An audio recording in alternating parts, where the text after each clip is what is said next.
asleep already. All right, I'll handle the rest of the work.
Hello, hello.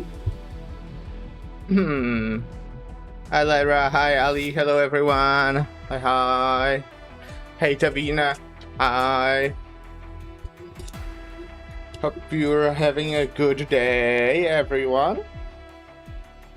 I am having a good day.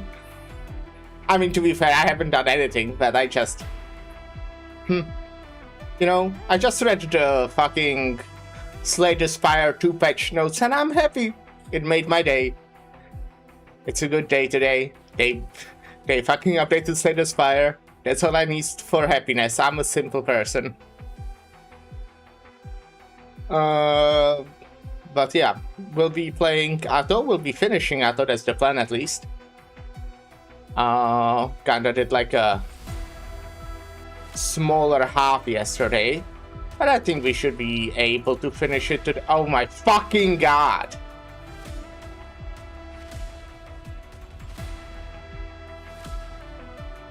The game is frozen.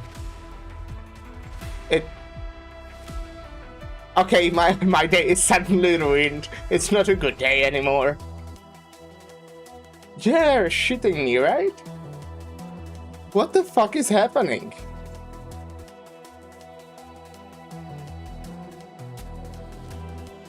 Oh my god.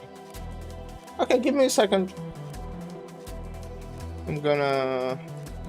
Well, I need to restart, but let me do like a quick Google search.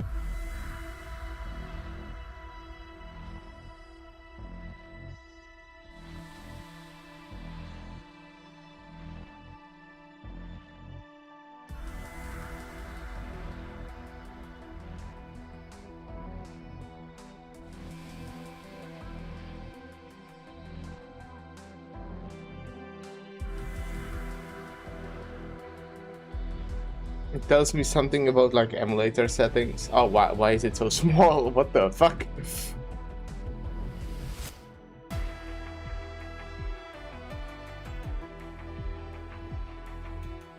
I mean, I can restart device.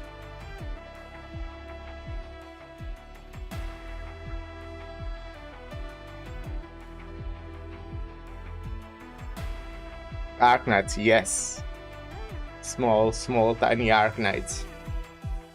What's the problem? At this point, I think the previous emulator I was using was better.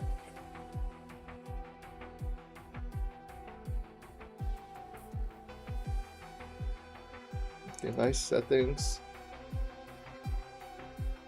Problem diagnosis? Will that help?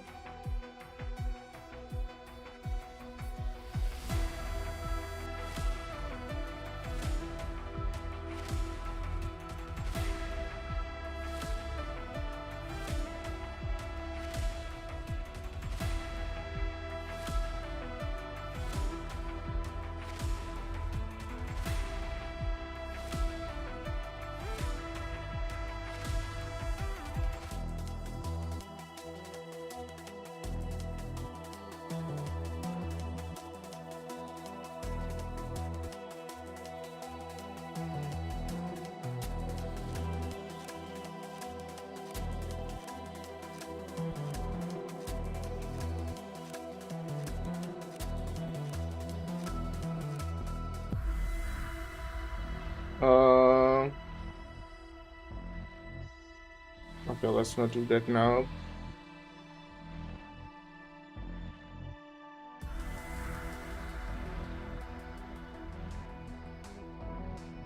Well, restart device.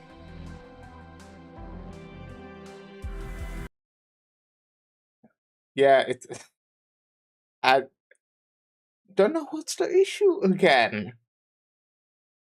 This is another thing that only happens when I stream, I'm pretty sure. But I remember that the issue I had on the other emulator also at first only happened when I streamed, but then it started happening like even off stream. It's really weird.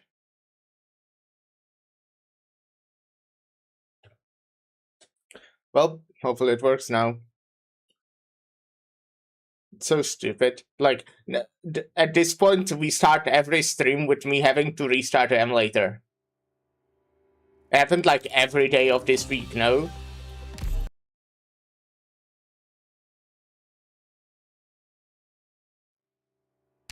Anyways, I had a shower.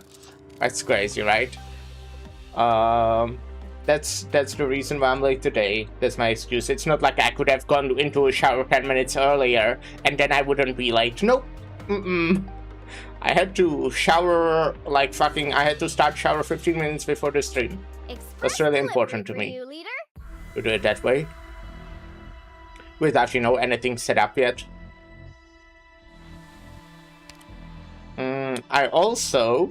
I did This room is clean enough, I guess. do an raid in Destiny yesterday. I did do it. Yep. So that's very cool. It was fun. It was really easy. We were doing garden. I was kind of surprised how much I remembered what to do. Doctor. The most we struggled was on like second encounter where we died 2 times. I know, crazy. That is one of the few raids I have done. That's cool, that's cool. Did you like it? I know a lot of people don't like Garden. I mean, I myself am... basically what I said yesterday. I think both of the bosses are pretty cool. But the first 2 encounters are like the most boring thing that exists. Honestly, there are very few raids I dislike. What are the ones you do dislike then? There's just a few. I also wouldn't... Yeah, I wouldn't say I dislike Garden, but if I had a tier list... if I had a tier list, it would be like close to the bottom. But I wouldn't say I dislike it. The very few number is 0. I've done like 3 raids. Gotcha. Okay, that makes sense. The doctor's a heavier sleeper than me. I know that they, like, for example, completely reworked the garden encounter in one of the Pantheons. I've done Scourge of the Past, all of Leviathan and Garden. Well, all of Leviathan is like 3 raids, no? It's like Leviathan, then there's Spire of Stars, and Crown of Sorrow? I think? Yeah, okay. So that's basically 5 raids. But yeah, I know the raid layers were like, I guess, smaller. Like compared to Last Wish, for example. And I did all of them once. Gotcha. Yeah, I've done all of the layers just a few times. Basically right before they removed it, because I wanted the exotic weapons from it. Like, you could still have gotten them after from like the exotic kiosk, but yeah. But I've only done them a few times, like 3 maybe. Except Garden, which I did once normally and once for Divinity. Gotcha. Yeah. I did... Okay. I've done Garden a lot. Like, banned a lot. But most I've done Deepstone Crypt at like 40 plus times, 50 maybe even. But yeah, I'm glad we managed to do it yesterday, because, you know, the group I was doing it with, I talked about this yesterday when we were talking about Destiny, because we talk about Destiny every day. It's really important for the Arknights stream. When is the Destiny collab happening, huh? The doctor's a heavier sleeper than me. But yeah, at the end they are like, oh, okay, no, we can stay up later anyways. Let's do the fucking raid. Mostly because my other partner that it raids is a hunter main, whereas I'm capable of using the fucking Tracer Rifle helmet and Well of Radiance. Gotcha. So when group Destiny collab? Yeah, no, it's still gonna happen, I'm sure of it. It will happen when they announce Destiny 3, which any day now, any day.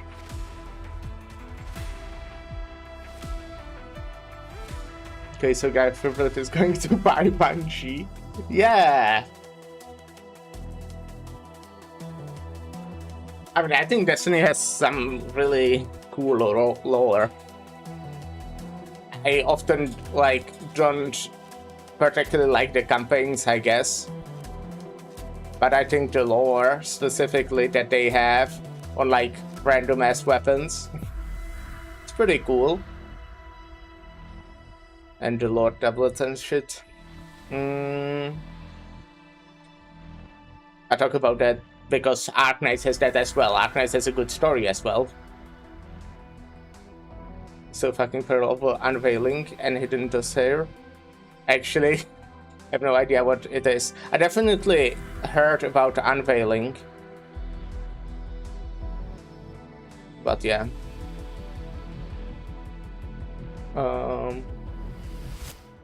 But yeah, we did the raid. Then I also played with Lyra and Ark when we've done Pit of Heresy, which was pretty neat.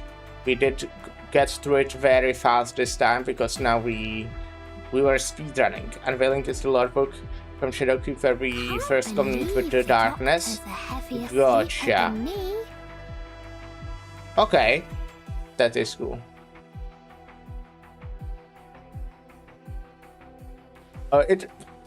Okay, I went through the Witchfiend campaign, and it's so interesting seeing that, like, again.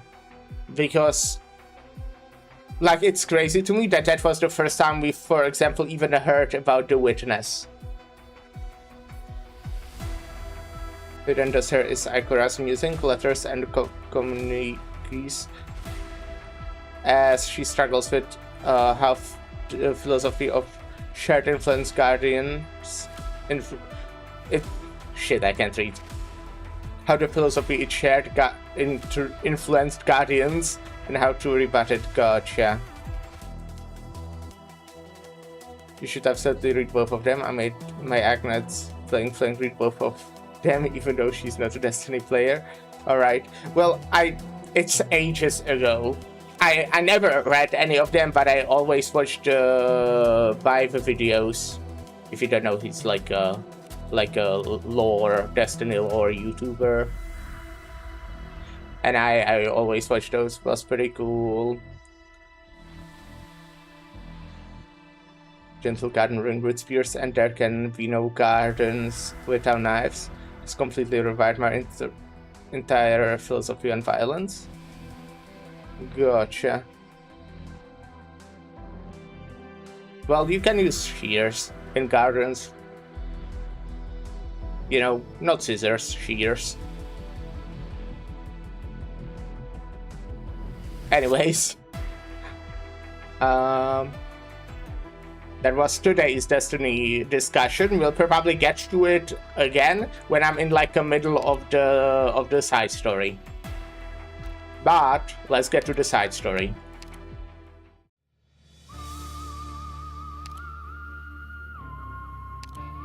Which is funny because the original plays Gentle Garden with Spears is used in D1 when Toland says, I think that's a stupid idea.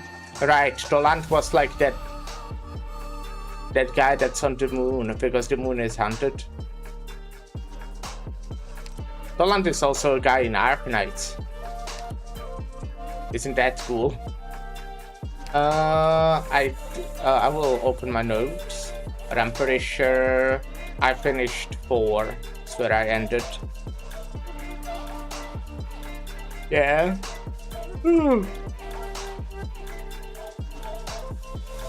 Legacy of Ruin. That's almost like Library of Ruin. Very similar.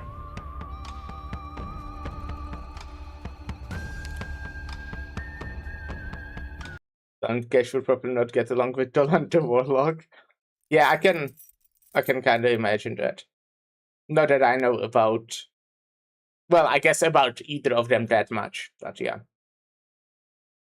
Now that we talked about it, I'm like, damn, I should probably watch up all those Destiny videos again, or maybe even read that in game. But that feels like too much reading. I already read way too much on a daily basis.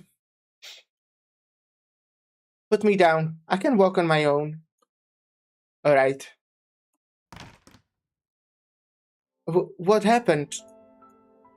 My room, it's a complete mess. Have Canvas guys been here already? Hidden Dust Hair isn't even in-game. You should treat it though. Gotcha. Where is it then? Or like, what is it? I thought it would also be like a lore book.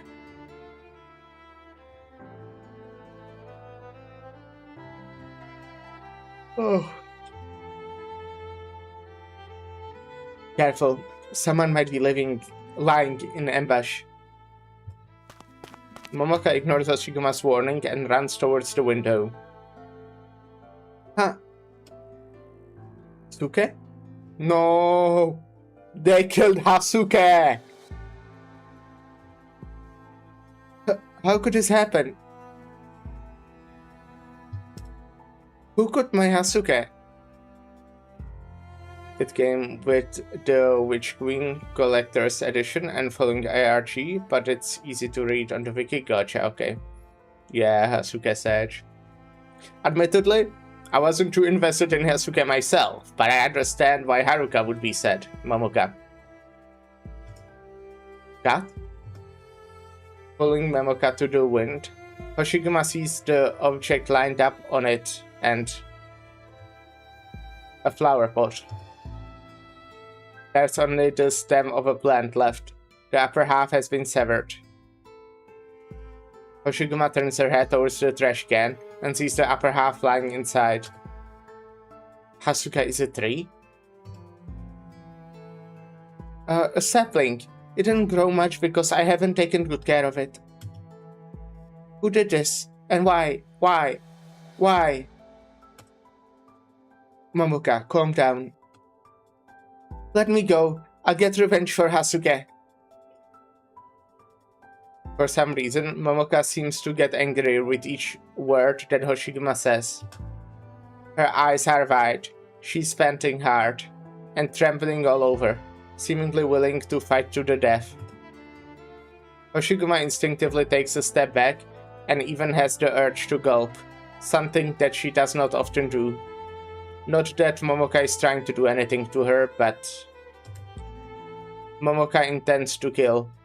Hoshiguma can sense it. Hoshiguma takes another step back and touches a water bottle. She immediately pours a cup of water and hands it to Momoka. Here, have some water. Momoka does not answer. She snatches the cup out of Hoshiguma's hands and empties it in a single gulp, leaving bite marks on the edge of the paper cup. At least it seems to have calmed her down a little, if only a little. It must have been Kinvest people who did this to Hasuke, right? Very likely. But why? Did they cut Hasuke to vent their anger just because I wasn't home? How could they do this? Judging from what I see in the trash can, Hasuke wasn't in a very good shape. Momoka takes a big step towards Hoshiguma. Hoshiguma almost knocks over the water bottle as she flinches. Of course Hasuke's in a bad shape. How could it be anything else when all my time is occupied with work? Huh? Of course I wanted Hasuke to grow up healthy and keep changing its spots until it's too big for my room. But I have to do overtime when the agency asks. I don't get home until 3 or 4 in the morning. And a lot of times I don't even remember when I last watered it. But it's okay. I could take notes and measure the water. But the people at the agency laugh at me when I say I want to take Hasuke with me on long trips. I try those blocker tips and put eye drop vials in the soil, but it doesn't work. Hasuke leaves are always yellow when I come back from a long trip, and it almost wilted a few times. I had to work hard to save it every time. How could it grow when it's always on the brink of death? Sounds like a metaphor. It's very important to you, is it? The question that came of Hoshiguma's mind was a rare species, but she immediately realized that it is not what she should ask. Is it a gift from somebody dear to you? No, I picked it up from the roadside. The roadside? I came to Mitsuke with Hanamaru, a cloud beast I had kept for a long time. As my work got busier, I no longer had time to care for her, so I gave her away along with her climbing wreck. I bought a similar one to remember her. I knew I didn't have time to keep a pet, so I thought I would keep a plant. And that was Hasuke? No, my first one was Ran. I tried my best to make time to take care of Ran, following the instructions on the manual to the letter, but after a few months... Hoshiguma glances at a flower pot next to the cloud beast climbing wreck. A little seedling sprouted in Ran's pot. I asked the flower shop owner, and he said it was a berry seedling, and suggested that I change pots. That was Ichigo. Then the windows in my room broke on a windy day, and by the time I got back home, Ren, Ichigo, Matsumaru, Togedono. My plants always die in strange ways. Togedono died because of a flood upstairs. I started suspecting that plants and I just weren't good together, but I couldn't keep a pet because I might have to go on a long trip at a moment's notice at any time. But I would come home to an empty room without even a single blade of grass I could talk to without putting on a mask. I couldn't take it anymore, which was why I got Tamasaburo. The electronic pet? What happened to Tamasaburo? When I talked to the repair shop owner, he said it left the factory with the defective motherboard. I picked up Hasuke with its pot from the trash dump on my way back from the repair shop. When I found Hasuke, I made up my mind. I would give up on keeping a plant if I couldn't keep it alive. With tears in her eyes, Momoka walks from one end of the window still to the other, showing them to Hoshiguma one by one. Hoshiguma is not sure whether to laugh or cry until Momoka pulls the last bag open. It's not a memorial for a pet or plant, but 2 memorial tablets. The names inscribed upon them are Kazuhiko Shino and Kumiko Shino. What is this? My mama and papa. You don't mean... No, it's not that. I grew up in Gokawa, near the southern border. It was a small backwater nomadic city. The Kaneshiro territory. It was known for its plastic and chemical plants, and nothing else.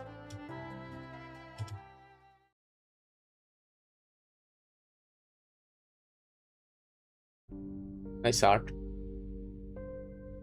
Waste from the factories had polluted the water supply. People didn't know they were drinking polluted water until a few years before I was born. I managed to grow up pretty healthy, but my parents were not so lucky.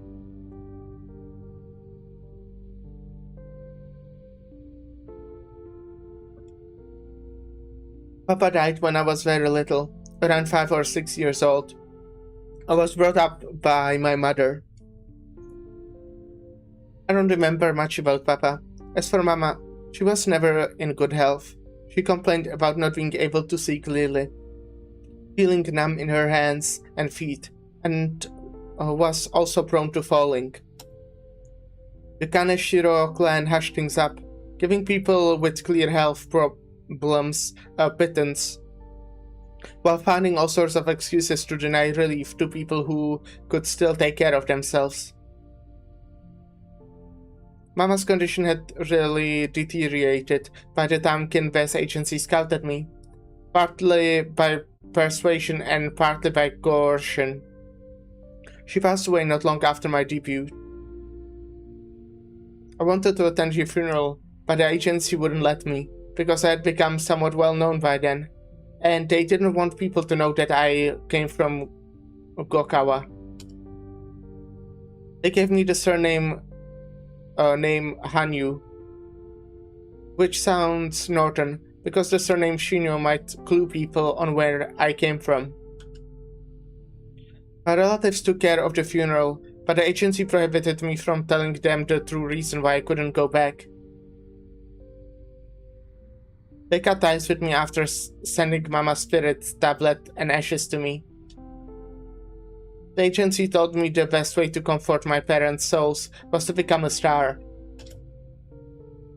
Like force-feeding a foul beast, they kept telling me to become the biggest star in Mitsuke in Higashi, on Terra.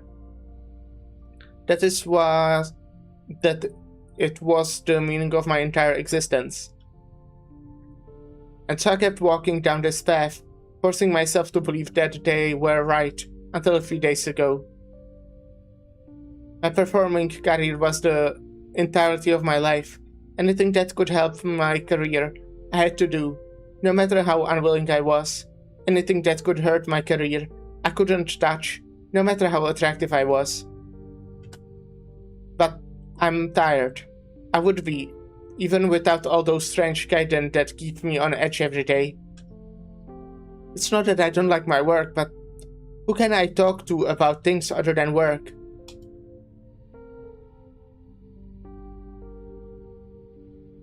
So, this is what it's come to. Nothing I kept ever lived long. Their memories forming a long row on my window still. Silly, isn't it? A girl who kills anything she tries to keep. Mamoka Hanyu should go home alone. Take off her makeup, shower, brush her teeth, and go straight to bed, then straight to work the next day when she wakes up. Mamoka Hanyu should do exactly as her agency says, and stop trying to have a life outside of her performing career. But Hasuke lived for a long time, even though I never took good care of it. But now... Momoka. Sorry, what's your real name? Haruka. I see. Mama and Papa gave me the name because they wanted me to go far away from Gokawa, away from the dirty water that killed without taste or smell, to live in freedom. I made it far away, alright? As for living in freedom... Should I call you... No, don't. Call me Mamoka. Mamoka Hanyu. Hello, this is... Ato. Hope you're having a good day. Sorry. It's not that I don't like the name my parents gave me. How could I not like it? But I've come too far. I don't have a choice anymore. Have you considered becoming less English and more literate? That's good advice, but if you're less English, you might be unable to read it. I'm already struggling. Haruka Shino has no parents, no relatives, no friends, no friend who knows the name. Breeze is all it takes to blow her away. Let's go, IS. What's up with that? All I am is Momoka Hanyu, the performer. Even if the agency doesn't want me anymore, even if Kinbei wants me to get Oripati, even if he's trying to silent me, Momoka Hanyu is the only thing I am, and the only thing I can be. You don't do IS streams? Nope. Well, I mean, I've done like 2. Silence. Then pick up Momoka. We're leaving. Invest just could come back at any time. We need to go to Kajimachi. Yeah. I mean, I would probably do a lot of IS streams in like 8 days. 9 days. Like, after that point, I'll probably do a bunch of those. The Ager wipes her tears and starts pecking silently. Then she looks up at Hoshiguma, forcing a smile on her tears-stained face. Say, can we go and see the firework tomorrow? I've been living in Mitsukue for so many years, but I've never had a chance, never had the time to go. I used to tell Mio-san that I would go to the riverside and watch the fireworks if I ever lost my job. Now it looks like Haruka and Sakiko, like, who's better, or what is the question there?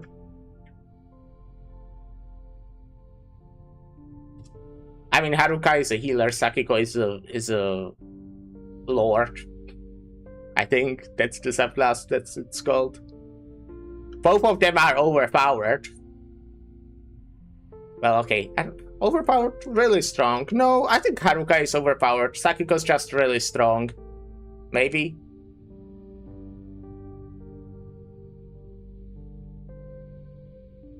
Yes, who is better for you in liking? Who I like more? I'd probably say Haruka. I didn't know her until now, but this side story, I do like her a lot in this side story. I think I would like Sakiko maybe more if I actually watch the show, which is something that I'm saying I'm gonna do in for the past half a year, but I still didn't. I think Sakiko was great in the collab side story. But yeah, I would say that I like Haruka more. Might be a recency bias as well, though. Now, it looks like, well... She never finishes the sentence, as her smile gradually fades, as though she knows that it is a silly question, and is just waiting for someone to interrupt. See the thing about Vamuchi, guys, that the Arknights event gives you the impression that these characters actually like each other and get along. This is a lie? Oh, okay.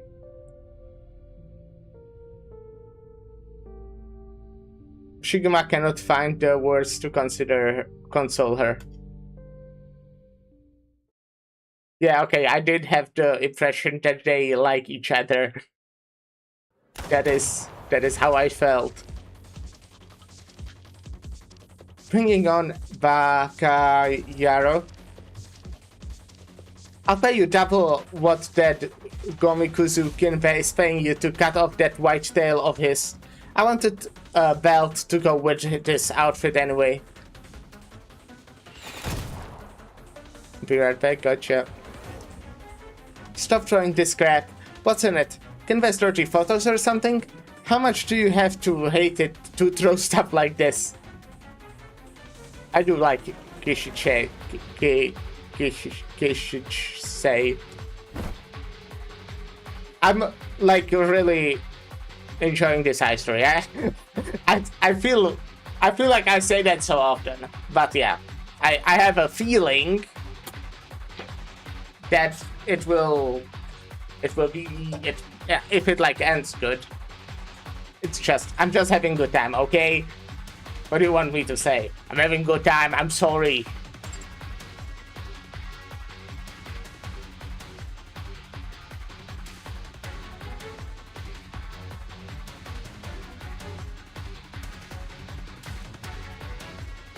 Do USB throwing ninjas to stretch my belief a bit, but I do like it otherwise. Well, from what I understood, it's not like USBs. They're like shock devices, right, or something like that. It just like attaches, or like it just lands on you and gives electric shock. Watch your tongue. That's what I was waiting for. A Chan? Are you kidding me? The USBs. They just also electrocute people. Oh, okay. I guess there is something really electric recorded on those, saved on those. Maybe there's my Slay the Spire save file. Ouch. My hand. I can't move it. What do those famous people say in their death poems? In the 50 years of human life? Well, I haven't lived that long. Shut it. I was just planning to take you to the Oyabun. But it looks like Mitsuku would be a better place without you.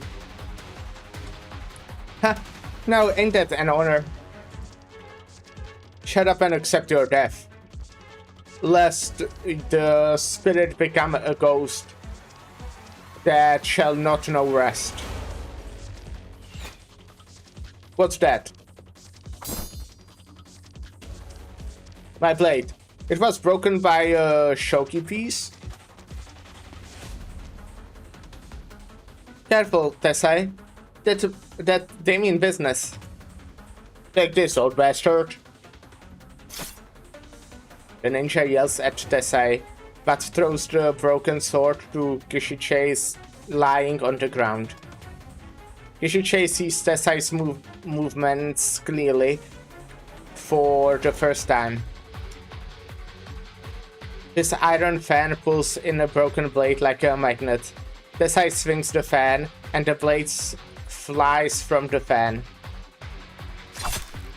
Go. Thanks, old man. You saved my skin.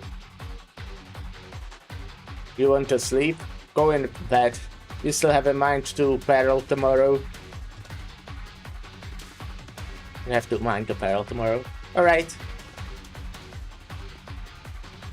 Footsteps. Are there more of them? Hoshiguma, Momoka too. Are you alright? Are you crying, Momoka? It's fine. I'm fine. Kishichei, you would be dead if the old man didn't show up. I'm also still, like, waiting for the moment where Hoshiguma gets her altar. Because I feel like it's gonna happen. I don't know, just vibes. From vibes, I'm having a feeling that Hoshiguma will change her clothes somewhere in this side story.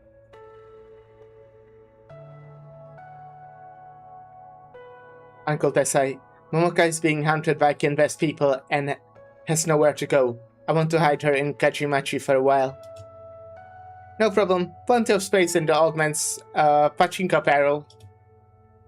Kishichei takes one glance at Tessai and realizes that he's not exactly in a great mood. What I mean is, she can stay upstairs in my shop. Suit yourself. Thanks, old man. I'll take her. I read Northern Lion. That's near Light, I'm guessing. Recently, and I was kinda shocked we didn't get the new clothes scene for her. You are right!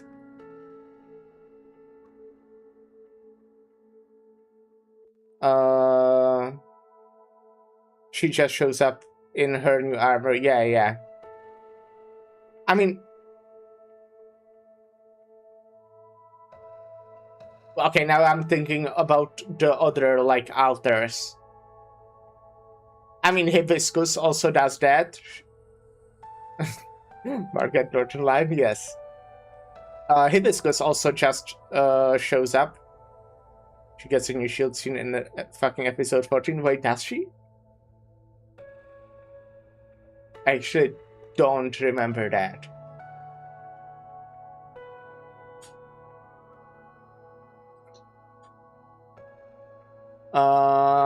Actually, both Hibiscus and Lava also kinda show up in their new clothes. Yeah, when she crash lands in front of Shining and Nightingale, they talk about her shield. I see, okay. Well, thanks, old man. I'll take her. One moment. Do you really plan on parading her through the town as though that son of mine doesn't exist?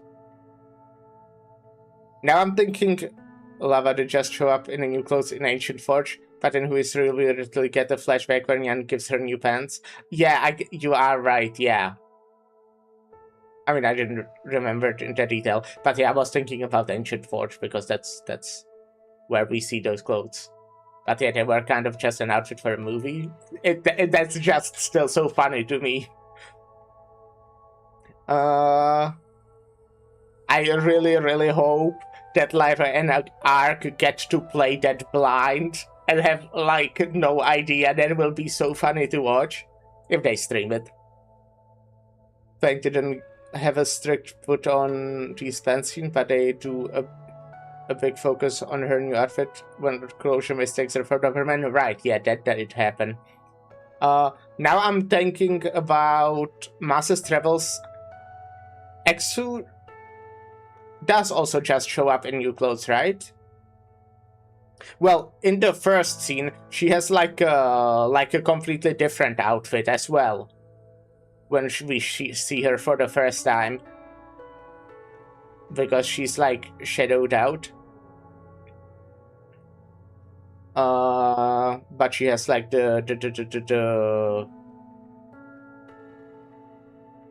thing. Yes, but she does also extensively talk about why she changed her clothes and where she got these new clothes from. Right.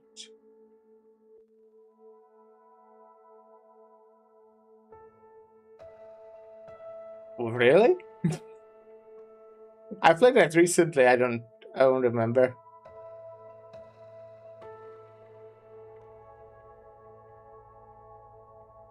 Bringing the logistic uniform is way too conspicuous. Yeah, no. She did say something like that. You are right. Yeah, okay. And she talks about how she made the outfit for her graduation. Yeah, okay, no, now I completely remember. Okay, you are completely, like, not that I doubted you before, but yes, you are correct. That did happen. One more thing I wanted. Right, with Exu, I feel like she has, like, completely different shade of hair.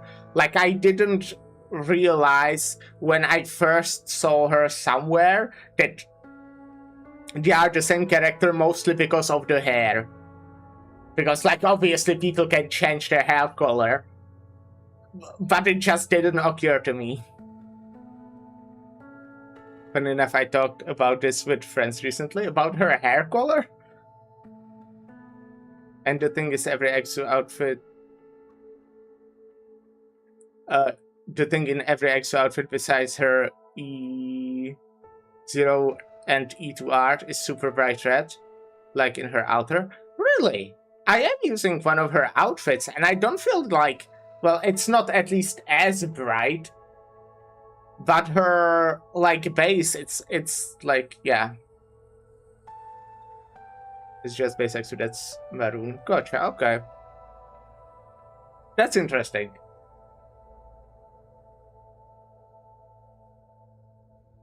Well, one moment. Do you really plan on parading her through the town as though that son of mine doesn't exist? You mean Tetsuya? He's been snooping around. The girl can stay at my place until he leaves. I choose to assume that is because in Act 1, Code of Brawl, Il Sirakusano, she's just absolutely sopping wet. Makes sense, okay. You want to go there.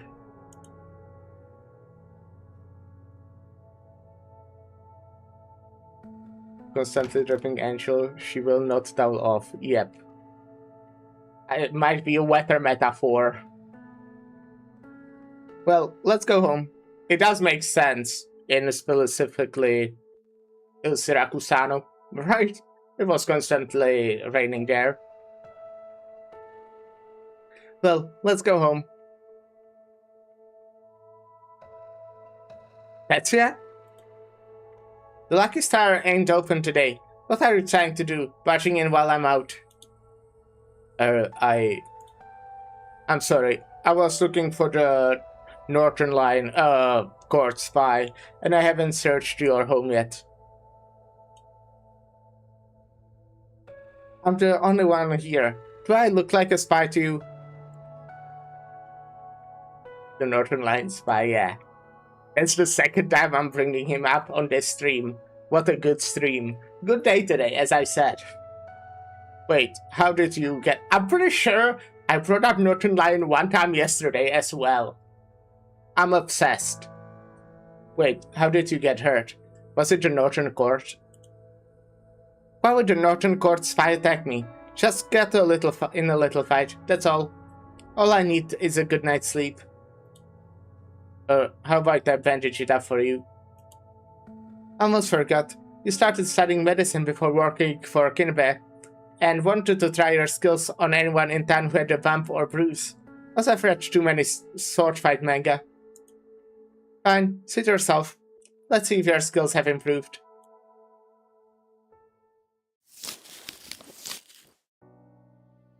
Who did this to you? It almost went all the way through. Would you believe me if I said it was Kinbe? Don't talk bad about Mifune-san, Kisuche. He's doing it for the greater good.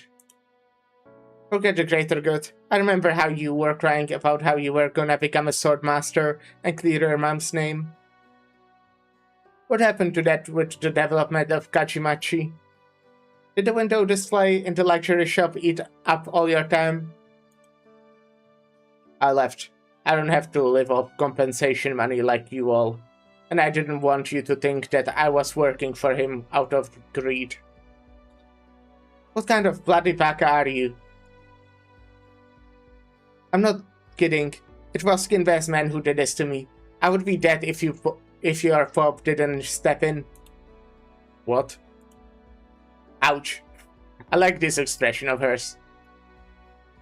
Sorry, but no. Why would Mifune-san want to kill you? It must be a misunderstanding. Misunderstanding? I saw Hoshiguma once at the shrine, and then his men started tailing me. You tell me where the misunderstanding is. I'll go find him. I'll smother things over. If he's really angry at you for some reason. Are you his son? You're beyond saving. Seriously. I want to introduce the muzzle of my gun to that dumbass mouth of yours. Now get lost, before I actually do it. I'll wrap the rest of the wounds myself. What a loser. Yeah.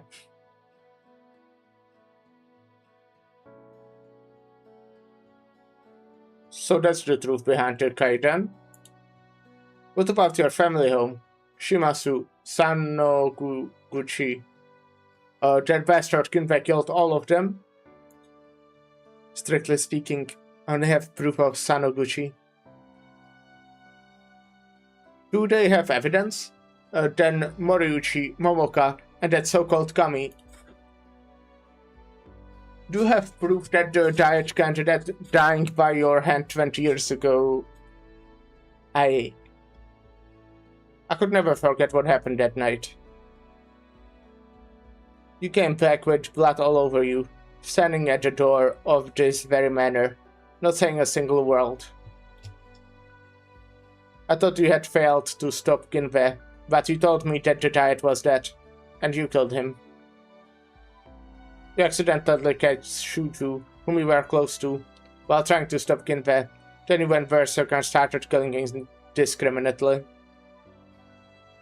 The diet candidate was dead by the time you came to your senses. Who can prove that you did it? Only yourself, when you don't even remember what happened?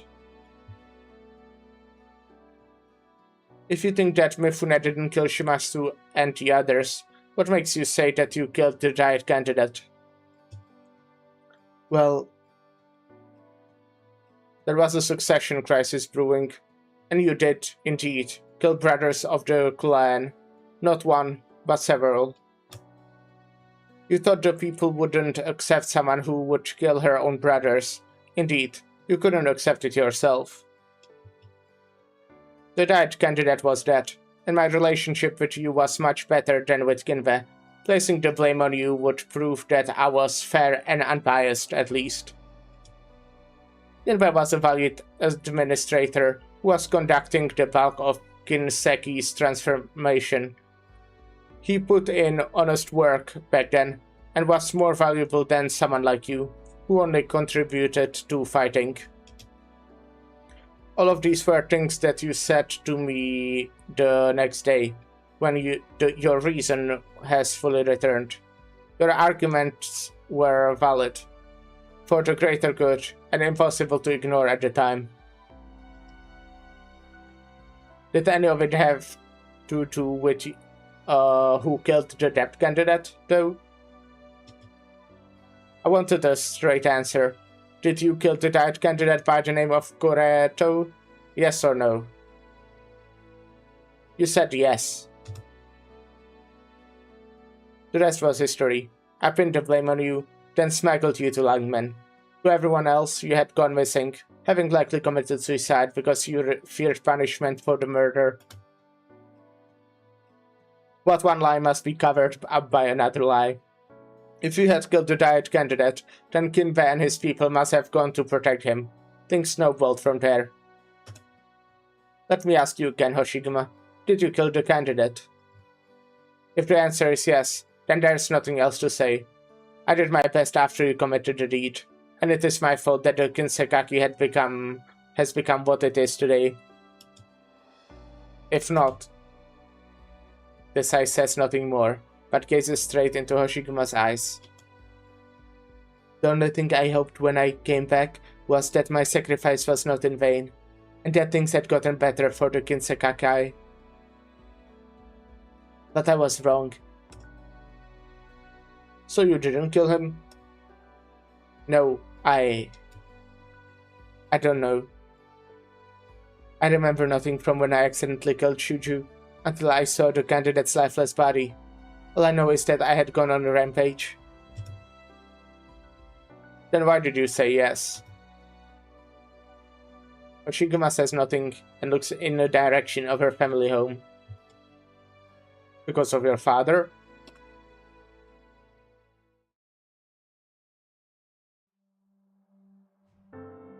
Where are you? What are you doing here, Papa? Why are there so many bad people lying on the ground? Did you kill all of them? It's alright. Kachimachi is safe. Uncle Tessa is looking for you. Daily reset, it's time for a new shop operator. Ooh. Is it Viviana, actually? I think it's Viviana, right? Is that on Setsuko? Grandma Kinue too. Did the bad people kill them? Even Tetsuya? Let's go, Papa. We need to tell Uncle Tessai. What are you pointing your blade? Why are you pointing your blade at me? Hopefully. Gotcha. I know Lyra also hopes for Viviana. Uncle Tessai, something's wrong with Papa. But I thought we already know that it would be her, but I also don't know how it works. Does it just like pick randomly from the two operators that are on the banner?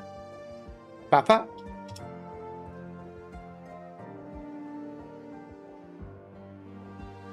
Yes, your father had killed Tetsuya in his madness.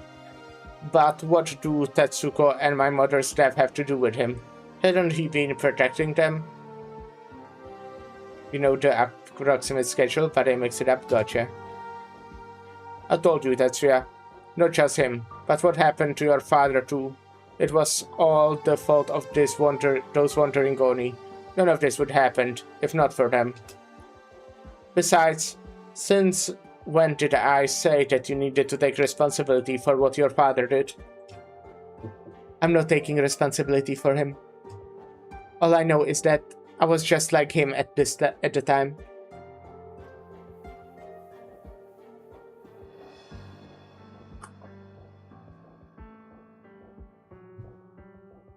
It was either me or Kinbe who killed the candidate. It wouldn't have been anyone else. But it could have been me. And if things had gone on, it would have been me, sooner or later. Alright, well, we'll take a short break here. And I'll be right back.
Hi.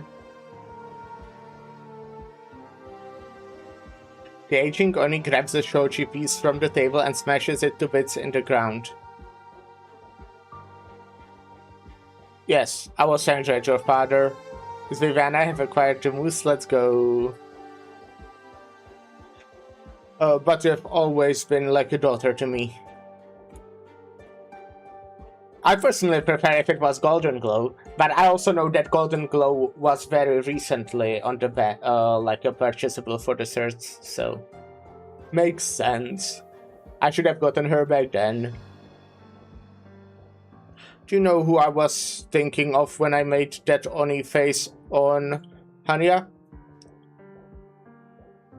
Do you know why I gave you the shield before you left? It was for you that I made Hanya, so that you wouldn't repeat the mistakes of your father. That fallen noble house where I bought the materials and craftsmanship once had a splendid collection of legendary weapons. The stories say that they stole the secret arts of a temple, allowing them to craft weapons that were not only incredibly sharp, but also able to suppress the madness of the Oni. I didn't know if it was real, but the craftsmanship certainly was, and it made the shield intending for it to be my final work. But I felt hesitant at the ultimate step. The handle? The handle. According to the laws of the secret art, the part connected to the pole must be polished by the wielder personally, until it fits comfortably in the bare hand. It was like someone had poured cold water over me. The intention, clearly, was to make one learn self-discipline. What discipline would it take to polish a piece of metal until it fits comfortably in the hand? There would be no need for any secret art. So I never gave you the shield, which is why everyone who left felt themselves up to it had these designs on the clan's leadership.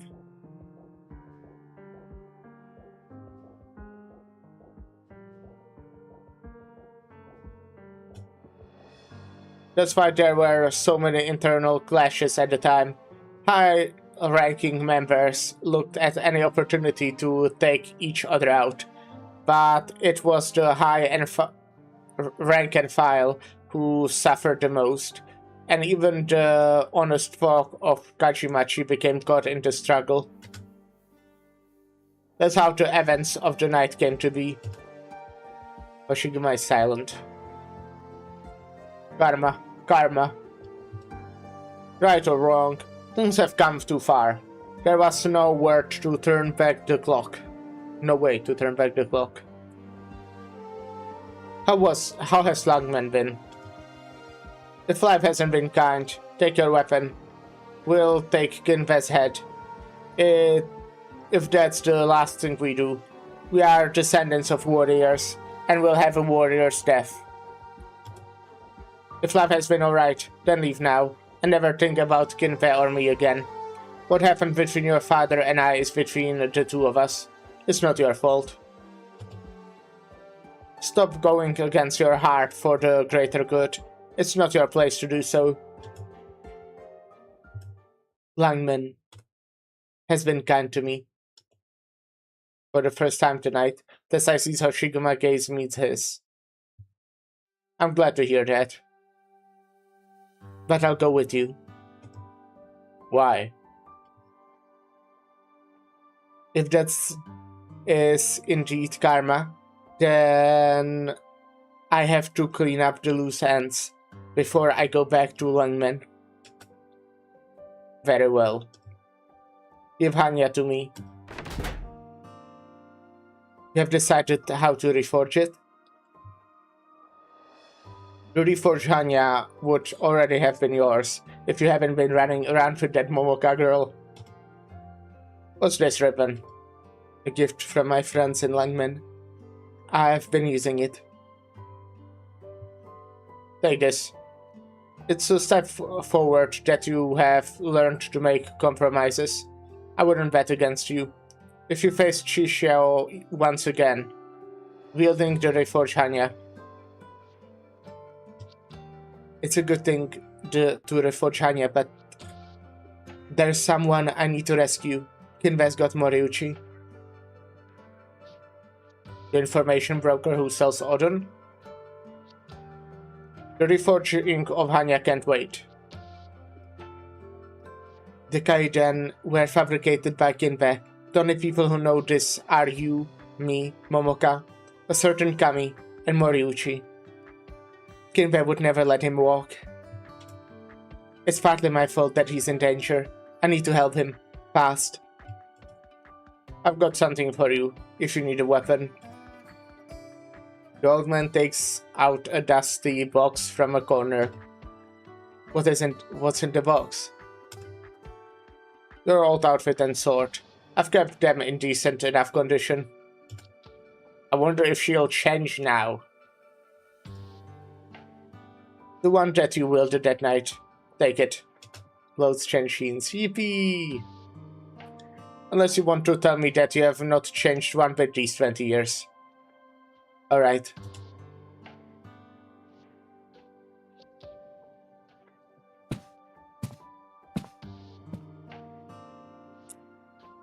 I see you haven't lost any of your guts. I've been meaning to ask. What have you been doing in Langmen?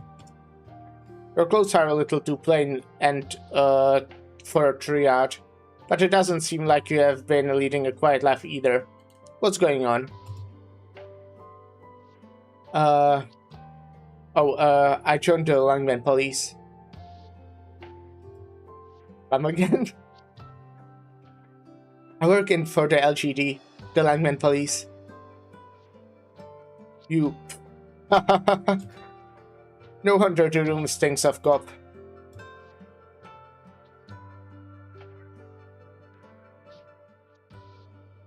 Alright. Nice. She has new clothes, where she has old clothes.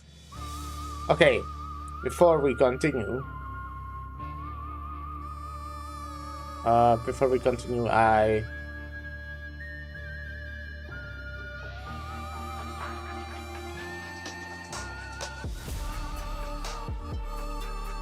I read my Discord, very important, but daily reset.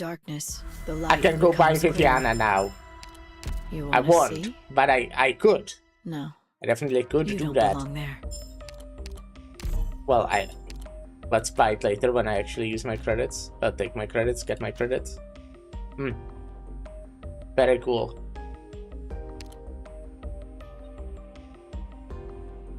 How much reds do I have? Not enough. I have for 2 Royal Specialist tokens.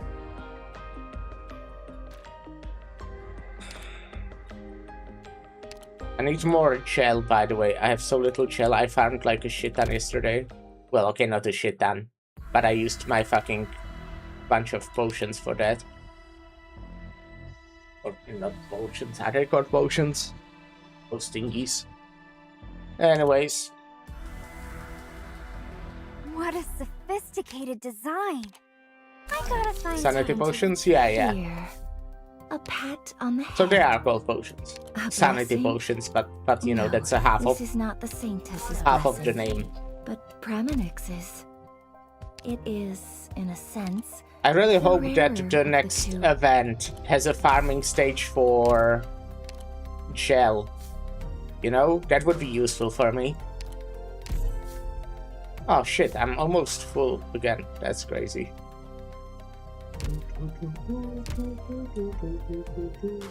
How's everyone's trust? Ken's almost done. Takiko's almost done. These are kind of far.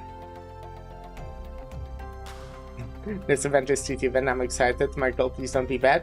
Did you decide if you are gonna pull or not? Because I think last time we talked about it, you weren't sure yet.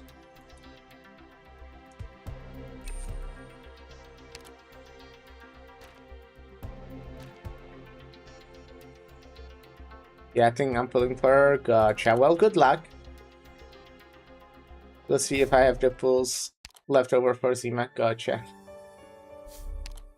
Oh wait, that was very little people to steal credits for today. What the hell? What a sophisticated design. I gotta find time to really look at it. Yeah, I'm not fooling. I kinda like want to, but I was doing the math yesterday, and I would hope be you have like, a fantastic day, Doctor.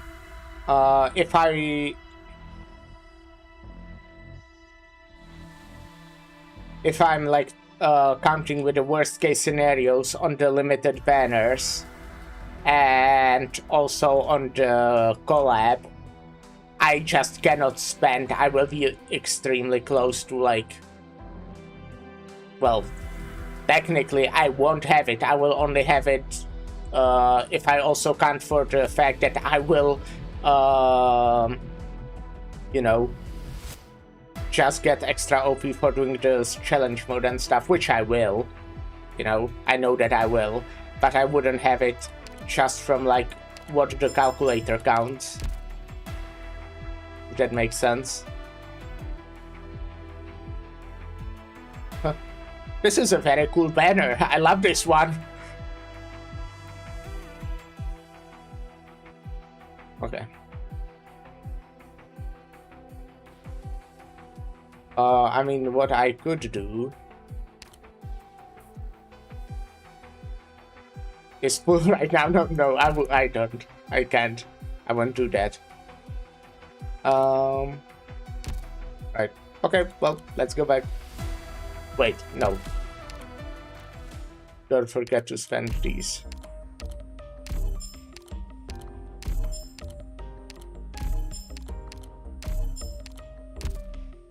Now let's go back.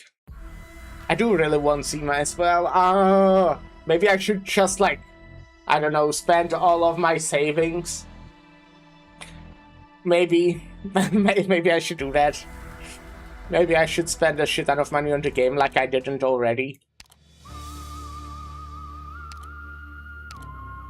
Okay, Legacy on Throne after, right? Yeah.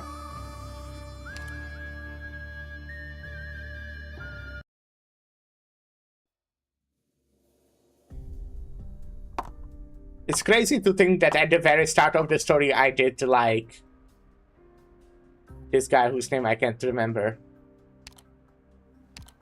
Right, Mifune. Are you really going to Kajimachi, Mifune-san? This is between me, Tessai, and Hoshiguma. I have to put an end to it personally. If things go according to your plan, Tessai will yield, even without Hanya. I mean, despite everything we do, can't have to give it to him. Those cops were being fucking assholes. He just turned out to be worse. Yeah. Does the idea of Hoshiguma coming back upsets you so? Don't see the need for it. True. You would have much more work to do if she came back. I'll tell you this plainly, since you will someday take it over for me. It's like the meme, heartbreaking, the worst person you know made a good point. What do you think is the most important to living well in Mitsuke? Unity? No, the most important thing is beauty. A fine appearance will turn the people's prejudice on their head. You and I, we will benefit from it. If I kept looking like a thug, they would have kicked me off camera the first time I was on TV. I never could have built Kinseki channel into what it is today. It's important that we conduct our business from the proper look with beauty. There is an Ernstine author. His name escapes me. He says that if a gun appears in the first act of a story... I think I've heard about this. Then Lateran must hold it by the third act. at the latest. Okay, I heard it a bit differently. I believe there is a Colombian group by the name of Black Steel that uses guns as well, Mifune-san. Feel like I've heard that name. Well, you know what I mean. Mitsuga is too big, and it has grown too quickly. A lot of times, it's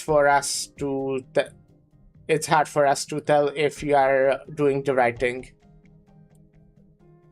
And so, we must make sure that everything we do has a proper beginning and end. That everyone is in their proper place, and the trigger of every gun is pulled by the end. This is the proper appearance. This is beauty. If I get your meaning, you want to see everything through to the bitter end. Think of it however you want. Feel free to put my words to the test. Once you become the 4th chairman of the Kinsekikai.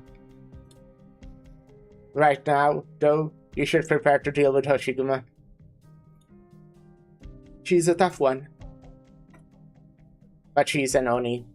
And one who has already gone berserk once. Have you heard of the individual by the name of Quilon? All I know is that he lived a very long time ago. And had something to do with the Oni and the temples.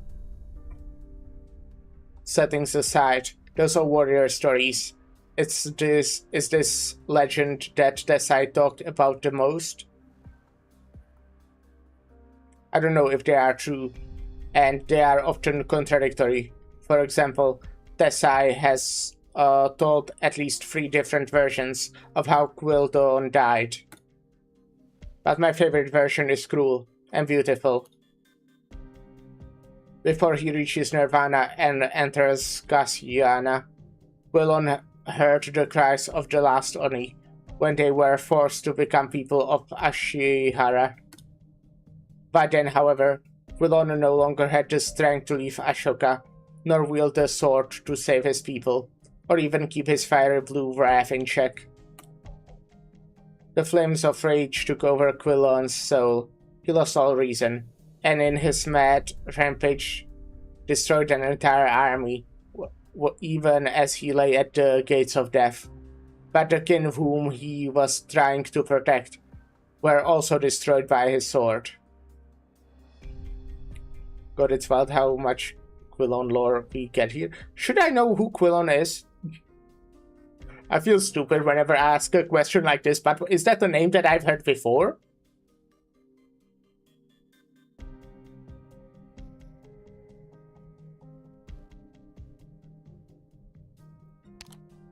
Quilon was the original wielder of Amiya's blue sword. Oh! Interesting.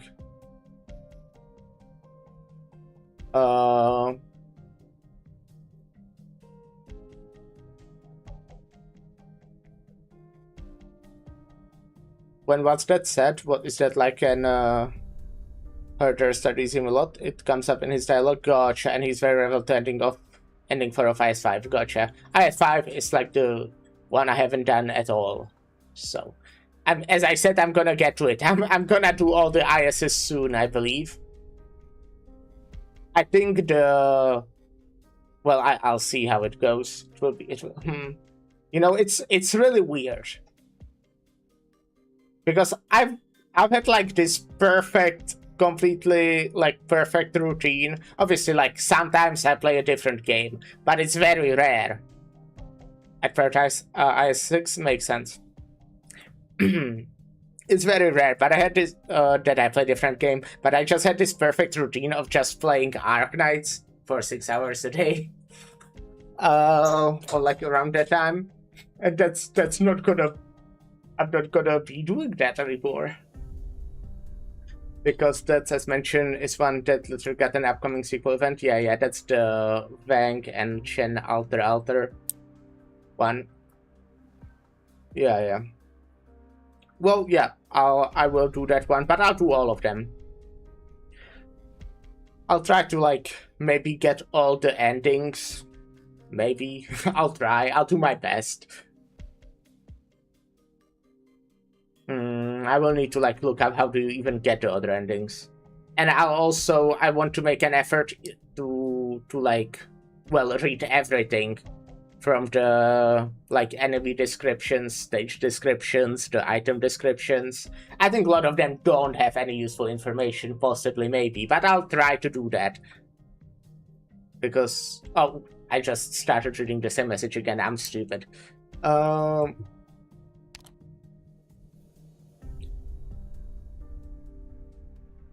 flames of rage took over Quillon's soul. He lost all reason, and in his mad rampage destroyed an entire army, even as he lay at the gates of death.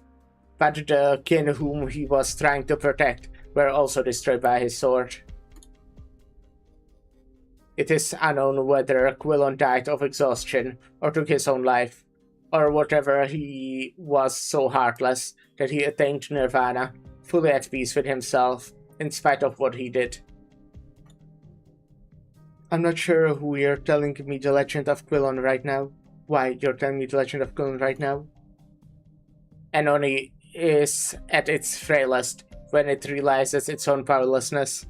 As to whether or what follows next is depression or madness, our foe has already demonstrated the answer once. Now get some rest. I have guessed agreed.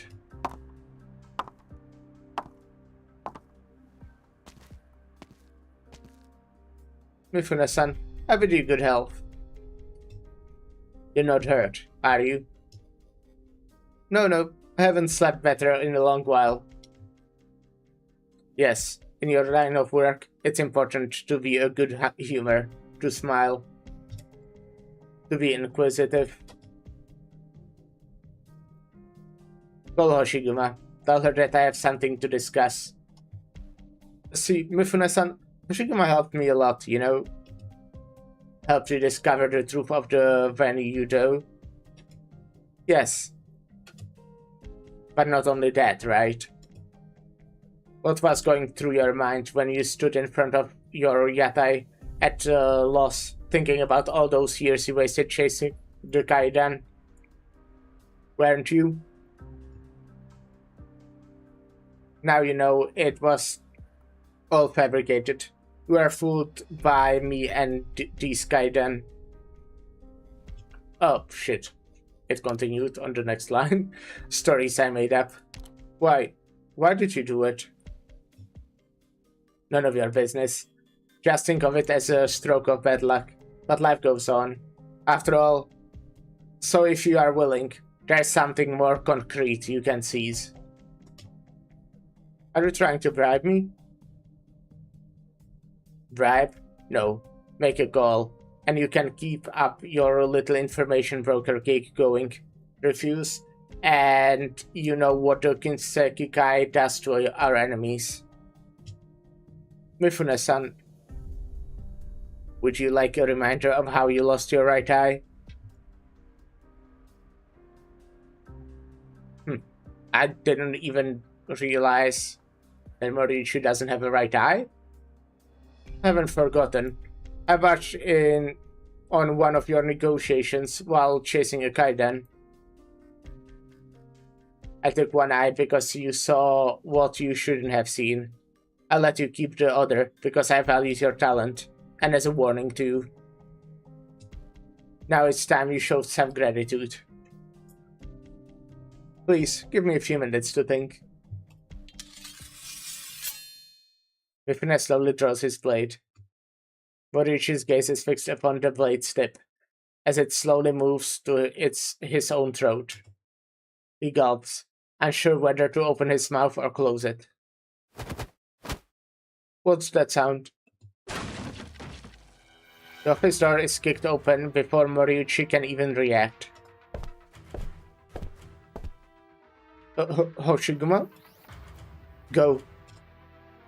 But he can keep me, and I have questions for him. Moriichi takes one long look at Hoshiguma and hastily leaves. You don't seem anxious. that I took someone right from under your nose? Why should I be anxious when something that I thought would take so much effort suddenly sorted itself out on its own? Why did you forge that letter to bring me back? It's complicated. I just told the story to somebody else, and I'm not in a mood to tell it again. But the old man must know the simplest reason, however slow he might be, Anya. Anya? You didn't even think of that? Some Yakuza. No wonder he made an enemy out of his own son. Him and his beloved Aoi of Kinsekikai. Mio. I'm afraid your break is over. Stall her. Alright. You think your voice can beat Uncle Tessai if you stall me? Keep dreaming. Why do you think victory is just a question of combat? What are you planning then? You'll see. Now I'd better be going. Hold it right there. You'll be the one holding it, actually. Fire and humming. The scattered screens continue to stand, unmoving. You have escorted Mifune-san away. I'll be your opponent. Your blade. Draw it. No need for the blade, if it's you. Is that so? With the unpleasant sound of a metal against metal, a black ethereal hand appears from behind Mio, leisurely wrapping itself around a white tanto. 3 hands, 3 blades. You're strong, but that doesn't mean you have what it takes to get away from me, much less without drawing your blade. You think the sword is my only weapon? Before she finishes her sentence, Hoshiguma raises her right leg and brings it down to the round table beside her with great force. The table flies into the air, blocking her opponent's view. I do really like Hoshiguma, she's cool. With a powerful leap, Hoshiguma points her sheathed sword at her foe's head.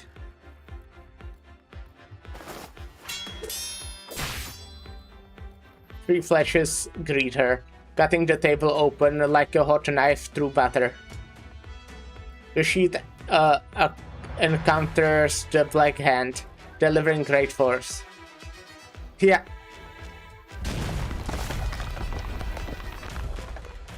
Impressive power. Why don't you draw your blade? None of your business.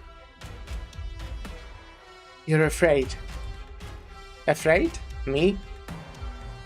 You're afraid that drawing your blade will cause something that you don't want to happen. Quillan's death. I see. What? What you fear will happen, whether you draw your blade or not. It will be your inevitable end, assuming Mifune-san's predictions are accurate. I don't really get it. Despicable. Me? No, not you. Me. Yeah. Get some self-awareness. Run. Flee. Moriichi does not know how long he has been running. He can feel his own inner shaking and trembling.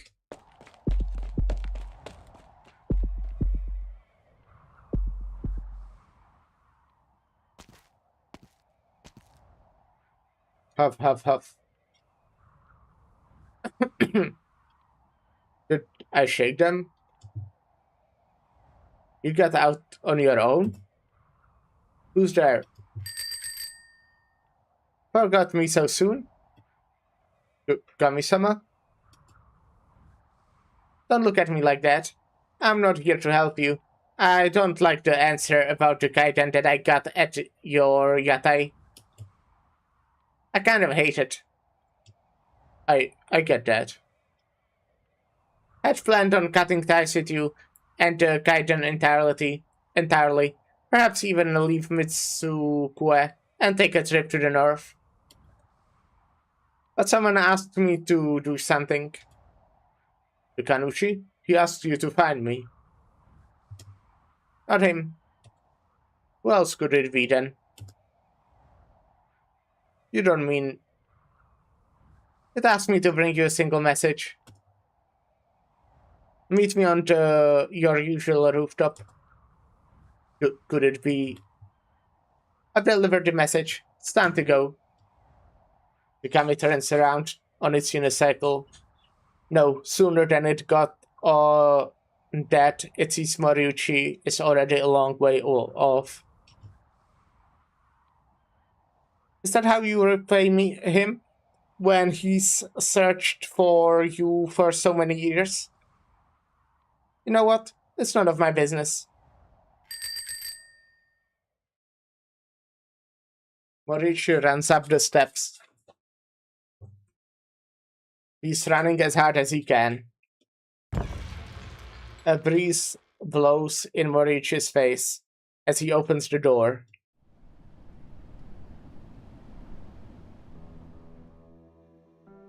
Many sunset has he watched lying on this rooftop, watching the sky turn from red to black until the stars appear, before their light is overcome by the neon city. The hour is early, and the sky should not look like dusk, but he pays little heed. Perhaps he considers it a sign of the coming of Kami.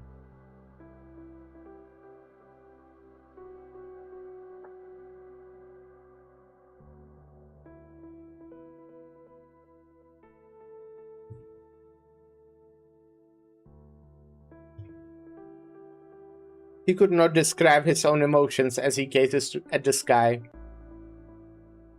Excitement, anxiety, fulfillment, emptiness, sadness.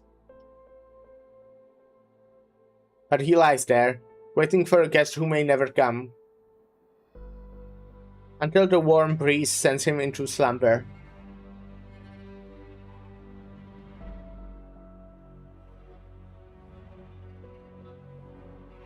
Father, I think there's something behind the Kami Dana. Behave yourself, Toru. This is a sacred shrine. But it's really there. Come, Toru. It's your turn to pray. Please, Kami-sama, keep my family safe, and may we repay our debt soon.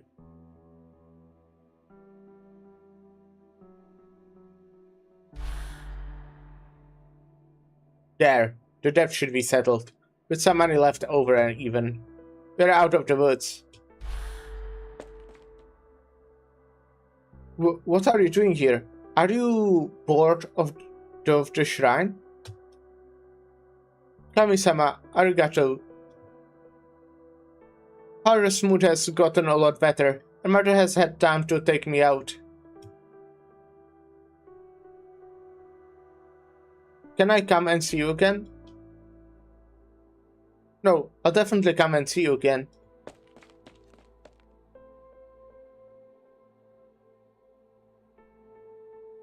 Our shop just opened. It's really pretty. Do you want to come and see it? I'm sorry, Kami-sama. I've been busy helping out at home and haven't had time to come see you. Please, don't be angry and let me see you.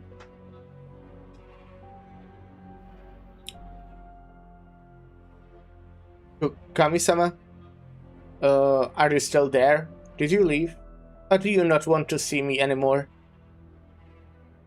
I'll treat it like you don't want to see me, but you're still listening to me, okay?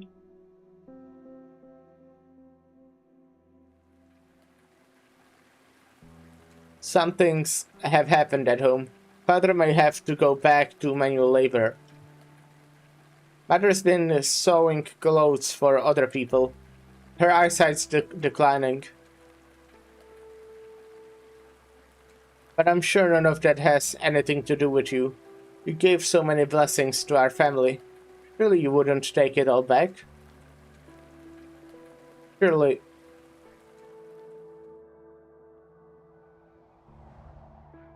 Kami-sama, father is dead. Overthinking. The blow was too great for him.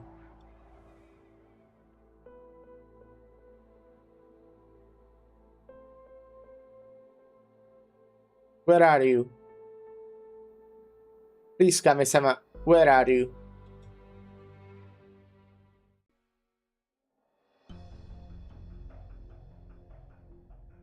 This haunted house.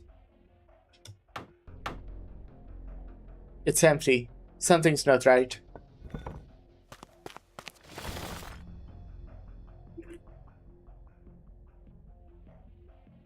It's connected to the nomadic city's superstructure. How am I supposed to search this place? This is far more than just one house or kachi-machi. The whole plate might be connected.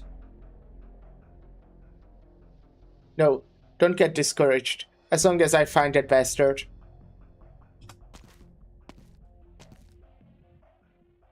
To be honest, part of what convinced me to pull for Zima was being low on green certs.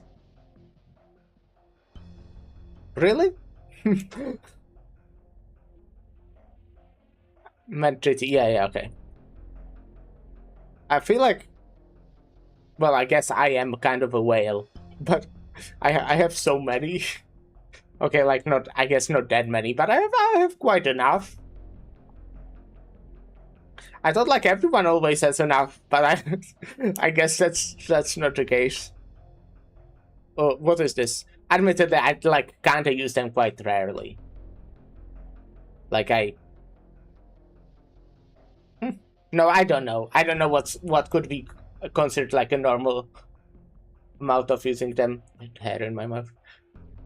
Only have 700. I have like 7,000. I have like, you know, 6,000 or 7,000. What's this? This just stands dumbfounded, staring at dozens of crates that someone has stacked up there. He blinked a few times and opens one of them. It's weapons? Katana, crossbows, grenade launchers. Is that the Huashi emblem? That Major Northern Court clan? Is this where they hid their weapons? He takes down a weapon, filled crate, and opens the one underneath it, finding Northern Court standing, issued provision and medical supplies inside. He furiously takes the crates down one by one, opening all of them. All contain military supplies manufactured by the Northern Court, every single one. The Northern Court weapons that Papa says aren't here, but they are... Okay, kind of getting sidetracked again. Now that I think about it, it's kinda nice that I might still choose to pull for Zima, because when Zima is only after the next limited banner, right? Next limited banner is Fang and Shen Alter. So if I already know that the worst case scenario didn't happen, I will have, like, at the very least, like 100 pulls for a Zima banner. Because the worst case scenario I'm counting for is that I would have to do 300 pulls on the limited one, right? And if that doesn't happen, I'm definitely going for 200, because if I want to collect all of them, I know that I need to, you know, always buy at least one of the 200 Spark ones. That's like the plan I have for the, at least until I collect all the limited characters, which I have kind of a high goals, I think. But yes, it is very possible if you spend all your savings on a video game, which is a reasonable and responsible thing to do.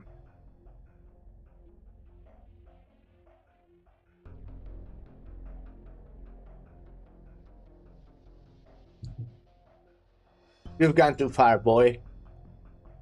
Who are you? Oyabun wanted you to look for traces of Northern Court spies. It's enough that you found them. You have made a lot of work opening these up one by one. Did you just take my picture? This is a big, after all. Best give some evidence to prevent disputes. Let's go. Where to? To see Mifune-san. Wait, you were stalking me? That's not important. What's important is that you are working for Mifune-san, and so am I. And take that mask off. Huh? You're meeting to Oyabun. It's a little disrespectful to have your mask on, isn't it? For some reason, Tetsuya feels a chill run up his spine, perhaps from the cold wind blowing on from the tunnels, but he has no choice but to comply. Well, good luck, Tetsuya. I do have mixed feelings about Tetsuya. But I don't want him to like die, you know? Definitely don't want that. Anyways, I'm looking at my green certificates. Oh shit! I have so much more than I thought! You as well. I have 11,000 and a half, like I'm close to 12,000. That's neat. Yeah, I bought this. And I still don't have enough. I need so much of that material.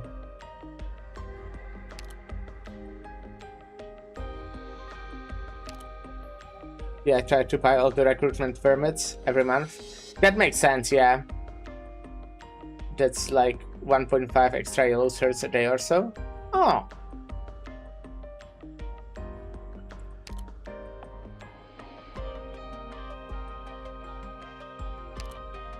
Sure. I'll listen to you. I have enough. But yeah, I normally buy everything from 1, from 2. I bought headhunting permit. I think in the past I might have bought this, but I'm not sure. And then like if I need materials, I will buy them. Like I keep in mind that I can get like 10 extra if I need them, but I don't like, yeah, don't like buy all of them or anything. But for example, I'm pretty sure I'm low on Ori Rock Cluster. Yeah, I have 0 owned. So maybe I could buy that, for example. I have just a little of those as well. Oh, I have so many of these. I mean, these were on the event farming stages somewhat. Oh my fucking god! 235? I'm rich. Look at me, 6'7".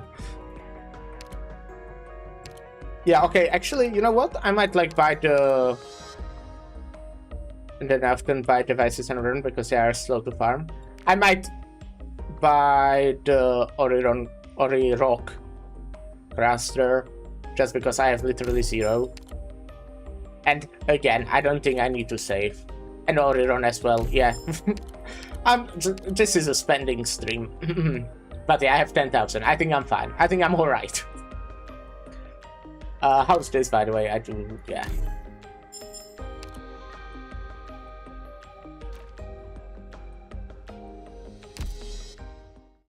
Well.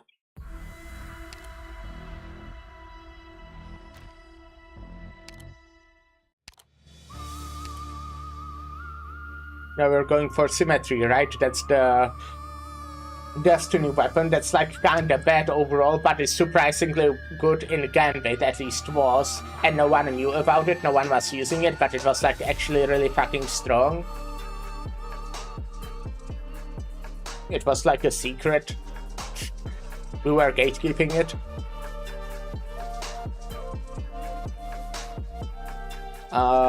Yeah.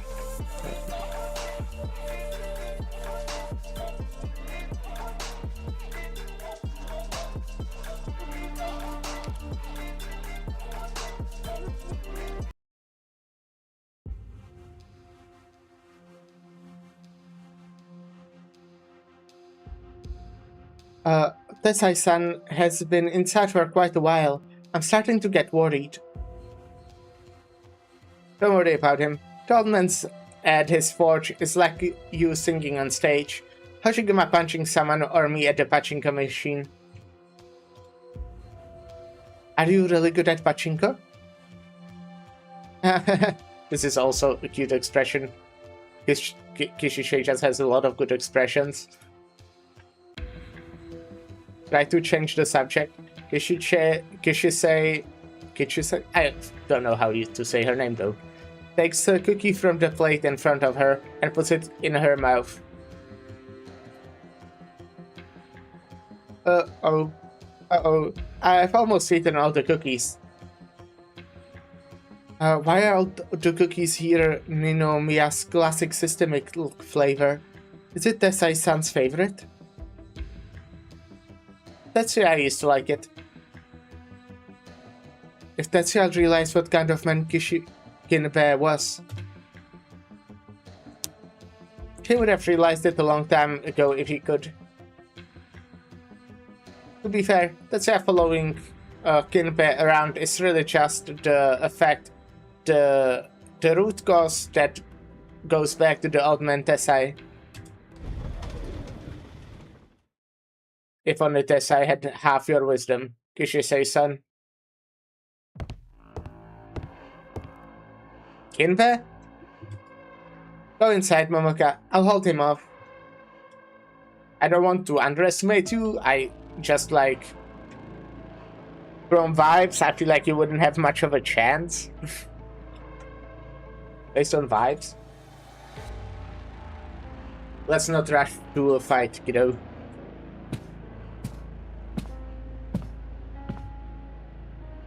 My, how honored I am to be welcomed by the Oyabun himself. Where's Hoshiguma? He's enjoying the hospitality of my people, and is unable to help you. Despicable scum. Blame yourself. I was trying to bait her with Moriuchi, but she's a bit off hook before I even had time to set the bait. But I don't like to kill unless I have to. These are more civilized times. I'm here to extend my sincere invitation to the Chairman Tesai, to attend my ascension ceremony.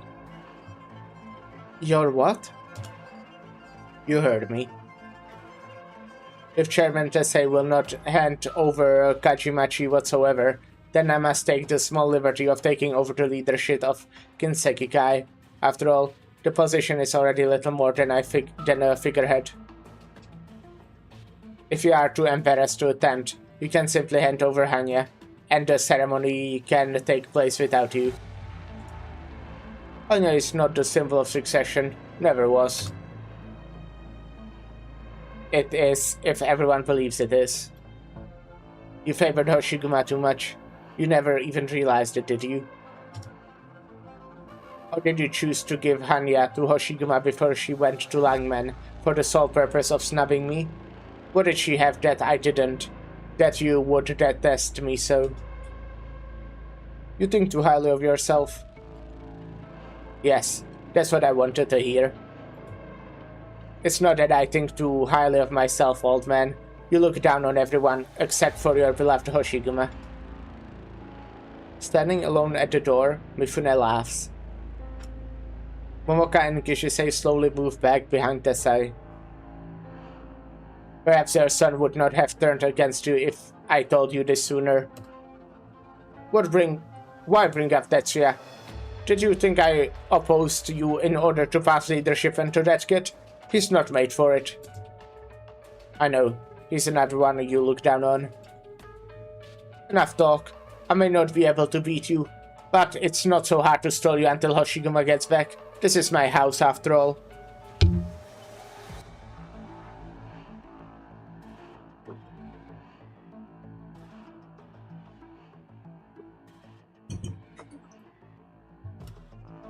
Also, it will be a good chance to try out the reforged Hanya. Dame Shigiri? Wonderful. I have something to show you before that, though. Mifune reaches into his clothes. Desai keeps a careful eye on his movements, but all Mifune does is take out a few photos, casually tossing them to the floor.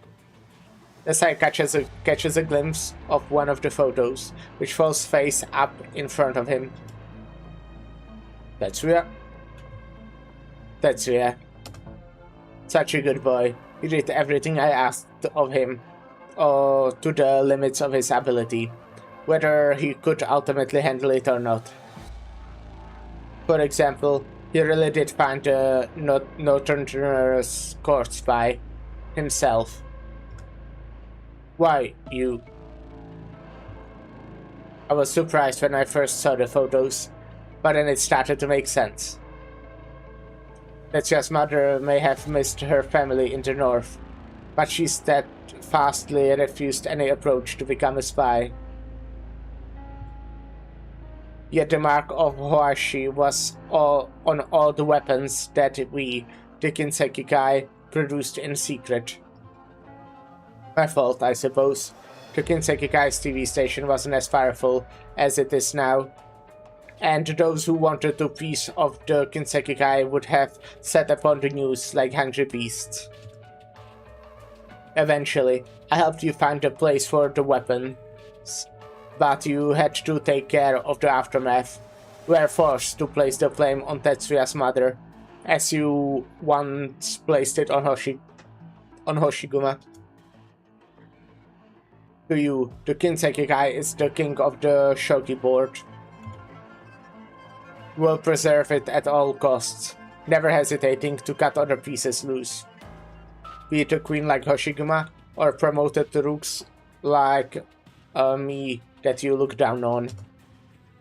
I'm curious myself, what does Tetsuya mean to you? Is he a rook, a bishop, or is he so incompetent that you see him as a pawn you wouldn't mind losing? If that was really so, we would have to have a fight here and now. But if he isn't... But he isn't, is he? What was exactly the question?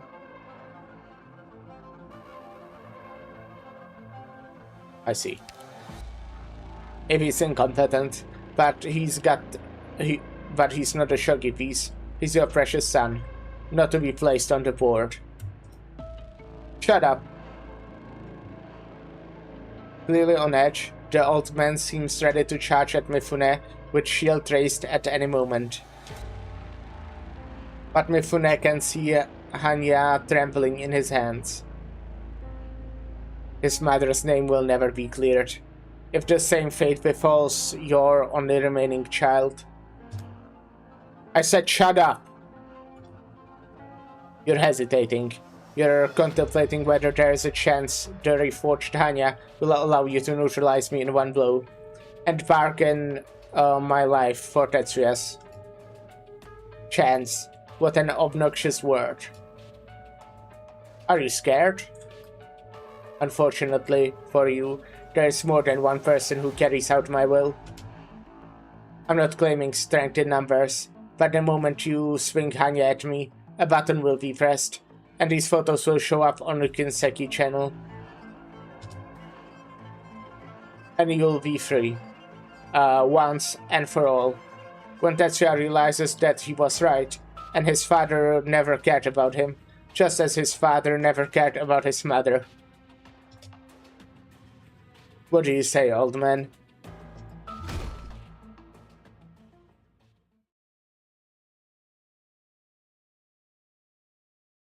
What do you say, old man? What?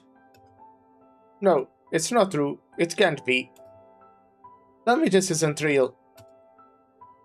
Tetsuya frantically shakes the shoulders of the ninja who brought him here, but he cannot even tell if the ninja is looking at him. After so many years, you have finally delivered Hanya into the hands of its true master. Unfortunately, I still have to complete certain tasks entrusted to me. Where is the deed of Kachimachi? No rush. No one who gave me the task the one who gave me the task, wanted it done cleanly. For now, you can simply follow me. Those two...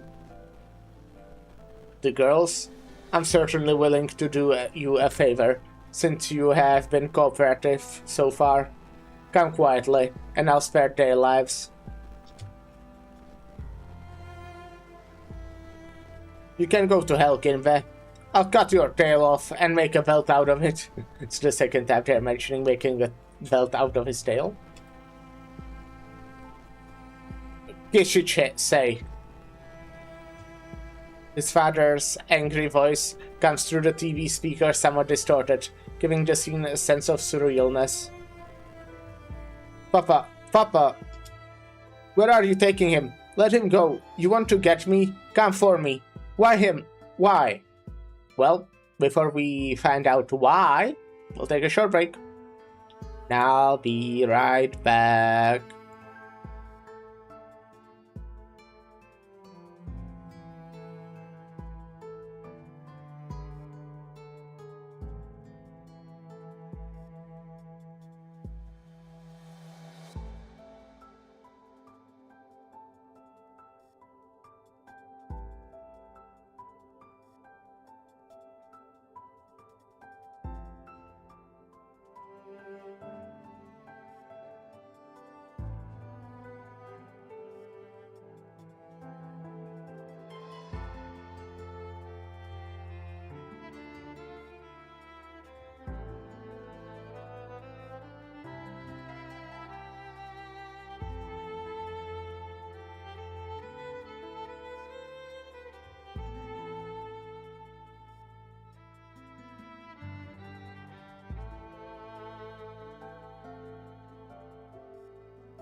Hello, hello, I'm back. Okay, so Lyra update. With Viviana, Lyra now has a full Latvian team, kinda. Asterisk. I don't know how it works. I just have information she gave me. So that's cool.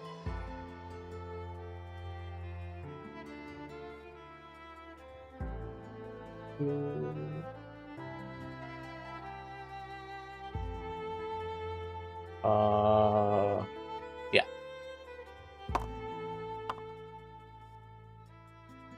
Mio-san, where is the Oni? Mifune-san's orders were to let her go when the time is right, and allow her to return to Kajimachi. What of the boy? When do we let him go? Or are there other plans? I don't know. The orders from upstairs were to keep him in the room, and don't let him break anything in it. I wasn't told anything else. I see. Mio-san, see, I'm not sure how long I have to watch him. And I was up all night last night. I'm very tired, to tell the truth. You can go. Arigato. What's on the TV? Let me go. I ask a question. Let me go. Mifune-san's orders are that you are not to leave this room. My father's gone with your people. He sealed it. What else do you want? I'm simply following orders. Yeah, that's my favorite excuse for doing bad stuff.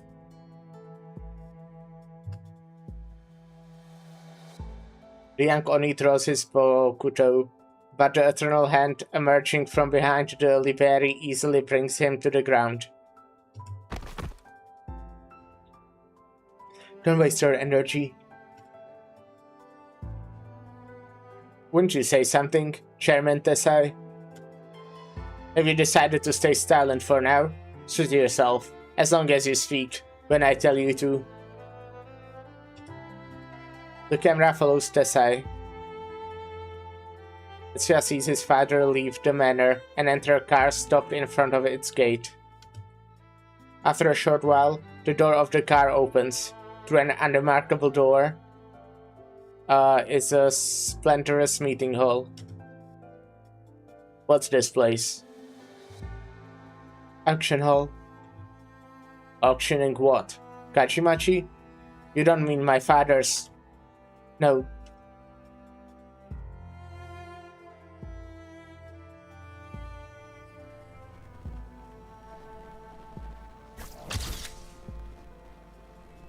That's a new sprite, I think.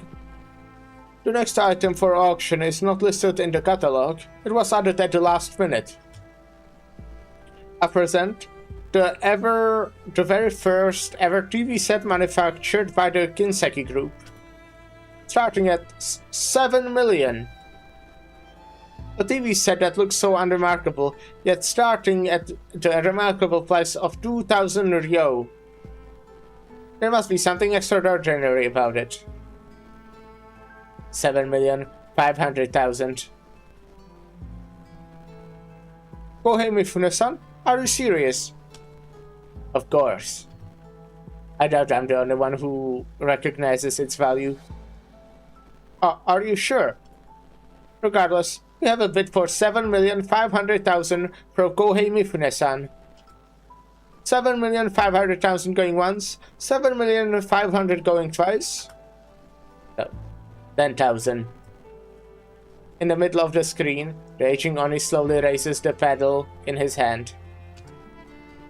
His odd, feeble voice comes through the TV speakers. That's Chairman Tesei of the Kinseki Kai? What did Mifune say? 15 million? He's still raising the bid?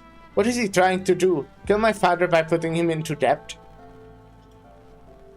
Liberi says nothing, but the young man sees a hint of pity in her eyes that goes a little further than what the number 15 million should elicit.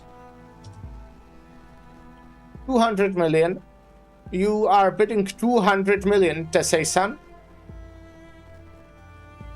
200 million? 200 million going once, 200 million going twice. Last chance at 200 million. Sold. Tetsuya watches as Desai rises from his seat and walks past rows of well-dressed buyers towards the TV set that should have belonged to him to begin with. Desai, son, there's still paperwork to be done. Desai ignores the auctioneer and gently lifts the TV set, and the way he did when he marketed it to the potential buyers, one at a time, many years ago. Tetsuya raises his Bokuto again. He charges at me in desperation, but is once again thrown easily to the floor. Again and again. The TV set continues to mercilessly send distorted sound into the room. The sound of camera shutters, of people giving a show of applauding, of footsteps, of the rustling of pen and paper on paper, of car doors shutting, of car engines rumbling.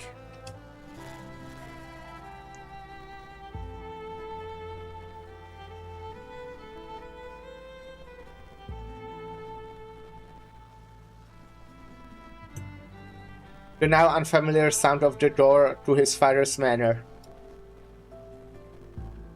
Tetsuya has lost count of how many times he has gotten back up from being thrown to the ground by Mio. He charges futilely again, when he hears the voice behind him. One like a ghost, the other like a man eating aki. Voices that hardly even seem human anymore. Now, give me the deed. Sign here, stamp your handprint, and all will be done. You still can't do it, can you? But you understand that none of it is over until you have put your palm on the page. And what happens when I do? The deed to Kajimachi will become the collateral on a loan in the amount of 200 million. The TV set is yours, once you give the payment to the auction house. It's Tetsuya that I'm talking about. Him, same as always. Those photos of him will be sealed away forever. You'll never be able to pay back the debt. We can keep this secret together, and he will be none the wiser. The two people in the room with the TV both freeze. Even the Liberi, who should have seen plenty of such things, takes an inventory step backwards. You liar. He's a liar. Mifune is a liar. Don't do it. No. I know it's not easy, choosing between abandoning your son and a crushing debt. Money? I don't care about money. Money, business, titles, land, none of that matters anymore. But only this, bowing my hand to a rotten scum like you. And yet, bow you will. Bow you will, for the Tetsuya you failed to save from the rampaging Aki, and for the other Tetsuya you almost made a traitor out of. Promise me, you won't kill Tetsuya, or Hoshiguma, or those two girls. I won't. He tricked me. He tricked me. Don't let him trick you. You're the Oyabun of the Kinseki Kai. You're Tesei the Kingpin. You're my father. Papa. Papa. This isn't supposed to happen. This isn't who you are. You're the villain who can turn Mitsukue's Yakuza upside down with the wave of your hand. You're the steel-hearted murderer who killed my mother. This isn't who you are. Papa. As the old man places his hands on the inkpad, then leaves his red handprint on the paper. It seems like all life has been sucked out of him. Good. Very good. By the way, Your son just saw everything that happened, from beginning to end. I'm sure he'll be grateful to you. No need to thank me. How dare you? Your son thought he was the same as me. He thought you always looked down on him, as you look down on me. Thinking of him as a worthless substitute. I hope he learned his lesson, and stopped thinking of himself as the most pitiable man under heaven. How lucky he is to have someone willing to trample the last vestige of his own dignity for him. A wave of a fan, and the hand-printed sheet is cut in half. But Mifune continues to sneer. The image on the TV starts shaking. Something seems to have moved the camera.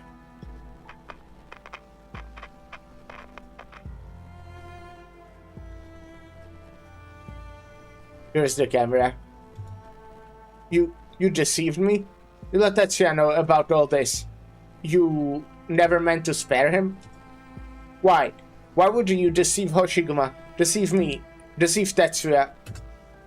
Deceive is such a strong word. Hoshiguma learned that her choice was only ever wishful thinking. Tetsuya learned that you did love him, after all. And you understand now, don't you? Mitsuku no longer needs you or the hypocrisy of the Kinsekikai. Everything we have done was to fool yourself. A loud noise comes through the speakers as the camera is smashed. The screen goes dark, but the speakers continue to mercilessly communicate the sound. The sound of Tesai's fan clashing into Mifune's sword. The sound of labored footsteps. The sound of blade impaling flesh. Papa? The sound of blood dripping. Papa! The sound of a body hitting the floor. Papa!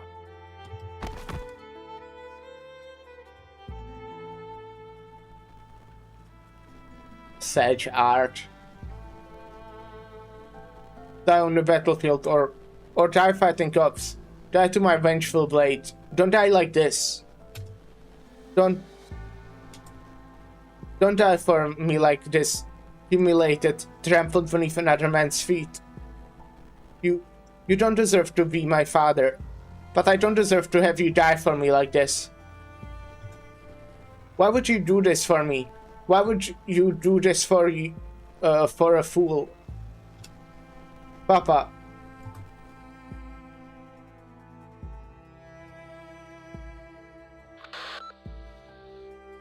Mifune-san?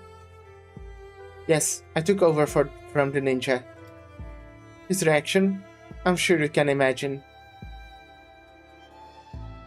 You have no further use for him? Yes. What other orders do you have? Yes, I will go to the place where Momoka is being held. But was there not someone else? The woman by the name of Kishisei.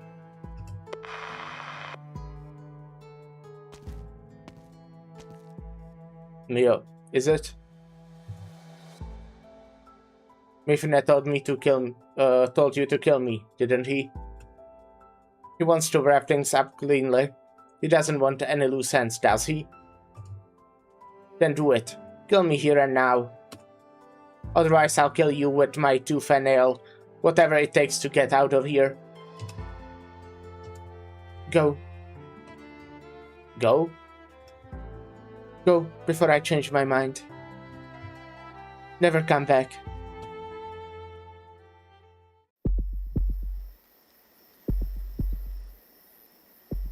Look, he's fine. Has the sun set? Yes, that's what I did in Destiny. Tesai does not know. He has lost track of time. He remembers falling to Mifune's blade. He remembers Mifune grabbing his hand and leaving a bloody handprint on a new contract. Shoving Desai into the Destiny content vault? Yes. Then the footsteps grow distant, and his vision grows grey and blurry. He wants to be free of all this. Uncle Desai?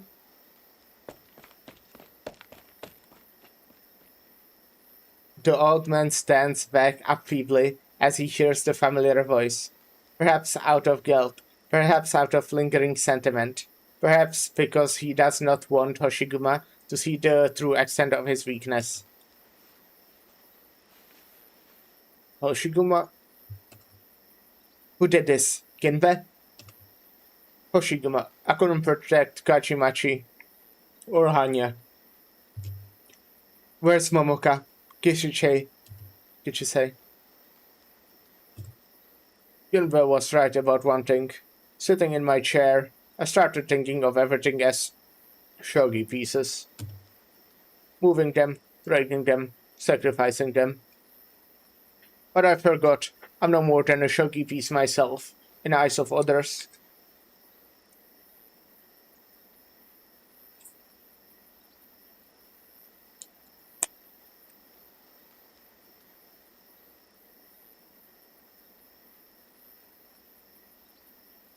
Run.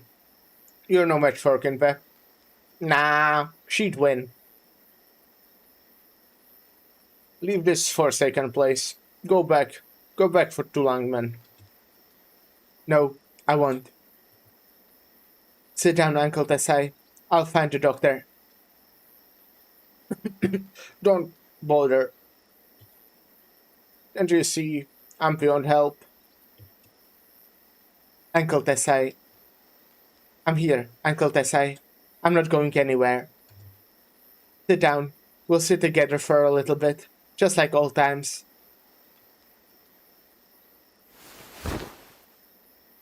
Hoshiguma helps the dying man sit down. She casts her gaze towards the tall walls in the distance. There are lights flashing outside, and the sound of tracks rolling over the ground. She does not care what it means. Kajimachi is dead, and she cares not what will become of it later. All she knows is that she must stay with the dying man. The old man's breathing grows weaker and weaker, but he begins to feel the rumbling of tracks too. Looks up in terror, but his eyes can no longer see. The ground trembles beneath him. Is that a sound I can't hear? What is it, Hoshiguma? What is it? It's... Hoshiguma stops in mid-sentence, choking back tears. After a while, she growls from the back of her throat.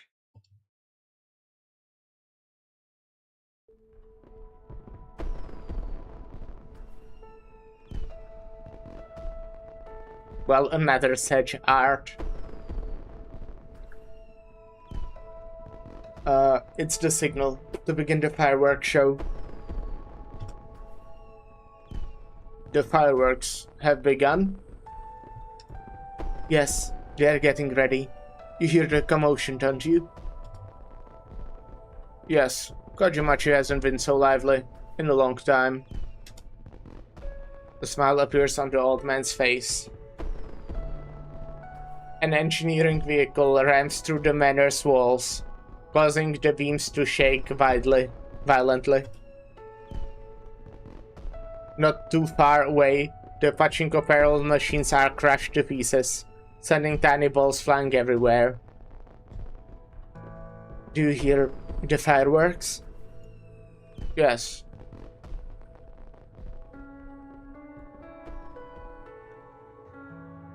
The sound of fireworks going off, taiko drums rumbling, the noise of the crowd. He feels the trembling of the ground again. It's a joyful dance. He hears the faint sound of car horns from vehicles caught in the traffic jam outside. He senses his own heartbeat growing slower by the second. No. No, I can't. In his final moments, his heart races once more, and hot blood flows swift through his veins as the dying man gazes at the sunset, thinking that it is the rising sun.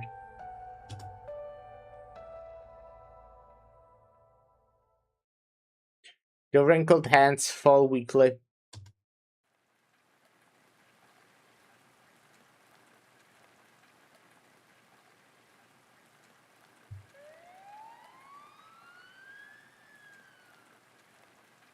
Found the body. The witness report and the suspect matching the description of Hoshiguma.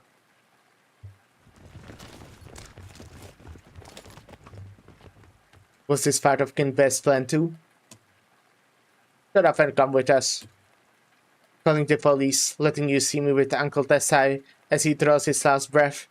So that will once again be suspected of murder. Was this part of Kinbe's plan too? Did his people call you? I see. Hoshiguma takes a leap and sees a familiar foe before the policeman says anything. Yakuza, ninja. You're in league with each other? The policeman looks down at his own feet as Hoshiguma swings her unsheathed sword, trying to cut a path through the faint but inevitable dusk.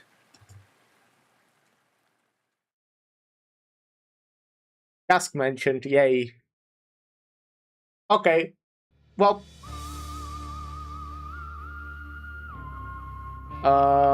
Neat. Man, I don't even know how to talk about what Ato is about. The loss of home, the transition to modernity, the 1986 to 1991 Japanese asset price level. There's so much more. Yeah, gotcha.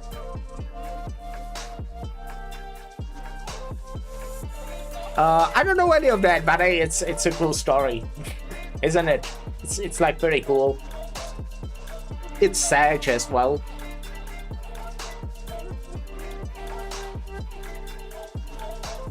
Clicks before.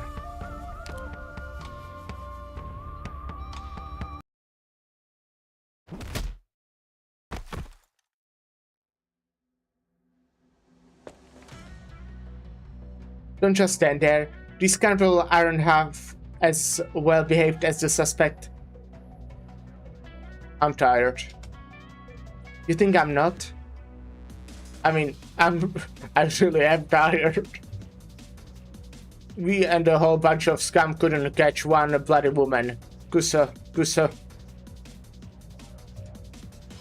She wouldn't touch her hair on our heads. The real scum are the ones she knocked out with her sheath. All of them have a rap sheet 10,000 re long. And we are working with these scum against her, while she knocks them out one by one. Gusa. I think that means shit or something like that, but I might be wrong. Koreto keeps saying it will get better, but I've been on the job for almost 10 years, and I don't see things improving one bit. Out of the way, cop. Shogo.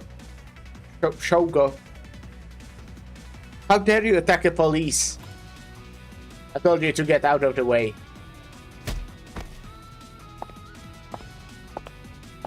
Why, you... They stare into each other's eyes. Excuse me, officer. May I pass? Or I could commit assault on the officer of the law. Or murder. I'm not picky at the moment. The officer sighs and stands aside, putting her empty hand where Hoshiguma can see them. Thanks for Shogo.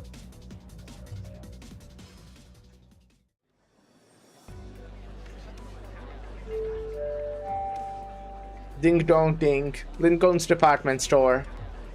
Everything you want, you'll find in here. Lingo's department store. Have a pint. We have just the right lager for an Oni like you. Or if you prepare for more traditional stuff, we have the fine collection of imoshochu if you do pick from, for you to pick from.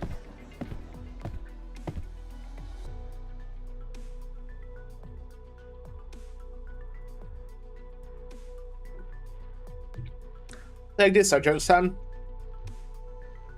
Out of the way. What's the hurry? Are you looking for the most precious thing on Terra? The stepping stone to happiness?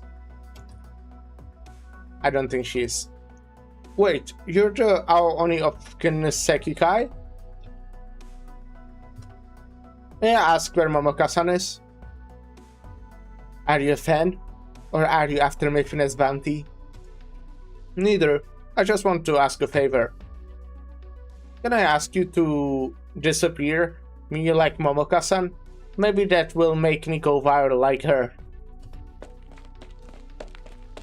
It's me, Aoni. Can I get the fake? Out of the way. Wait, Aoni-san.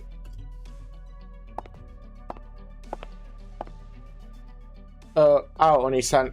We're just drinking establishment. One more Moeshima Black to go. The Moeshima Black production line shut down a few years ago. My interest in the newest offering from the same maker. It's their premium line, which I'm sure you'll be happy with. Fine, whatever. While the clerk gets the liquor, Hoshiguma stands with her back against the storefront, gazing coldly at the crowd that has begun to gather. A city is a big place, whether it's called Langmen or Mitsukue. The death of one man does not move the heart of the whole city, much less the death of a Yakuza figurehead. One man has died, many still live. By the people who still live, the city that they live in has nothing to do with her anymore.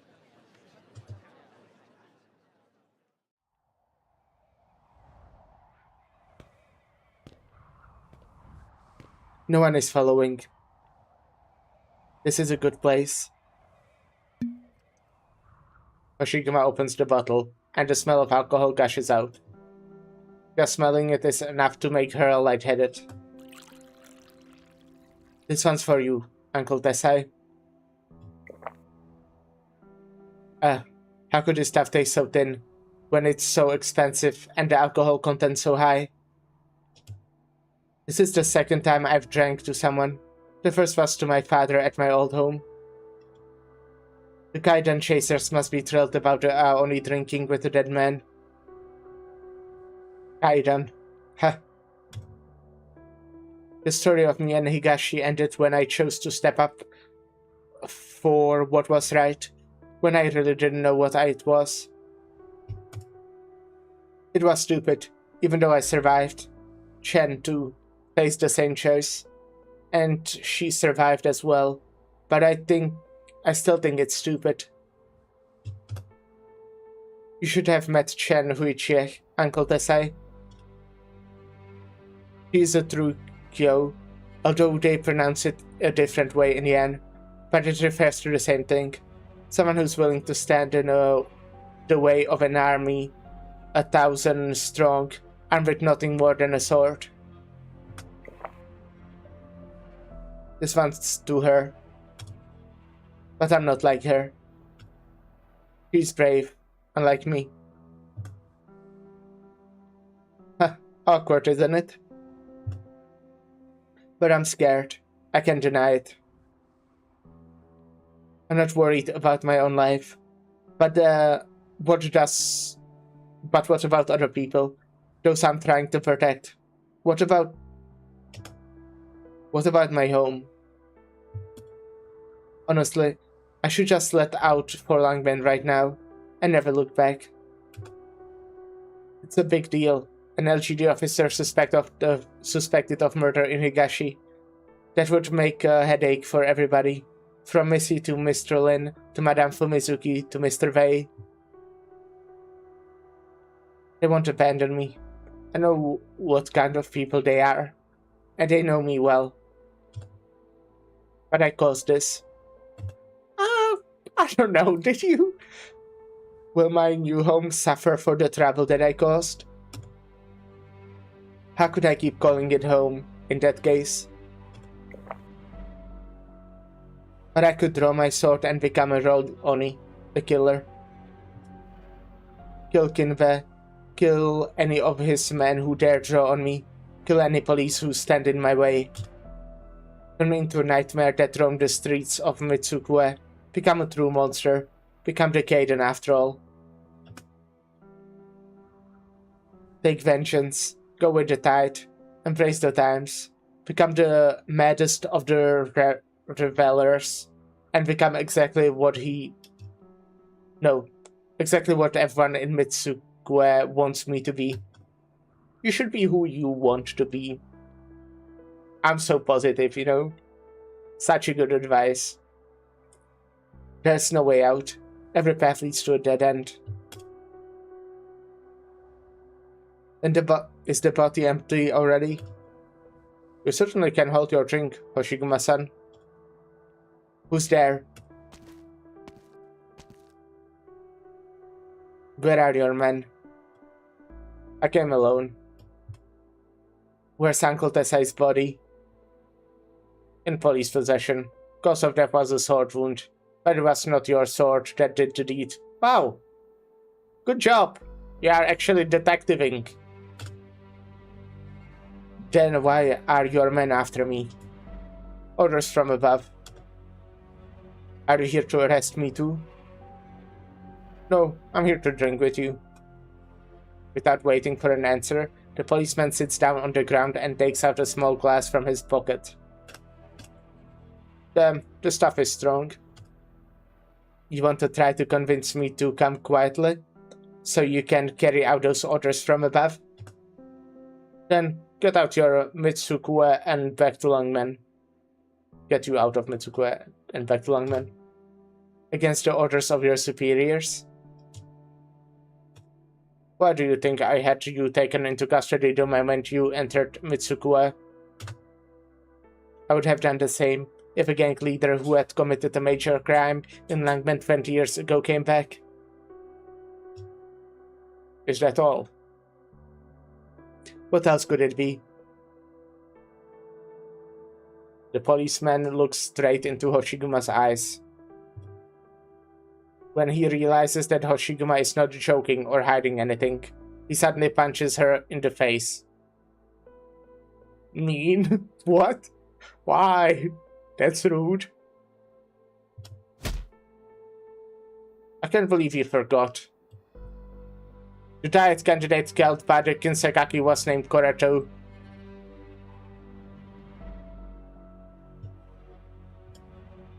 That was for my uncle. Kono Bakayaro.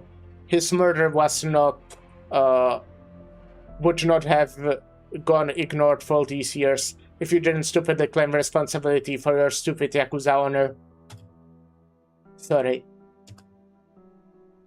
It's a little too late for that. There's nothing I can do about Mifune now. He's in cahoots with one of the most powerful Diet members.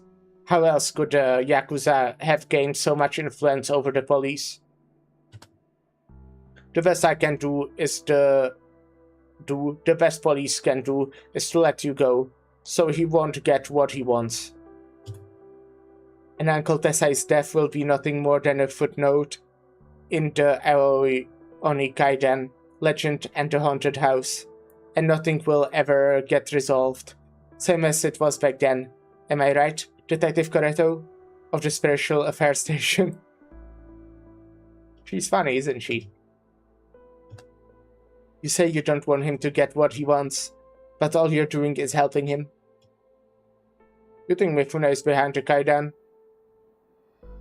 Yeah? You don't sound surprised. But I do understand that no one else, figured that out. They are not very good at detectiving.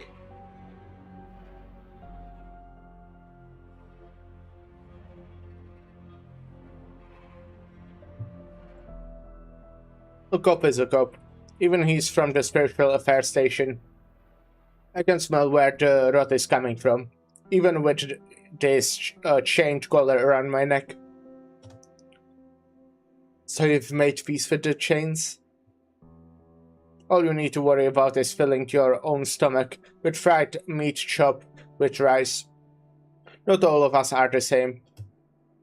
Do you know how much it costs to get a house that can barely squeeze a family of 4 in Mitsukua? I'm not sure I want to know. If you're willing to pay off my loans and take my wife and kids to Lungmen, sure, I'll turn your old home upside down. Or if you're absolutely certain that it will be a fatal blow to Mifune, I could potentially see myself jumping on this gamble of yours. Now, it's your turn to answer. Do you plan on paying any of those loans that I'm not even sure I could free myself of before I die? Or is there a greater power than the diet, enough to take Mifune out once and for all? I'm doing my best to help you. Recognize good faith when you see it. Excuse me. Aoni. The policeman angrily drowns the last bit of liquor left in the cup. Come with me. No. Give me a reason. I want my sacrifice to mean something, but everything in Mitsuka is denying it. What else is left for me in this empty city? It's time to go. It's time to go home. I hope Missy has a better summer in Siesta than I did here. Oh, is it happening the same summer as...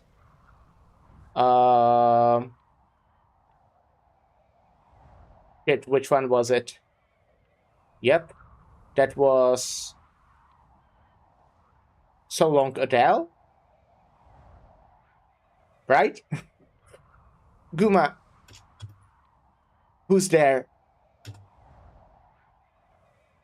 Who's what? What are you talking about? Yeah, okay. That's neat. I wasn't sure if I'm remembering correctly, because that wasn't like the main plot of So Long Adele, right? Like what Swire was doing, she was kinda there.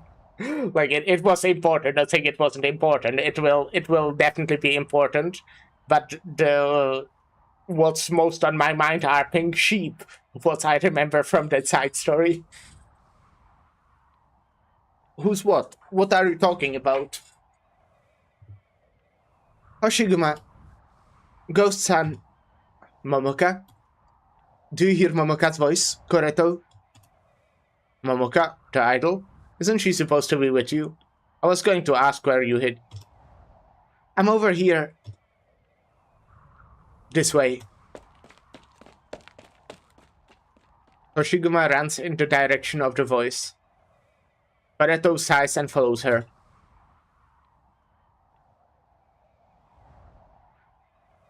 There's no one here, but the voice is getting closer. Over here, this way. Momoka? What are you doing in the TV? Oh. Neither Hoshiguma nor Koreto say it out loud. A shabby TV set lies outside the tiny shop. It's hard to tell what the shop does, or if it's even open at all. Inside, Momoka is yelling something at Hoshiguma. She's not looking at Hoshiguma, but knocking on something in front of her, as though she's trying to break the TV screen and climb out.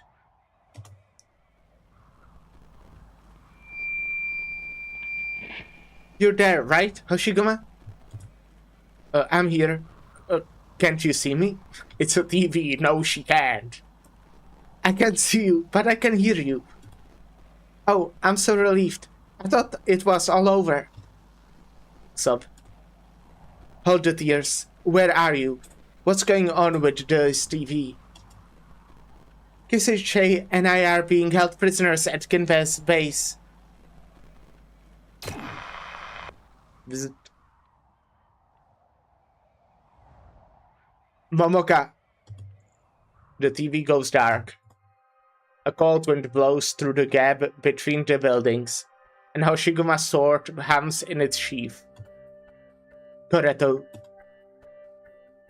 I was agitated by Uncle Tessei's death and forgot a few things. My bad. that's yeah. It's funny. I mean, it's true that Eiffel was messing around with Dolly, but to be fair, Spire was also struggling with the Colombian government attempts to seize administrative control over New Siesta. Yeah, but I don't care. They were pink sheep, you know. But yeah, something like that did happen.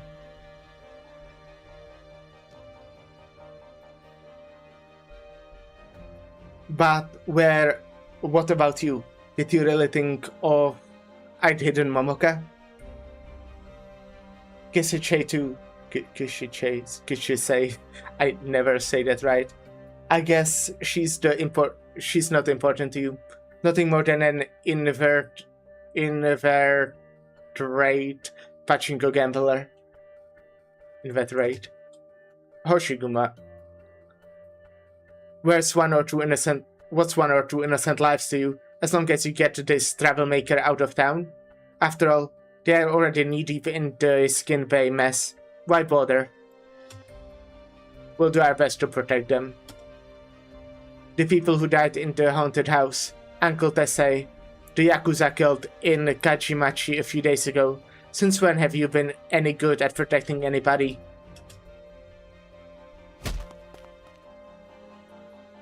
It is Oshiguma's turn to punch the detective in the face.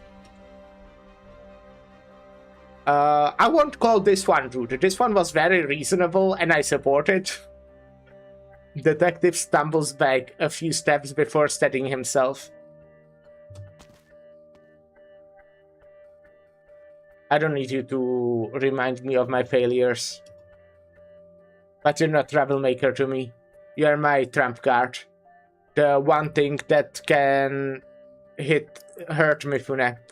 The only thing standing between him and total control of Mitsukue. And the way you play it is to get me out of the city. It's the best a cop can do. A cop, eh? You're a cop too. You know the limitations. Go back to Langman, Hoshiguma. You're a particular individual, and the LGD will take care of things for you.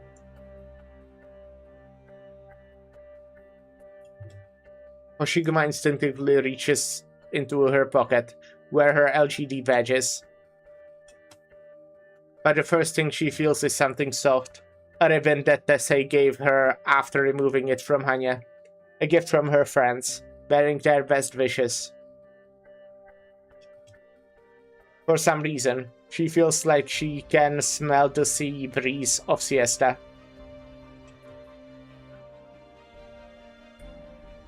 The haystacks of the Victorian Plains. The aroma of Langman's downtown restaurant. And the scent of Kajimachi's old wooden houses. You're right. Good. You have seen the light. Now hurry up and... I mean, you're right that the LGD would take care of things for me. Maybe I've been too cautious, too concerned about bothering my friends. What do you mean? Hoshiguma does not answer. She takes the sword and sheaves it from her belt, and begins wrapping the ribbon around the handle. You are going to use the sword? For what? I have a promise to fulfill. You're going to rescue them? Don't be so... Missy would probably be angry about enough to burst a few blood vessels if I just went back to Langman with my tail between my legs. Assuming I had a tail. And I'd never be able to look Lin Yuxia in the eye again. As for Chen, I still have to fight Chi with the reforged Hanya. I can't very well go back empty-handed. Aren't you afraid that you'll regret it for the rest of your life, like 20 years ago? Uncle Desai said that Hanya was imbued with the secret art of the temples, but I didn't have the discipline to suppress the madness in my Oni blood. Discipline, madness. Don't you think all that's little vague?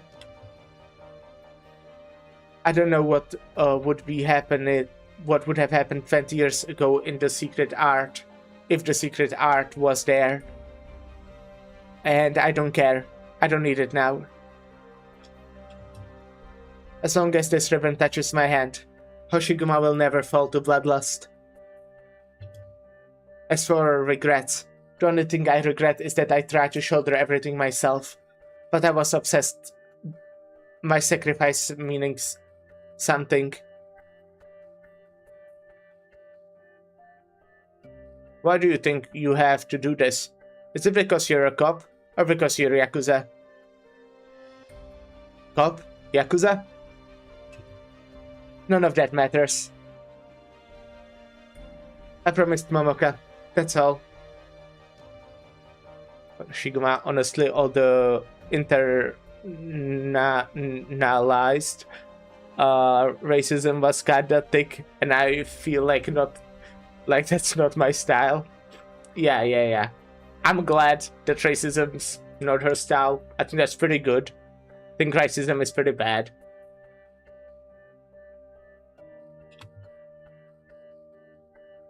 Oh, and since I'm going to rescue them, it's more likely than not I'll run into Mifune at some point.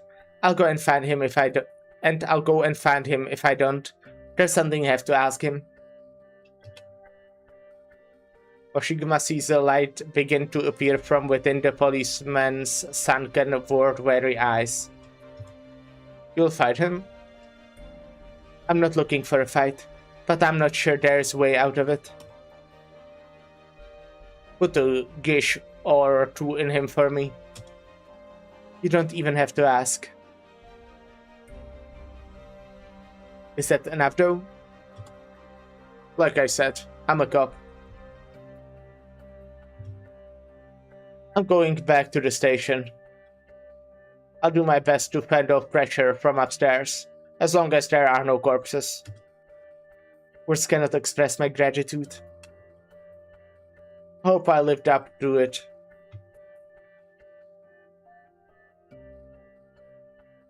That was neat.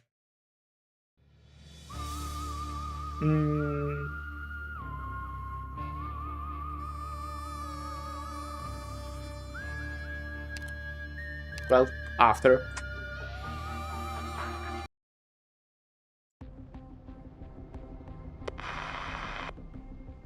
Hoshiguma, can you hear me?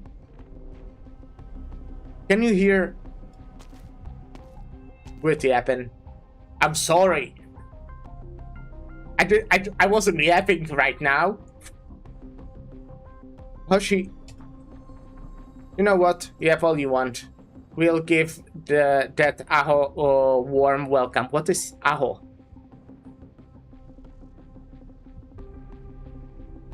What does Kinve want with me? Kinve? Who's that? I mean Mifune. How am I supposed to know? You're an idol. So maybe the Oyabun has some use for you. Or maybe he just plans to do you in. Should have buttered him up more with that pretty face of yours. I don't know what you're thinking. Okay, it means idiot. In the Kansai dialect of Japanese. Oh, okay, thank you. From the way it was said, I assumed it would be some kind of insult. Should have... Oh yeah, I've heard that. Bakayaro. Who the heck is texting me? Everyone knows I got assigned last-minute guard duty. What? Some other lucky sots taking over the shift? Yahoo! Nice. He's gone. What happened? Why did I feel like I was hearing voices? Even talking to Hoshiguma. Am I going crazy? Behind you. Hi. Yeah, okay. She is cute. That's the fucking blood squid or whatever. Vampire squid. So you weren't acting in those shows? I don't believe it when Kichise told me. You know Kichise? Is she alright? Looked up like you, but probably safe for now. Who are you?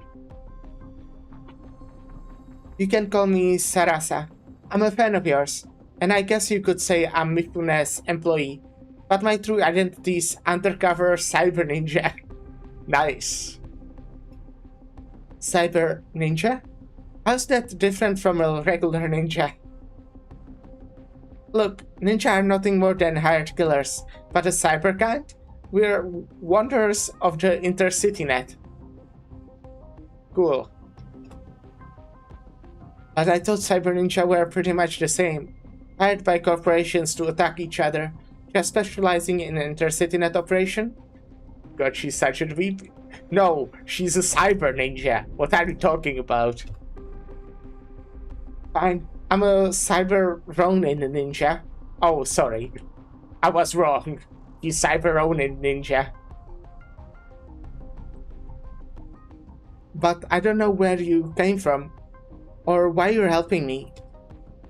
That video that you saw at home, the one where Mifune and me plot to infect you with oripathy, I was the one who leaked it to warn you. Do you trust me now?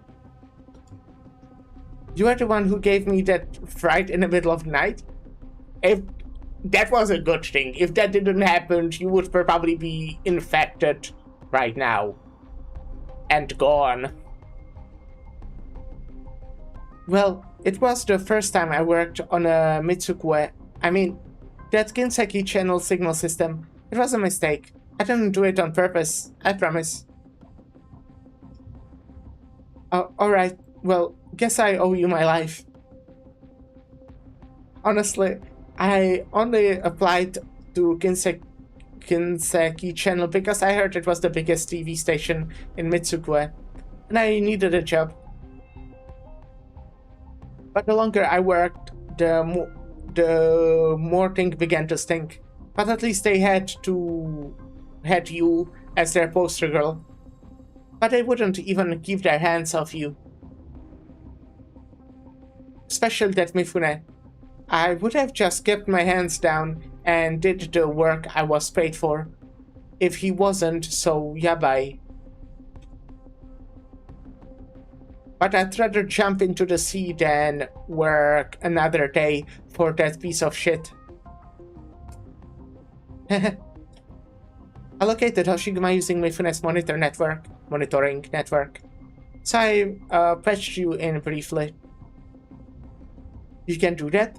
I remember how the technical director spent a long time fumbling with the preset connection the last time I was live on air.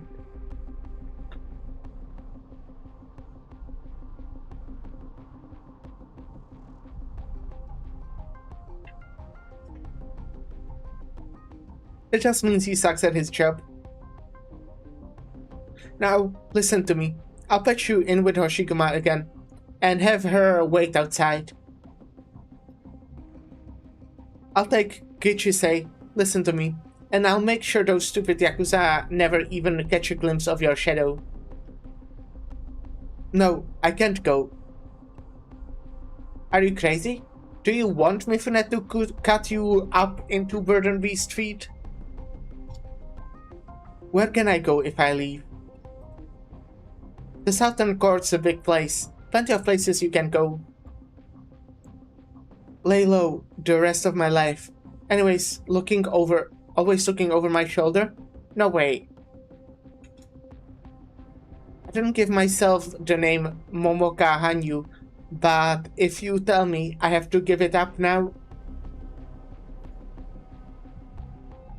How's that any different from being dead? Are you serious? Aren't you afraid to die?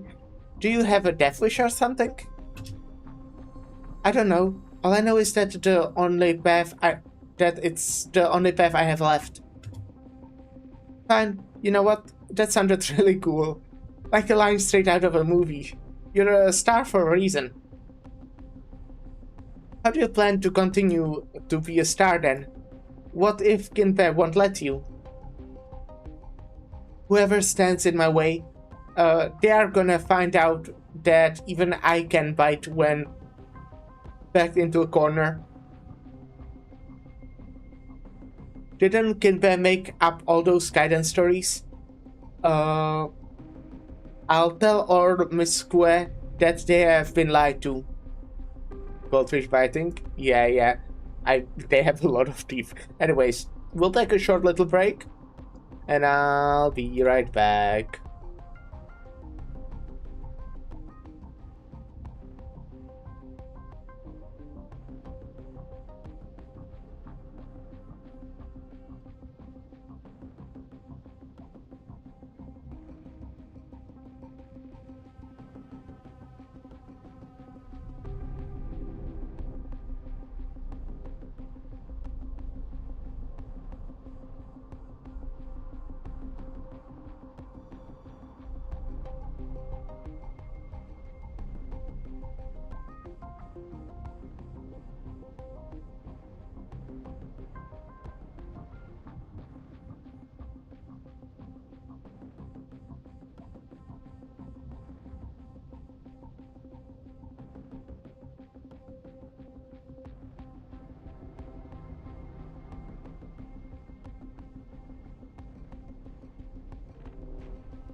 Hey, I'm back. Hello.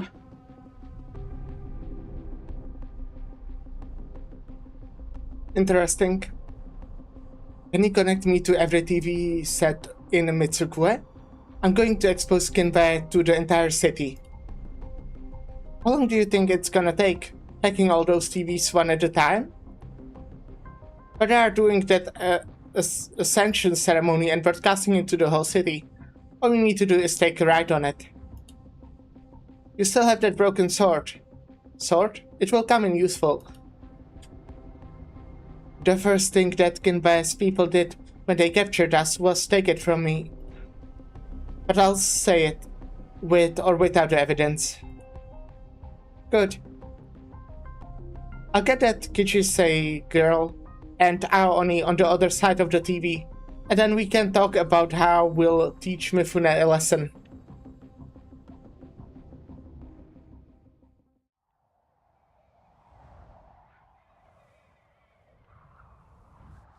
Oh, where are you? Where are you? Did I doze off? Wait, did the Kami-sama... I'm not in that much of a hurry. It's you? Mauritius is straight with the start. He wants to turn around, but dares not, afraid that he will learn that it's all a dream. But there is nothing there at all. The Kami seems satisfied with this reaction. Kami-sama. It's been a long time. You're finally willing to show yourself to me? I'm very grateful that you pulled my family out of poverty. Did you spend all these years looking for me? Just to say thank you? I wanted to thank you, of course, but there was also something I wanted to ask you. Why did you leave us? Why was it that we lost our happy life, little by little, until it was all gone? Did we offend you? Or was it the fate that not even you could avert, and that was why you chose to avoid us? What does any of that have to do with me? I understand. Of course, it couldn't be.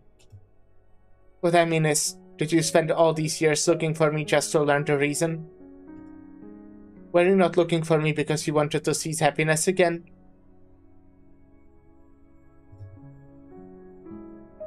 I've said this many times, but I guess you were too young to remember, so I'll be patient and tell you once more.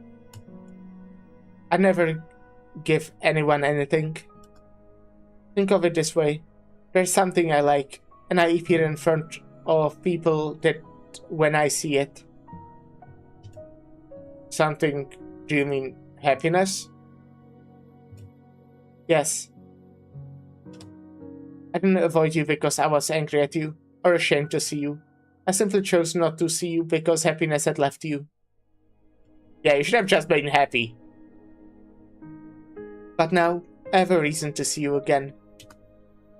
Chose the right path, and you shall know happiness beyond your wildest dreams. The Kami's voice is exactly as he remembers, but for some reason, it makes the hair on the back of his neck stand up. It is because he has lost the innocence of childhood? Is it because he has heard too many lies in his time? Yes, he has heard too many lies, and he has learned to treat all beautiful promises as deception. But this is different. Please, tell me. You stand in the eye of the storm. The Oni, Hoshigama, the snake, Ginbei, and that poor goldfin, and to that a poor goldfin, and the wolf who believes it's own nose. You. All your fates are intertwined. Oh, there's also an unfortunate old man, but he's dead now. That's my son? With his death, you finally have a chance to seize the happiness that you have longed for. His death. My happiness? What do you mean? Why is Desai dead? Who killed him? Take a guess. I think you could guess quite well. It's so hard to guess. Yeah. Good question. Is it? Is it hard? What you really should ask yourself, though, is if it matters. You stand where countless people could only dream of standing, Maruichi. This is a business opportunity, a big one. Choose right, and everything will be yours. You want me to stand on Kinve's side? Kinve is a liar. He wouldn't let me live. That's why it's a big business opportunity.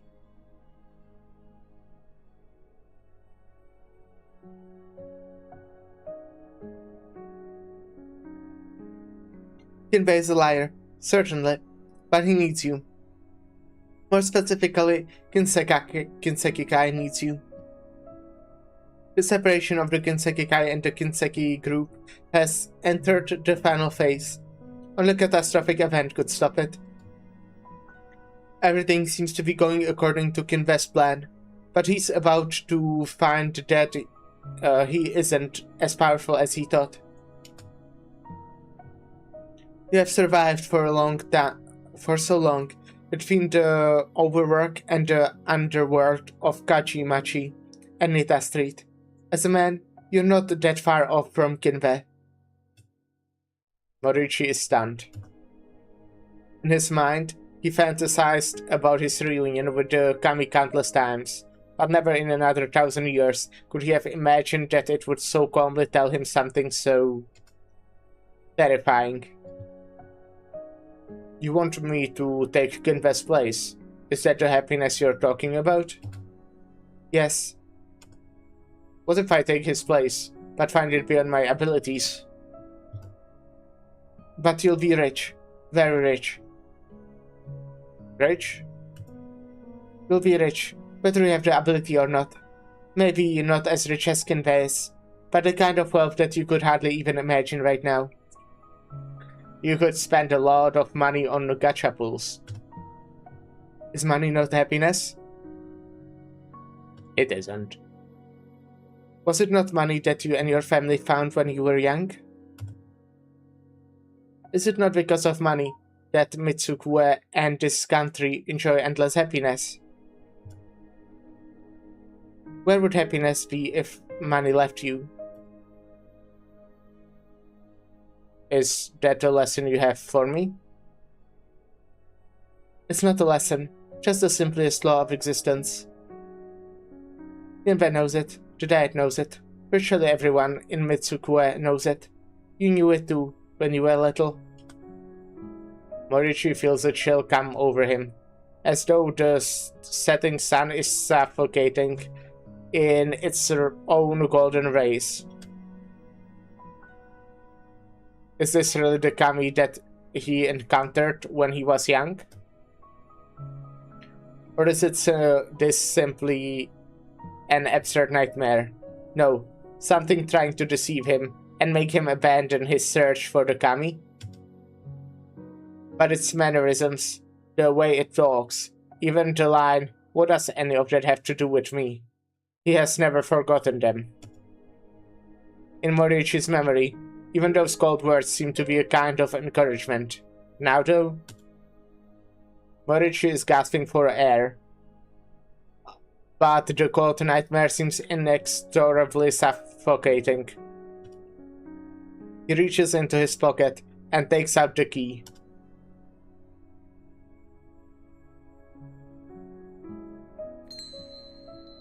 It's a nice art. There's numerous scratches on the old-fashioned key, with a tiny maneki-neko hanging from the keychain. It has kept him company for many years. Money is happiness, you say? Maybe that's what I always thought, deep inside. But did you ever stop to think, before all that happened, I only ever thought of you as a friend. the only friend of a lonely boy. The friend brought me happiness, for which I was very grateful, but could never repay. He had no intentions of accepting everything that I did. When you disappeared after I left, I failed to come to see you for a while. I thought it must be because I had neglected you. I thought I deserved it, because I'd abandoned my only friend. You know, almost did the exact same thing when I was being coerced by Mifune. The Oni? Yes, my guts wrenched in shame when she came to rescue me, but I couldn't say anything. But he just told me that I got it backwards all along. It wasn't you who brought me happiness. You simply came to me because happiness was there. Yes. I see. You're a kami. You have never been any more or less than a kami. I'm sorry for my arrogance. To think that I could befriend a kami, never mind trying to catch its tail. Thank you for coming to see me, and telling me that I have been walking down the wrong path my entire life. How could an information broken have any true friends?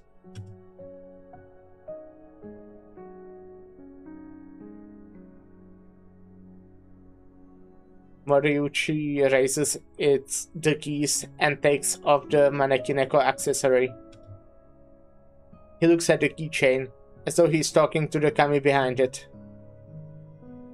But I wanted a friend. A true friend. Can you understand that? Would it make you angry? If you're not angry, might I be so presumptuous as to make a bet with you? Mauricio stretches out his hand into the sky unobstructed by concrete. If I do as you say, I'll never have a true friend for the rest of my life. I'll never have true happiness. He bites his lip and opens up his trembling hand. The accessory fell straight down, like any ordinary object, and is soon swallowed by the dark streets beneath the setting sun.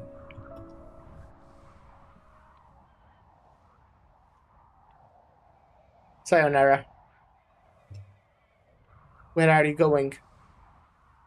To find Hoshiguma. If Tessa is dead, as you said, then I have to go and help Hoshiguma. He's in the back alley of Nita Street. The one with that tiny shrine. Huh? Huh? What are you hiding for? It's me. Manakineko-sama, Morichu turns around to see nothing, as though nothing was there to begin with, except for the orange-yellow glow of dusk.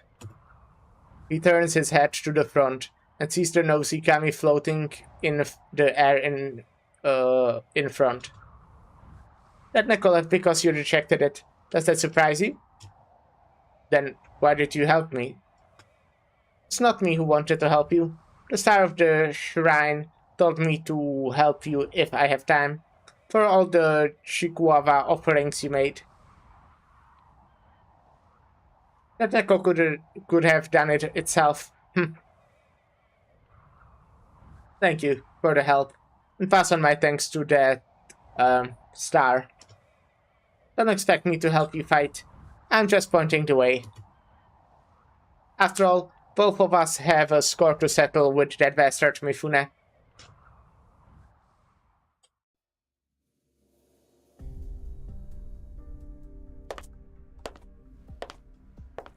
Mariuchi-san? Did you come to help me or stop me? Help. Did you find your kami-sama then? It's doing fine, much better than I am, but it has nothing to do with me, now that I found it. Where's Momoka? Isn't she with you? I was about to go and rescue her. Moriuchi? Is that Moriuchi? The TV? Moriuchi-san, Momoka told me Your oden's the best in Higashi. I want to try it. Once this is all over and done with. Who are you? Call me Sarase, but we don't have time for introductions right now. Momoka, could you say, get close to the mic. Time to make battle plans. Mitsuko is on the in for a big surprise.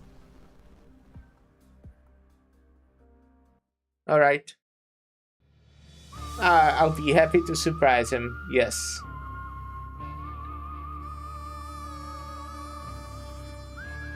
Cold moonlight.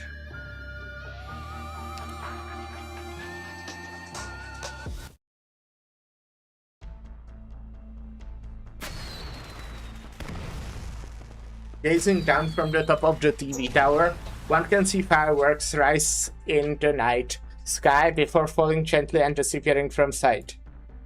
The fireworks show has not begun yet. It's simply the warm-up for the warm-up.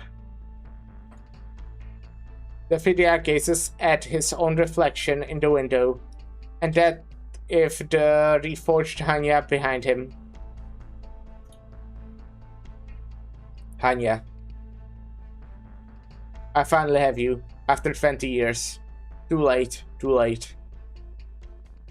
What could you possibly do for me, other than acting as witness to this ceremony in Desai's place?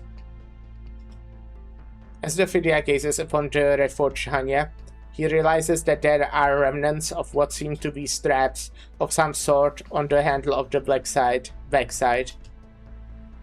The backside is untouched. A good shield, but nothing more.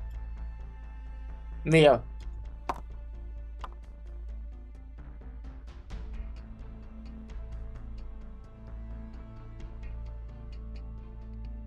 How long until the start of the ceremony? Around an hour. I'm going downstairs for some fresh air.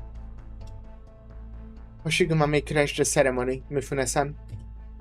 So much the better. What do you mean? If she does, it would mean one of two things. Either she's been driven to madness, or she has somehow managed to stay calm after Tesei's death. On my turf, in front of my camera, and on television, however, she'll be nothing more than a crazed murderer. Nothing more than a footnote in the Ascension ceremony, a failure driven to madness. Even if I'm not a match for her, the ones upstairs will take care of her.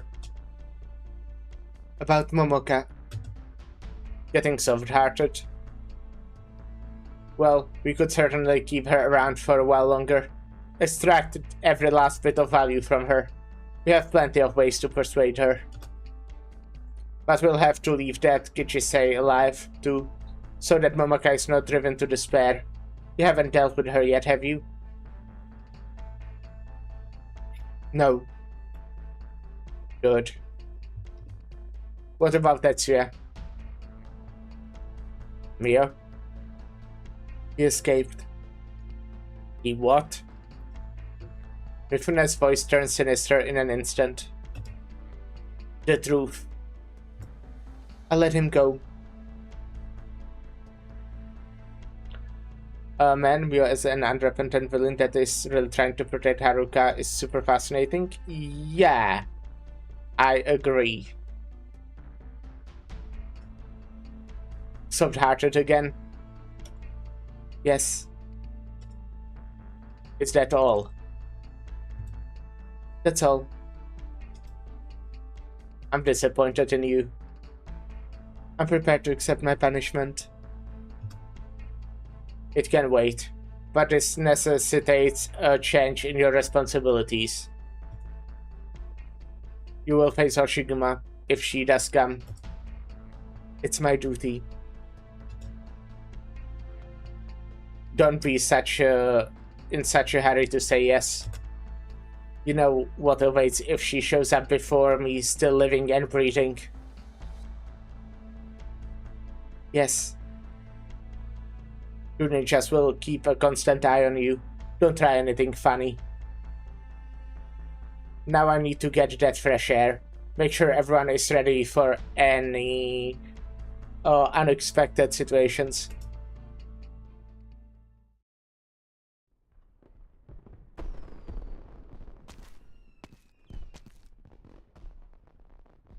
The fireworks show won't start for a while.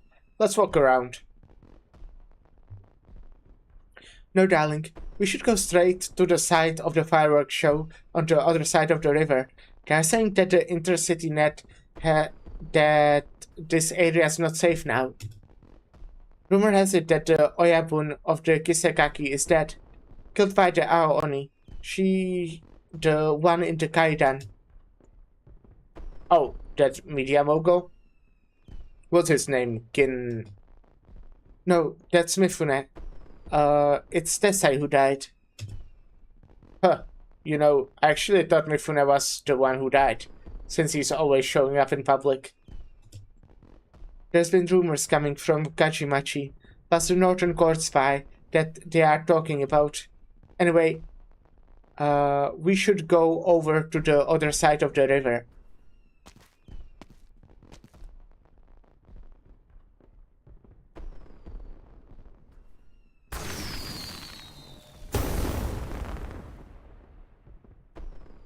Right then, hot topics. Manipulation of public opinion. It has become second nature to him.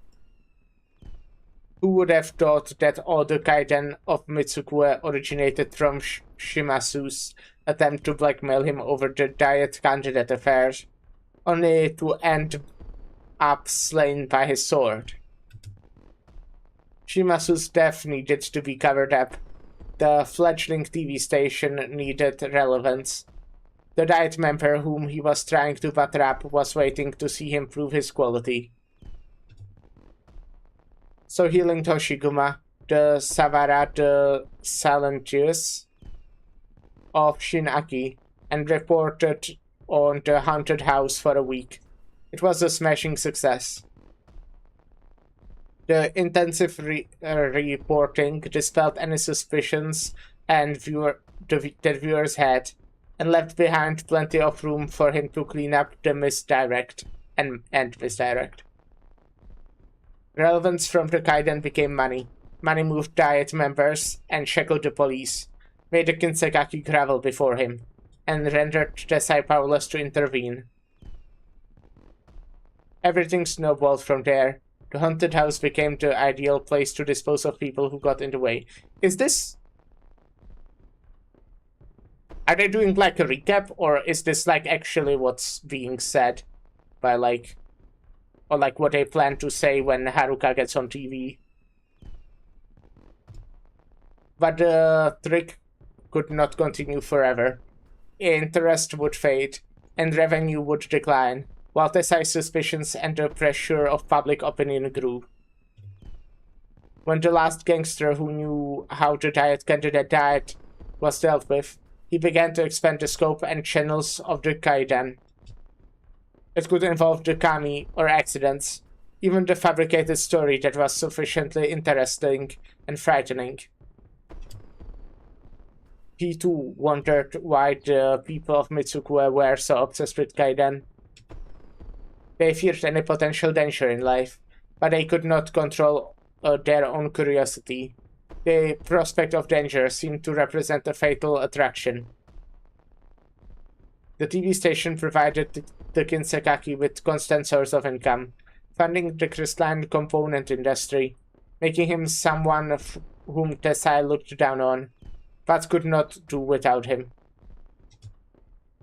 Meanwhile, to him, Tesai was already nothing more than a... No, I'm leaking. Emergency. Emergency. Emergency. Cool art. This is not a drill. This is not a drill. What's going on? Earthquake?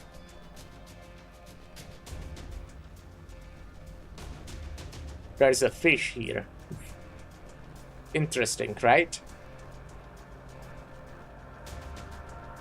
Mitsuko is under attack by the Northern Court. Repeat. Mitsuko is under attack by the Northern Court.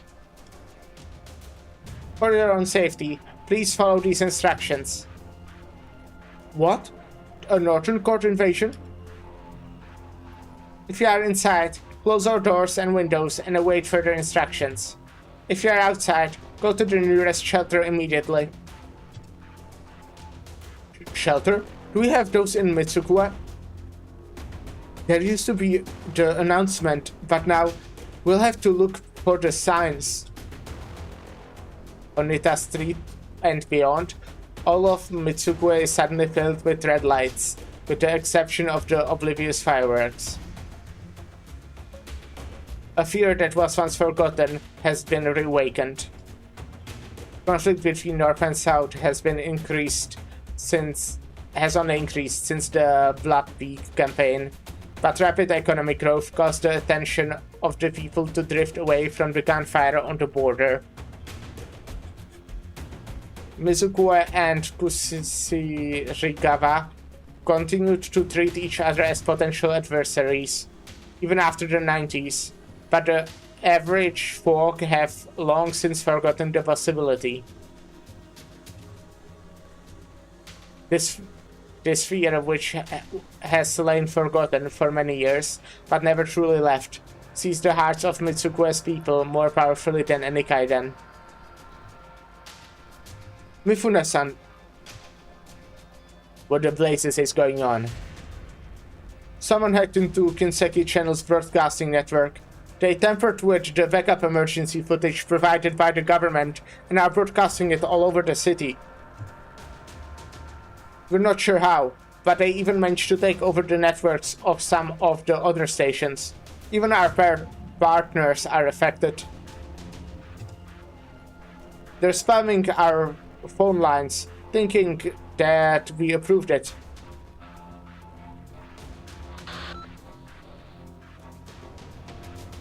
Moshi, what's going on? It's the diet? Well, that's interesting. That's interesting lore on, like,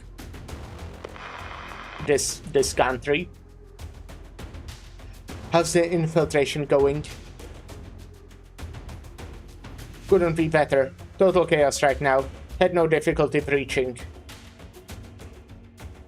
Don't go too far, Sarasa. There might be unintentional consequences to spreading fake news.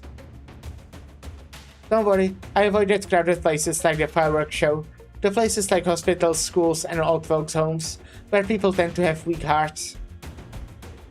Also set the retraction video to play after the warnings looped a few times. Telling people that it was a mistake. I'll go to the ceremony now with Momoka and Kishiche.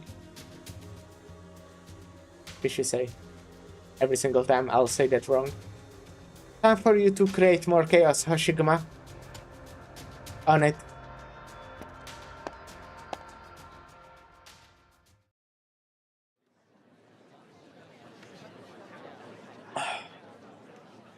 Hoshiguma walks in the opposite direction of the panicking crowd, towards the TV station.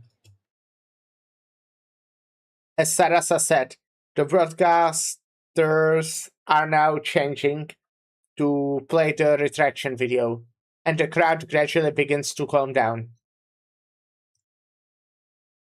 As Hoshiguma walks, she wonders if she might see the reaction she hoped for from the crowd. It need not be an awakening or an awareness of the vigilance. Nothing so heavy.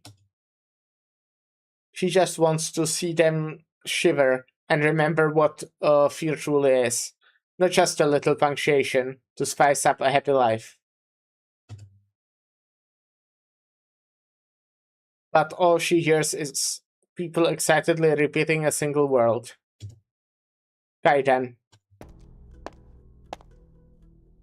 Here we are. So little security. Looks like the station really has its hands full. The one-horned Oni walks inside without hesitation. passing by 1, 2, and 3 station staff without being noticed. Until the 4th. The Aoni? It's the Aoni. Call the Kinseki Kai.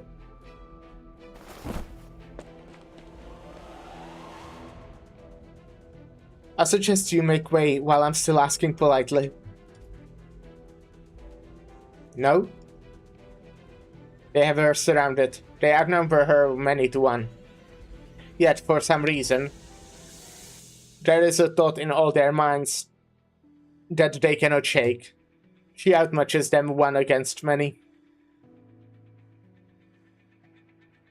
This is for your own good. Maybe some of you have heard about what the Aoni of Kinseki did 20 years ago, right here in Mitsukue. Even if we are no longer a clan family, even if your Oyuban killed Uncle Tessai, I don't want to fight you, if I don't have to. Make way. I want to see Kenve. Don't make me do this. You won't get away. The Kinseki Kai never issued a notice of expulsion, or no contact to you. You are still part of Kinseki Kai, and to attack us is to attack your own family. Do you really believe that? No one answered. Oshiguma continues walking, almost nonchalantly.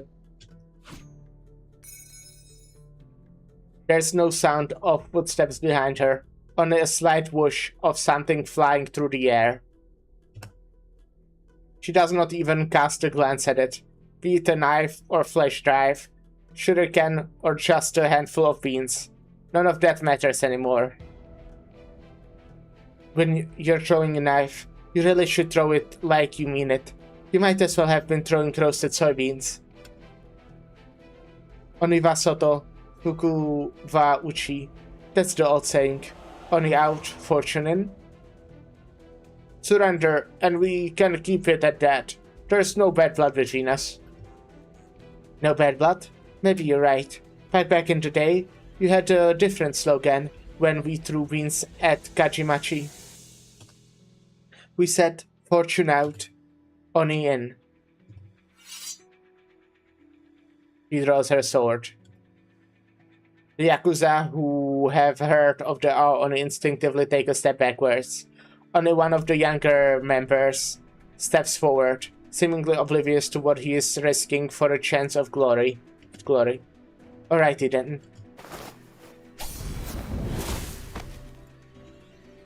No one saw what the one-horned Oni did. All they saw was a blue flash, and the young Yakuza fell to the ground, a bloody gash on his thigh. There's only one of her. Get her! We're the Kinseki Kai. We are the strongest. Get her! We must not disappoint the Kinseki Kai or Chairman Mifune.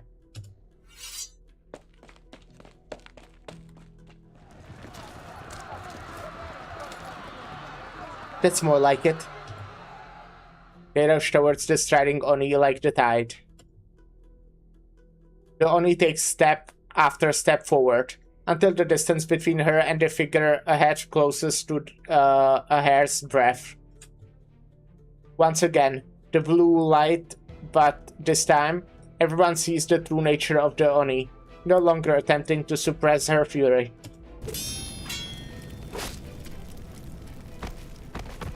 Hoshiguma blade moves through the air. Before long, there's no longer anyone standing in her way. The injuries are not fatal, but no one has the strength or the stomach to oppose her anymore. Only that one-horned Oni still stands tall. Sad. Happy.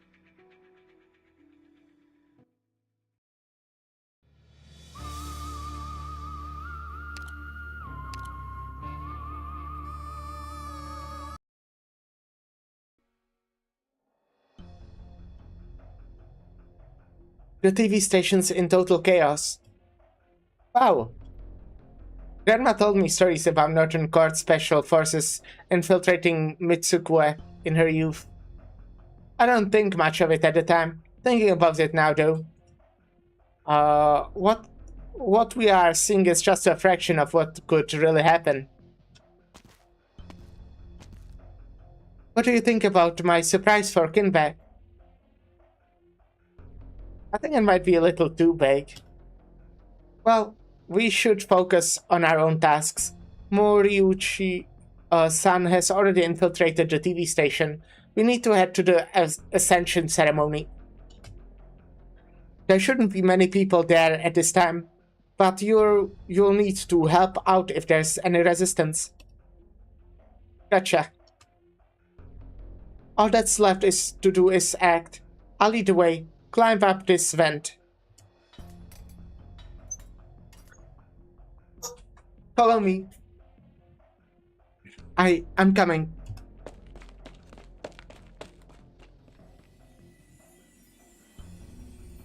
Nice art.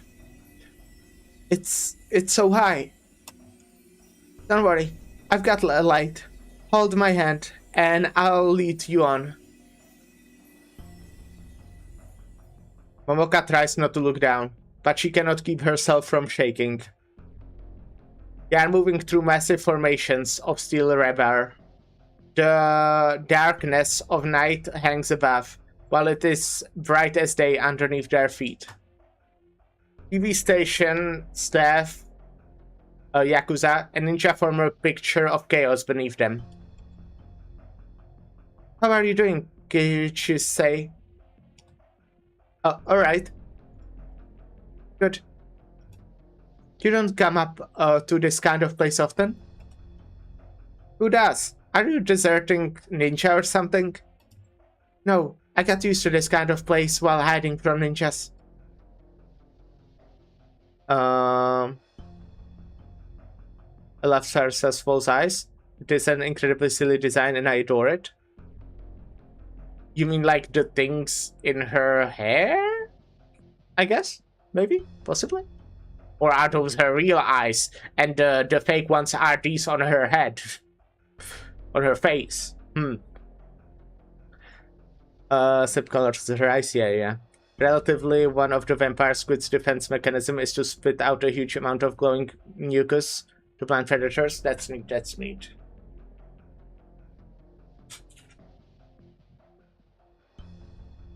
Hiding? That's not important. We're here. We've got people down below. Momoka, jump over this gap and follow those pipes down to the stage. You should be able to stay out of their view. That far? I'll try. Momoka clenches her fists, her eyes fixed forward, and kicks the ground hard. The steel structure suddenly starts moving, and the platform beneath Momoka's feet begins to vibrate irregularly. Why did it start moving all of a sudden? I think I'm falling. Watch your head. What's going on? Whoa! He fell? We're going down to Sarasa. Yahoo!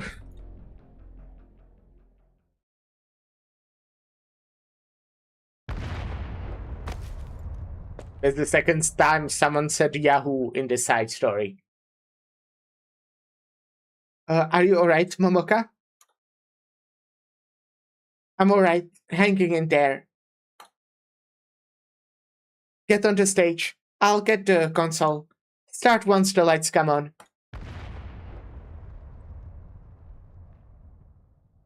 I can't wait for Momoka's show. I'm afraid I can't let you do that. Mio-san? Momoka. You have come to stop me, haven't you? Yes. Why? For the Kinseki guy. Have you considered not doing that, like switching sides or something like that, maybe? I know what you're going to say. That will ruin the Kinseki guy. Mio-san, Hoshiguma has showed up at the door of the TV station. You should go now, according to Mifune-san's instructions. Hoshiguma showed up for her. But Mifune-san... The other one watching me.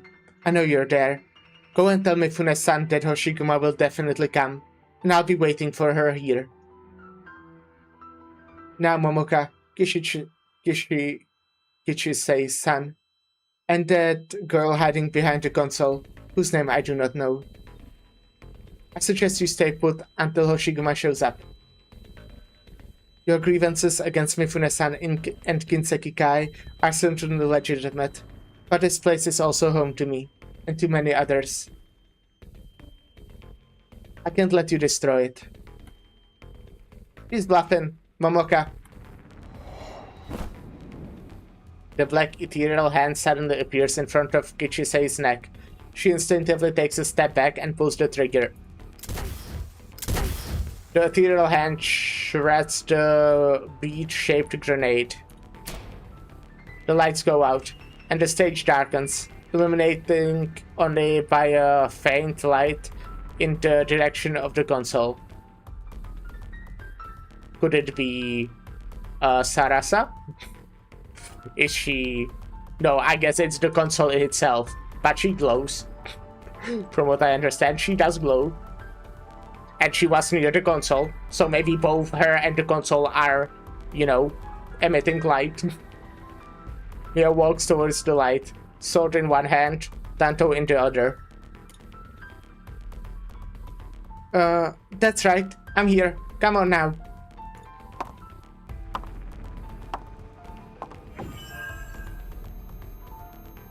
One of the spotlights suddenly turns on, shining straight into Mio's eyes. Then another, and another, and another. Then they all turn off at the same time. Mio's hesitation lasts only an instant. She takes a moment to collect herself, then charges at the console. Bang! A falling spotlight narrowly misses Mio's head.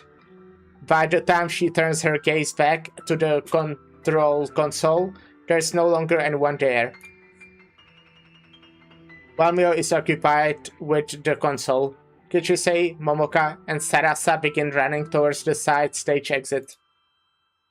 She locked the door. Let's try another. Click, click, click. They hear the sound of locks being engaged. The lights above their heads turn back on. Mia slowly walks towards the gathered trio. The lights are no longer under your control. Resistance is futile. You think so? Sarasa closes her eyes and raises her lamp-shaped staff. Mio's face quickens. Suddenly, the tip of the staff emits a blinding light, and the spotlights above the stage turn off again. Not just the spotlights. All of the lights that remain on the stage is trapped in the liquid, bouncing at the tip of the staff. Lights out, Ice Queen. And even the last glimmer of light is utterly consumed.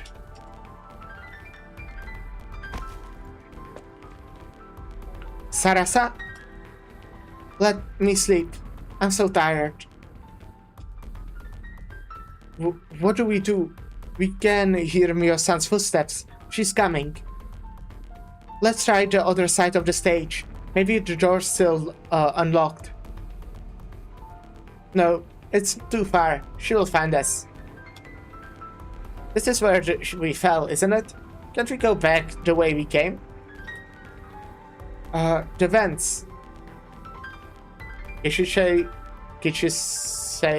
puts Sarasa on her back and was about to move when they hear Mio's voice coming from the center stage. Don't bother, I can hear you. What do we do? It's all or nothing. I'll deal with her. Suddenly, she hears the sound of knocking behind her. Is it locked? I guess we'll have to do this the hard way. Get out of the way.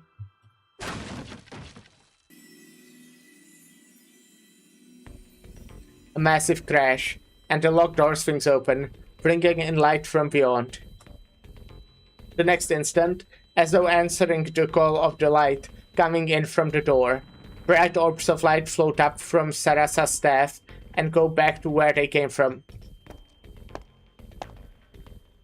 Sarasa? I thought I would get to sleep for a little longer. Yeah, that was like, what, 30 seconds? There'll be no light right here as long as I'm still asleep. Sarasa yawns, and the spotlight above flickers. Mio does not move from her position, so Sarasa begins walking towards the console. Momoka follows hesitantly, but Mio remains in place.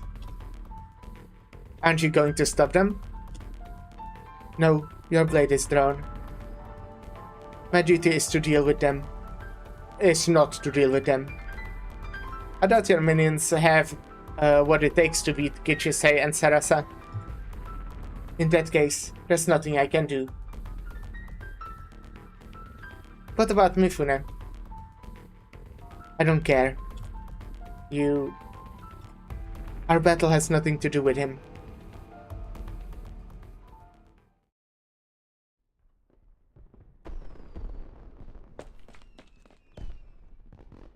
The last TV station's back online, Detective Koreto. I hear you.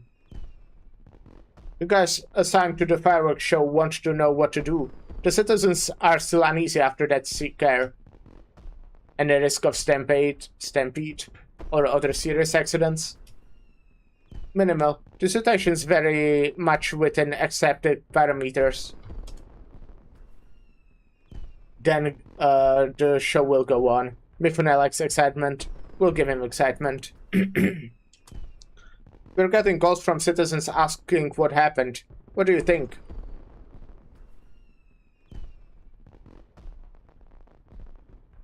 What do you think, I think? Tell them we are investigating. Ginseki Station is, of course, responsible for the erroneous announcement of a Northern Court invasion. And we're taking this very, very seriously. Detective Koreto, you have a visitor. Who? Kohei Mifune? Detective Koreto. That's the guy from Kazimier's. I wonder if it means anything narrative that Koreto's outfit is entirely Western, compared to the blend of traditional Japanese outfits and police uniform that Mooks get. Right. That is, I guess, a thing.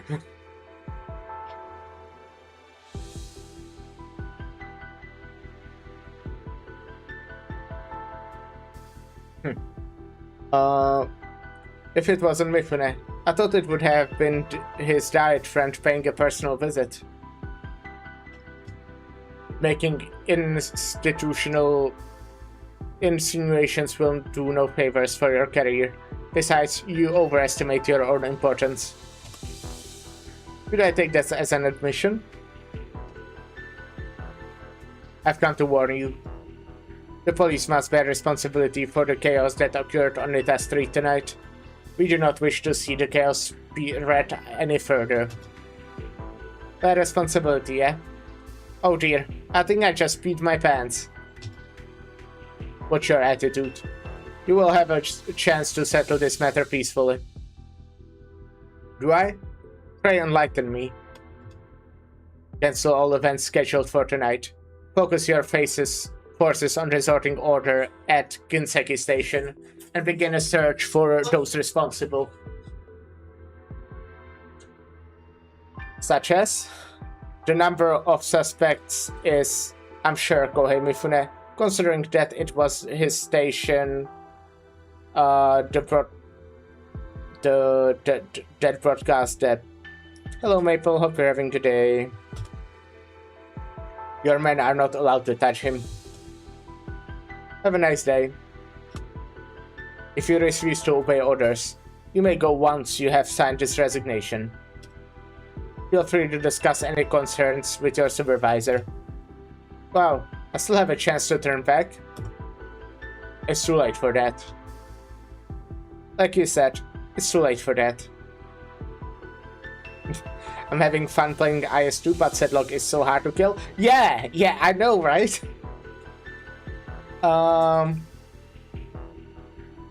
Yeah. Like, the trick is to not deal a lot of hits. To do like a few strong hits, as far as I know. You know, so... kinda depends on what characters you have. That might be difficult.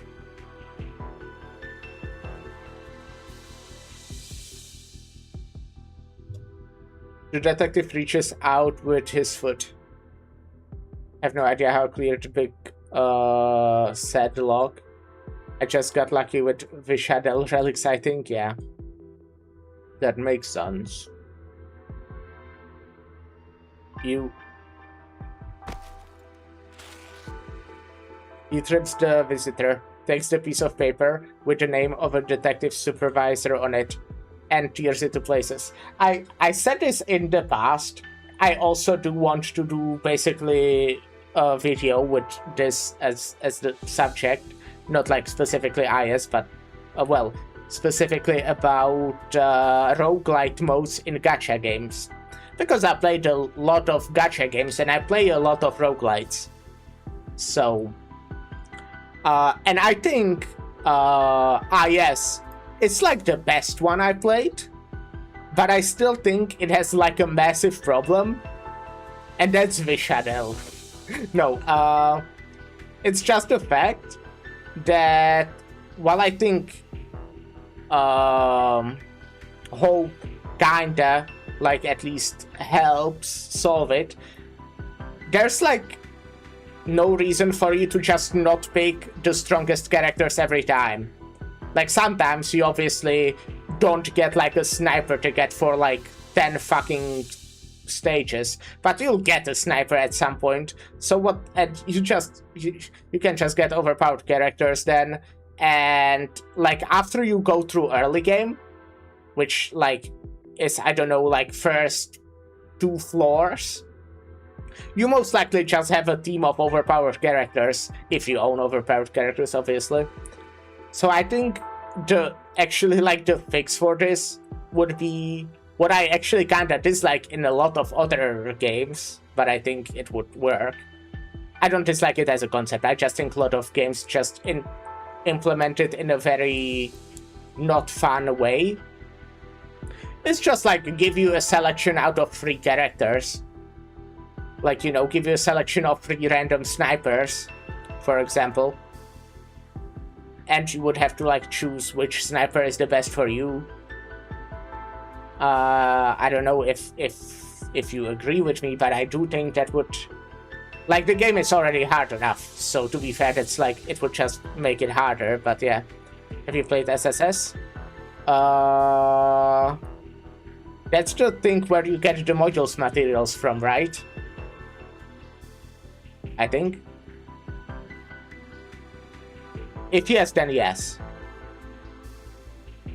I got called out right there. I missed Vishadel too much. That Sedlock killed my entire team. Oh, okay. I thought Vishadel is like actually the good option to kill Sedlock, because she does, at least with her skill, do big hits instead of a lot of hits. Like, I think Exu Alter, for example, like, well, she's obviously still strong and good there, but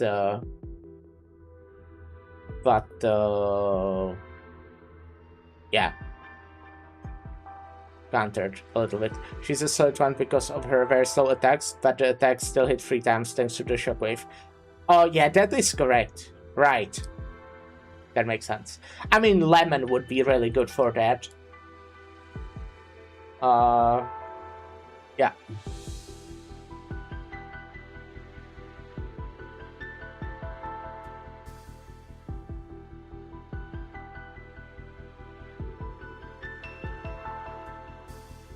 Ark just got Blemishine from top operator tag.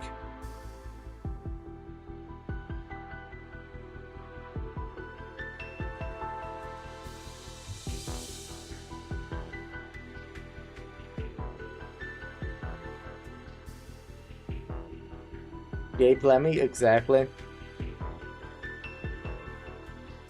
He trips the visitor, takes a piece of paper with the name of the detective supervisor on it, and tears it to pieces. We'll take a short break now to play ads. And also, I need to use bathroom. So I'll be right back. Might actually be a longer break, but you can deal with that. You can wait. You're patient.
Hey, I'm back. Hello. I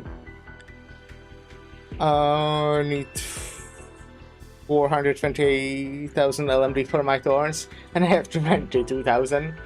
So hard to upgrade operators. Yeah, I agree. That's why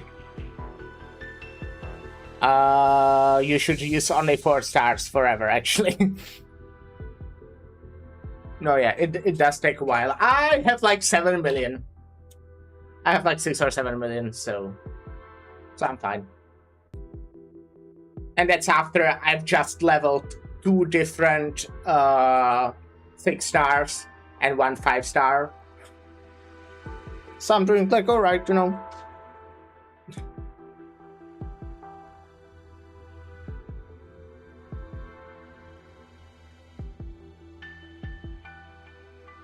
Oh my, I didn't expect you to fall like that. I thought our diet friend would have a tougher secretary. How dare you? Go tell your boss that the police are here to protect his bloody life, not his bloody money. If he really thinks someone is after his life, we can come personally to the station. He can come personally to the station and file a report, and we'll take it into consideration. Now get lost.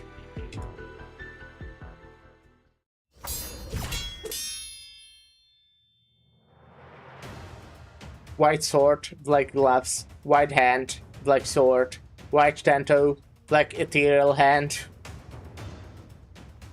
It is a dizzying exchange of black and white. Contrary to the impression she gives, the Liberi's swordplay is overwhelmingly aggressive, with only attacks, feints, and more attacks, with not the slightest attention paid to defense. The moves of the one-handed Oni, on the other hand, are most staggeringly basic. Dodge, parry, backstep, sidesteps.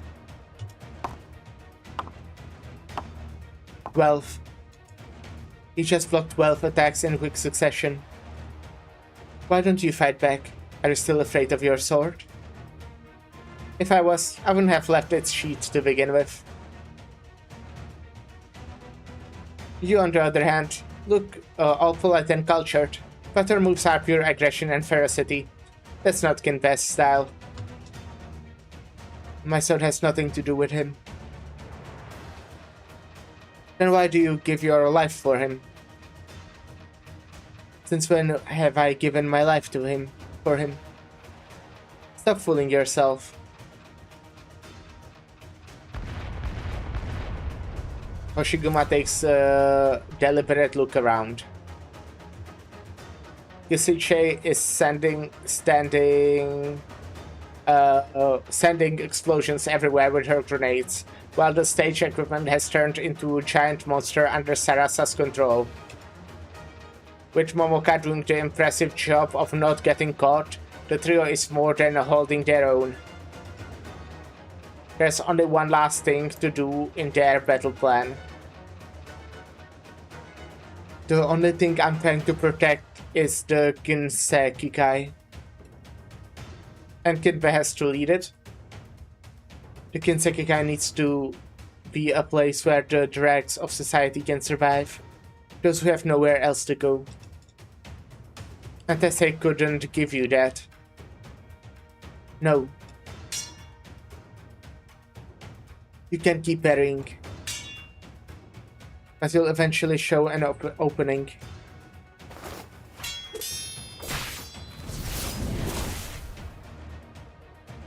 Finally, you're attacking. Is it just me or is she smiling? It's like the first time I've seen that. All I've got was the edge of your clothes. There's a blue fire burning around you. Is that your arts? Blue fire? You're right, I didn't notice. Back to the question. What is it that Tessai couldn't give you, but Kinbe can? Tessai could not have protected himself.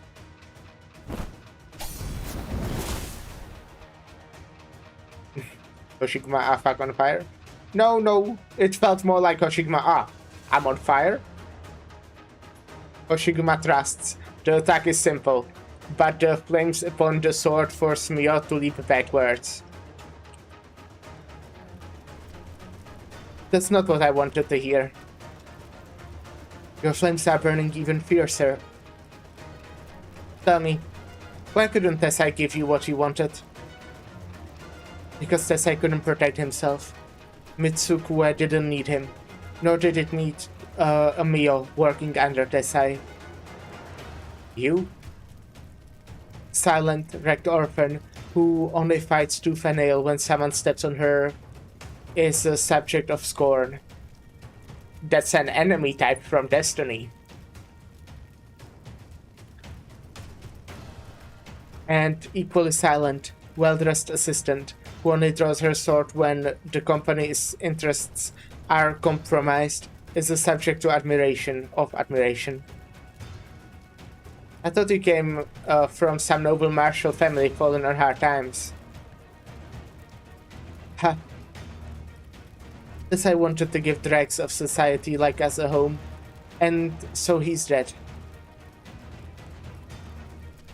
Mifune knows we don't deserve a home, and so he lives on. And... okay. Is that how Mitsuke judges the Kinsekai Kai? Always has. Hoshiguma is almost completely engulfed into Azure flame. Delivery wonders if the flame will consume the Oni before it consumes her. You are angry. Were you angry like this too, 20 years ago? Does that matter? Mifune-san wants you to lose your reason, as you did 20 years ago. He believes it will turn you into crazed beast, that one that everyone will be eager to put down. You know, this is what he wants. And so you suppress yourself, which is why you didn't draw your sword to that last time. Are you inviting me to give in to anger? Complete the mission your master assigned? It's not what I want, but I would have no issue with it. It would be a shame, that is all. Why? Perfect opponent, who could never stand before me in perfect condition, forced to either suppress herself or lose control entirely. But that's all. Take this. Mia once again prepares to attack. 3 hands, 3 swords. A posture seemingly without form or order, but ready to pounce on any weakness. Catch! Who's there? This is crazy heavy. You know how hard it was to get out of Ginbe's room? Even with all that chaos at the TV station? Catch!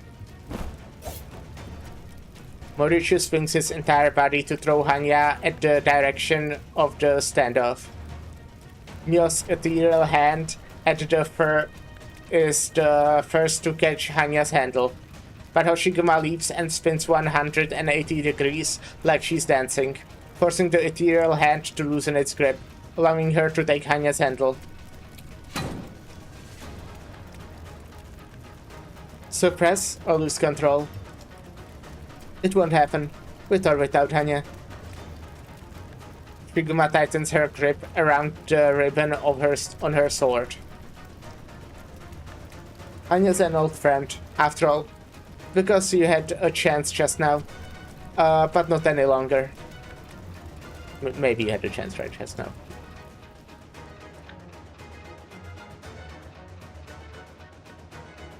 Cool art. She's aura farming. Rage. The rage that seems compressed around Hoshiguma now spreads outward, burning on her arms, her shield, and her sword. Hoshiguma takes a step forward, and the flames of rage almost catch the hem of Mia's clothing. Good. It's good enough for me to know that you won't lose control. Oshiguma faces off against black and white. Hands a human and not. Swords long and short. The Liberi shows no fear. The edges of her mouth angle ever so slightly upwards. Any last words? Hikantu Kinseki Kai. Hikantu Momoka. My conscience is clear on all other matters, except her. I'll remember. What about Kinbep? Any last words about him you would want to say? Him? Is there any need to talk about him, here and now? Ah, good point. Oshiguma shifts her posture to one that makes it easy to unleash her power. The blue flames continue to burn intermittently around her. The face of Hanya glares with wide open eyes on the face of the shield. The edge of the sword seems ready to seep blue blood. Ha.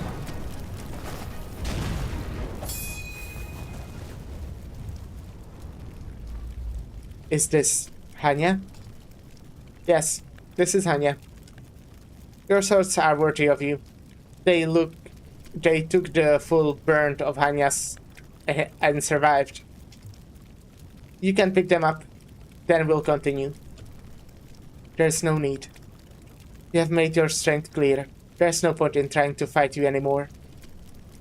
I must prepare. For what? For the aftermath. For the Kinseki Kai without Mifune-san. Okay, bye! What a weirdo. How's things on Momoka's side? Moriuchi? Are they ready? Just waiting for you to finish fighting. Sarasa? Aye aye, sir. Momoka? Momoka stands in the middle of the stage, with the spotlight on her.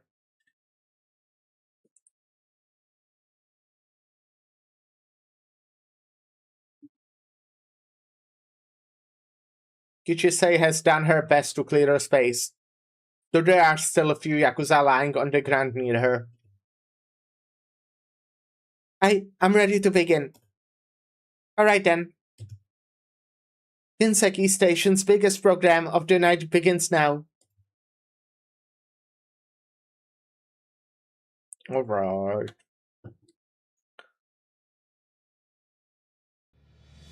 Oh shit. They're already at 8. Well, oh shit. The time flows by, huh?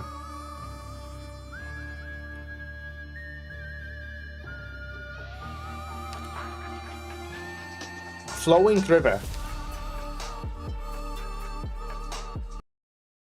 Mio is pretty interesting, you know. I know it was said before. But yeah. Yes, it's me. I just came back from Arknights' friend's place. Where is Oshiguma? The venue? What about Mio? Has she dealt with them? No, she left. That's traitor. What about the network? Did you record what's going on inside? What about Hoshiguma? Damn it, get the editor on it now and make the footage of her fight with Mio look like she's completely lost control. What do you mean there's no time? Hacking? Hijack network? Can't you deal with it? Give me a second. I'm gonna play with the controls of my fucking air conditioning.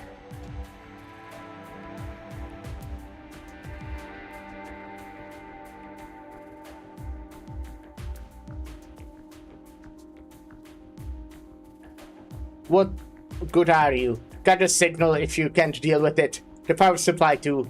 The only thing left to air tonight is the apology. Who cares if the signal goes out? We can't have someone babbling on my channel. Hello? Hello? Riku Shaw. Lost it again? Lost the signal? You idiot. You demand I come and give a personal explanation, then just gives my enemies a chance to strike. Everything is gone hell while I was humoring that bastard. Even Hanya is gone. Takes a deep breath. Calm down. Clean up the mess and start over. It'll be alright. It's not the first time.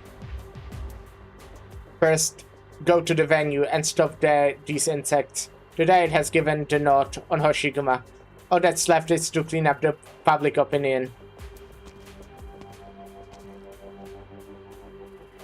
Came to cause trouble with your dear Hoshiguma Anyeki, have you? Hoshiguma? Oh my goodness. Should I compliment you for your bravery or your adorable stupidity? Look at how beat up you are. Seems like my men were still playing with you, not knowing that you no longer had any use. Who did you grab this real sword from? Tell me, and I'll return it to him before he gets angry. Ginbe, you... Me? I don't have time to play with you, Tetsuya. Your father may have taught you the basics of swordsmanship when you were little, but you have a long way to go before you're ready to use it in a real fight. A father and son who got turned against each other by a mask. How much do you think you actually understood about the swordplay that he taught you? Turned against? Yes, turned against each other. I've said all I needed to say. Now, get lost before I change my mind and reunite you with Tessai.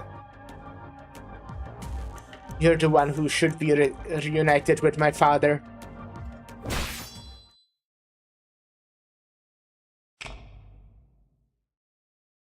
Deep breath.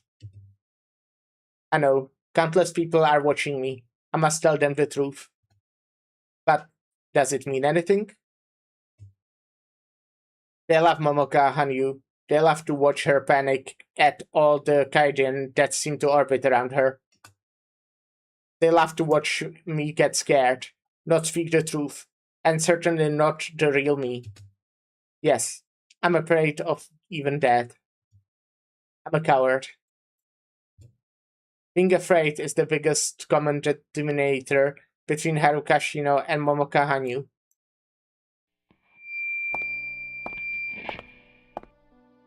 Hello everyone, good evening. I'm Momoka Hanyu, the girl who's so afraid of Kaiden, but who just couldn't seem to get away from them. I'm sorry for disturbing you all, after that big accident that just occurred on air.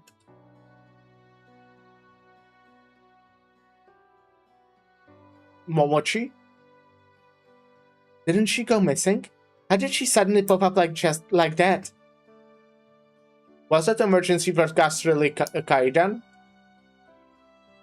Is she caught up in the middle of a Kaidan and looking for help from us?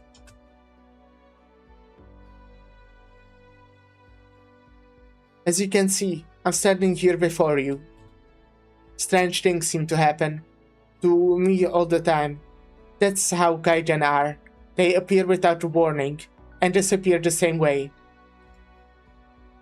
But what if I told you that all the Kaidan were fake from the very beginning?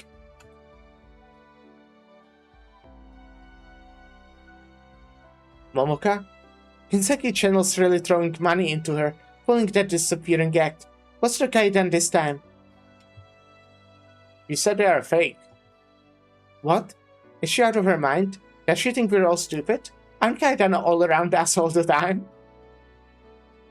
That's what she said. Don't ask me. Watch her yourself. Yeah, just watch the damn TV.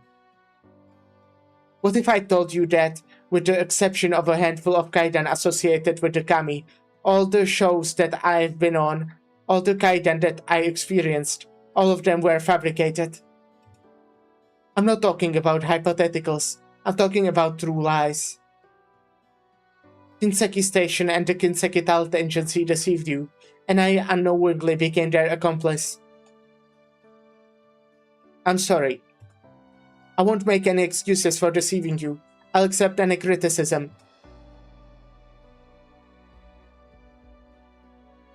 I told you no TV tonight.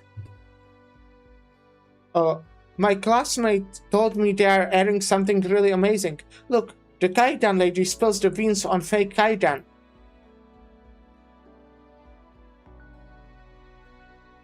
I've been a part of countless lies. For example, the original Kaidan, the family home of the Aooni of the Kinsekaki in Kajimachi that killed its residents. It was no paranormal activity, just actual murder.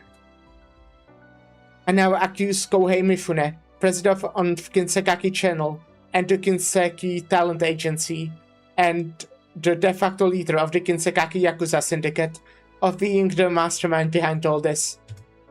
Without any evidence, he suspected me of being in league with his political opponent, Tessai, and plotted to infect me with Oripati when I knew nothing of any of it. The Aooni of Kinsekaki Kai was exiled from Misukue after taking the fall for his crimes many years ago. She was framed for my kidnapping, when in fact she had saved my life. When I accidentally stumbled upon the truth behind the Kaidan, he wanted to silence me, spreading rumors that I was retiring.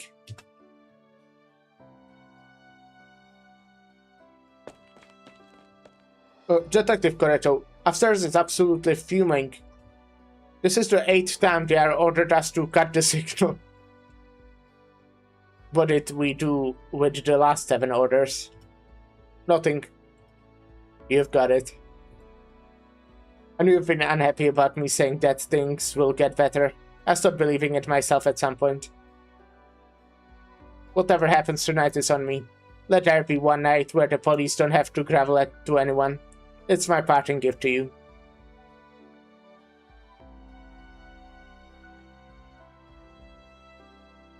This is what I needed to tell you tonight.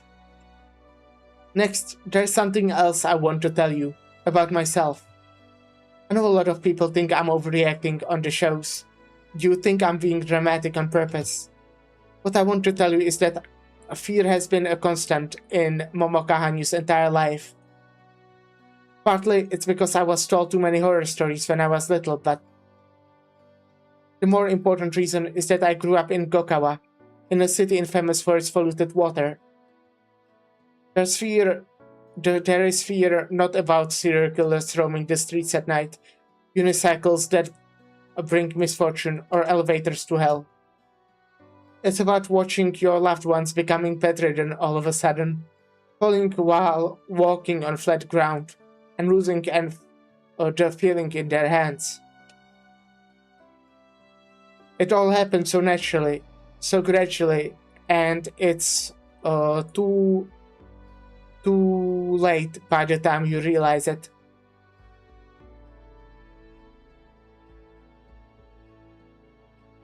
Nice art. I was one of the lucky ones. I came to Mitsukue to be baited in people's attention, be it adoring, judging, or scornful. My fear was no longer about pain, illness, and death. It was about viewer ratings, losing fans, pressure from the agency, and fabricated kaidan. It seems such a luxury to fear those things, now that my life is once again under threat. On one hand, I appreciate how this story criticizes the police for ultimately being in service to capital more than justice. On the other, it kinda absolves the police of the active ideological role that they have in maintaining the status quo. Can you expand on the second part of that? About this active ideological role? You don't have to. Just like if you could. Isn't it a sort of happiness to be afraid of kaidan? We don't need to face true danger. We lie in our beds, screaming at the stories we don't know if they are true. and satisfy ourselves with the sensation of our nerves tightening and relaxing again. But I'm afraid I can never enjoy it the same way again. This luxury was lost to me forever when I learned that the guardian that used to scare me were lies. Manifestation of greed, murders, and cover-ups. From this day forth, Kaiden shall no longer be part of Momoka Hanyu's life. I hereby announce that I am leaving the Kinseki Talent Agency and dissociating myself from all Kinseki Kai affiliates.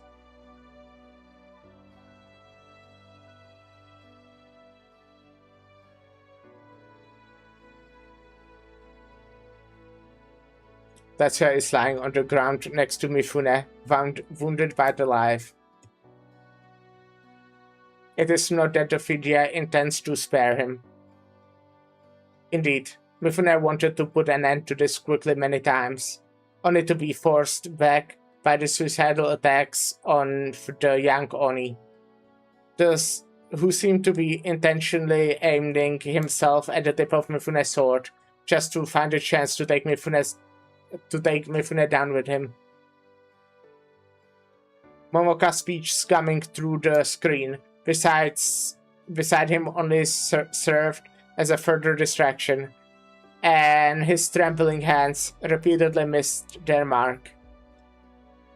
Even as Mifune changed his goal from killing to incapacitation, and then to simply shaking off the maniac in order to deal with the fallout, Tetsuya kept getting up from the ground, in spite of all his injuries.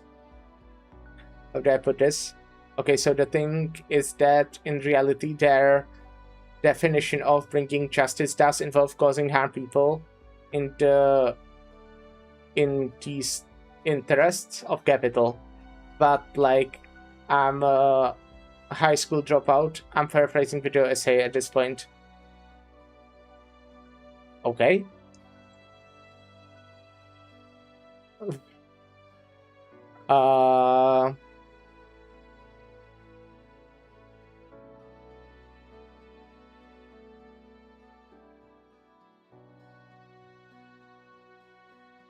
Like when the police officers arrest someone for stealing food, they are protecting capital and serving the law.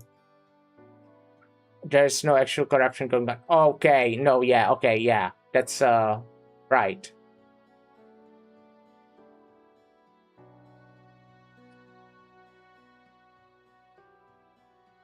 Okay, I think I get it now.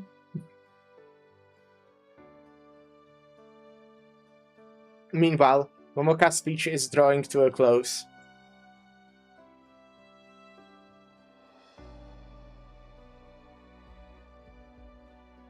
I will continue to walk the performer's path as long as I live. Nice art. I want to bring hope to others and tell those plagued by fear that there is someone who was once just like you, someone who knows how you feel. I mean, I could throw a video essay at you that would explain it better than me, but like, I mean, you can. I wouldn't watch it on stream, but I could. I might, maybe, watch it on my own, maybe. I wouldn't promise that I would, but I might.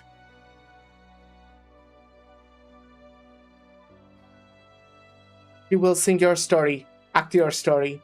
She will do all that she can, so that your voices will not fade into darkness. Momoka wipes away a drop of sweat from her brow. Wow, I really said a lot, didn't I? You know, I'm starting to get cold feet now. After having said all that, I'm really timid after all. Maybe the Kaidan aren't the only lies in our lives. Maybe there are countless more lies like theirs, and the prosperity that we enjoy is built upon these lies. The whole channel is fire, but this is definitely one of the most relevant to my thoughts on policing. Gotcha. Let me copy it. Let me put it into my notes that I sometimes go to.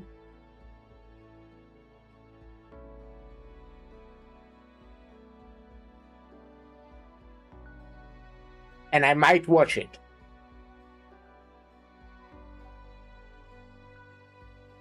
What is that bitch babbling about? Language? She doesn't know that anything is built upon faith. She doesn't know that if panic spreads. But this is our life, and it will continue until the end arrives, if it arrives. Even if it's built upon lies, upon bubbles that might shatter tomorrow, it's still our life. A life that I have to learn to love. Besides, even if a life like this is destined to disappear someday, it's beautiful, isn't it? An instant of beauty will be the warmth that stays with us through the cold night, even after everything else falls apart, as long as we keep it in our hearts. That is all I want to say. This has been Momoka Hanyu, and I apologize for taking up your valuable time. Perhaps, no, we will meet again. There's no longer any possibility of turning the tables. The figure stares blankly at the figure on the screen.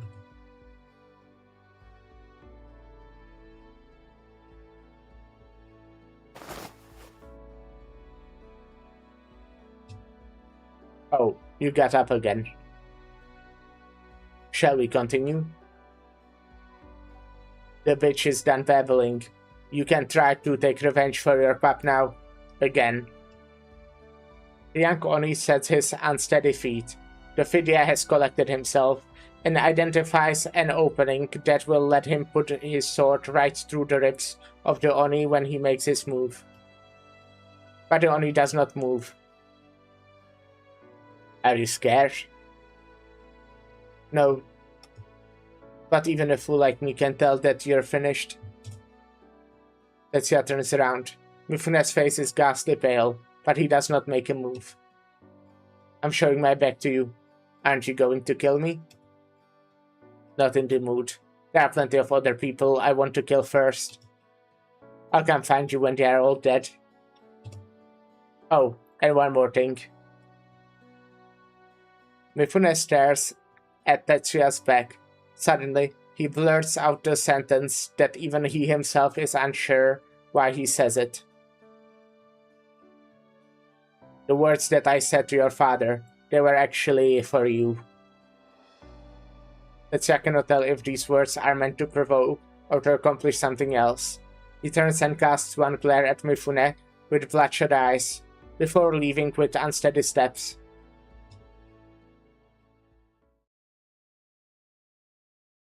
You.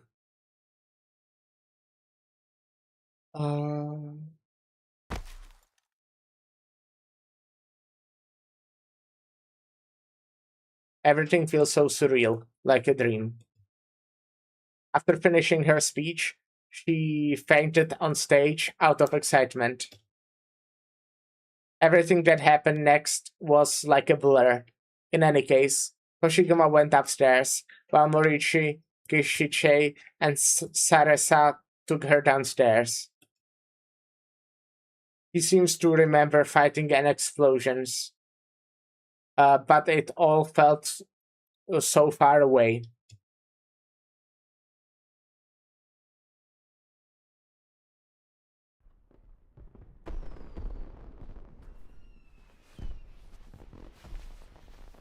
Where are we? Kishisei, Moriichi-san? Sarasa? Why is Sarasa on the ground? He's asleep? She fell asleep in the TV station too. Does she get tired easily? Yeah. No, time for this. It's my turn to carry her now.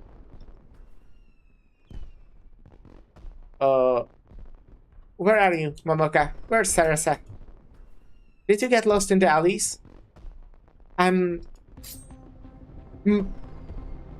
Gotcha.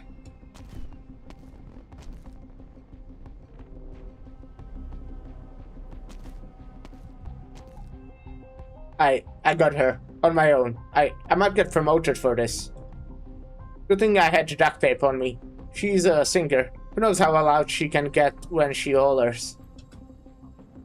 I dreamed about ninjutsu items before I became a ninja, but it's only the veterans who get to use the good stuff. While all I have is trash. You have duct tape. Also useful. But I report this upstairs. Yeah, I forgot I discharged my terminal so I could enjoy the afternoon of peace and quiet in one of the coffee shops in the alleys. Then this gold just falls into my hands like that. It's definitely my lucky day. Where's my Originum Circuit Yorugan? The ninja takes out the Originum Circuit Yorugan, a spherical Originum appliance with a long wire attached to it, which he connects to the depleted terminal. It's charging so slowly. Hey, how about I pull that tape off your mouth and you sing a song or two for me?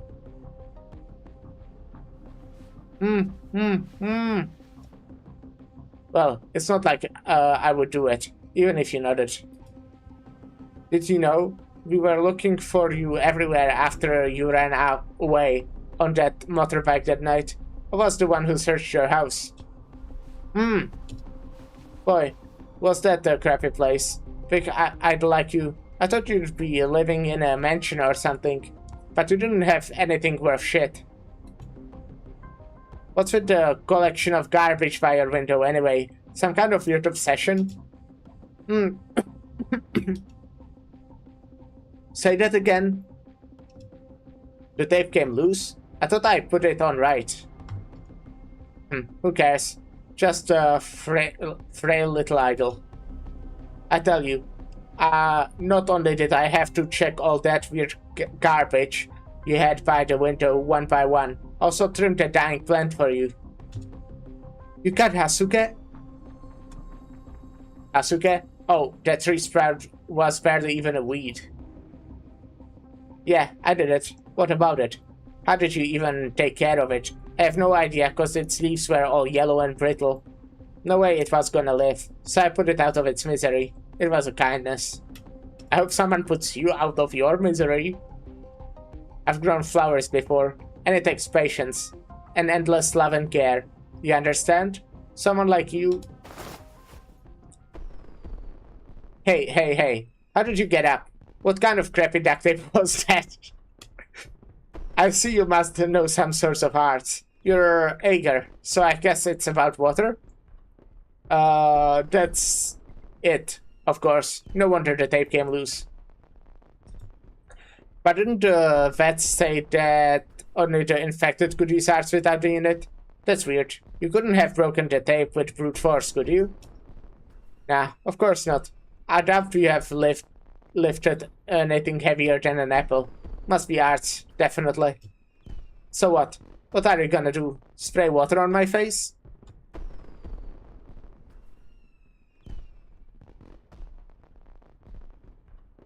The novice ninja taunts Momoka, but he keeps his gaze fixed on her eyes. A cornered beast will fight back, and the same is true for the girl in front of him. What kind of arts will she use? Mist? A high-pressure jet? Acid spray, even? He must not let his guard down just because he's facing an idol with no combat experience. It is unlikely for her arts that her arts would be particularly powerful, and there would be a little movement from her microphone-shaped arts unit when she casts. Better to stay focused on her eyes. Her eyes will betray all that she is thinking. For example, murderous intent. Foolish girl, not knowing her place. But that is all. Observe her eyes and analyze her intent. Be it the timing of casting, direction, or... Why is there no intent other than murder? Before he can react, the ninja feels a dull pat on his head. Whoa, you hit me on the head with your mic? What kind of arts is that? Yeah, I don't think that's ours. Murderer. Beast. Heartless devil. This is for Hasuke. Wait, calm down. No, I will not. It wasn't dead yet. How could you cut my Hasuke?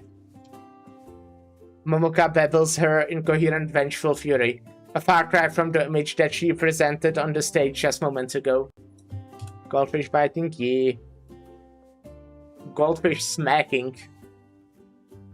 Her microphone finds the ninja, again and again, striking with a fury that even hell does not know. Stop, stop, no. I will kill you, you bastard. I will beat the heartless monster to death.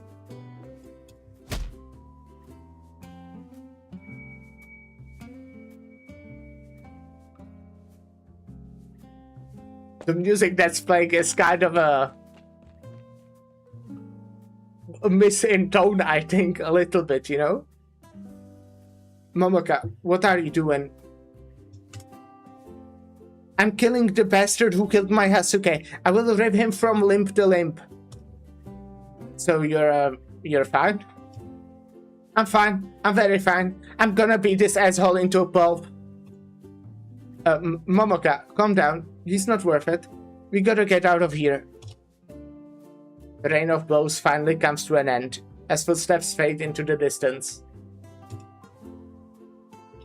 That other voice must have belonged to Kichisei. Oh, the one who was with Momoka. Yes, it was Kichisei, who took Momoka away.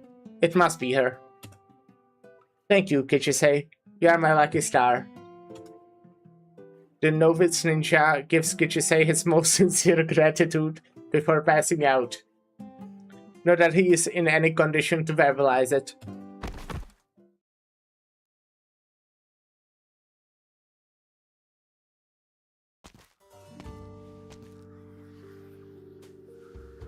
I've been waiting for you. No one can stop you, even after all these years. Good posturing. Your men have already scattered. I strolled right in here.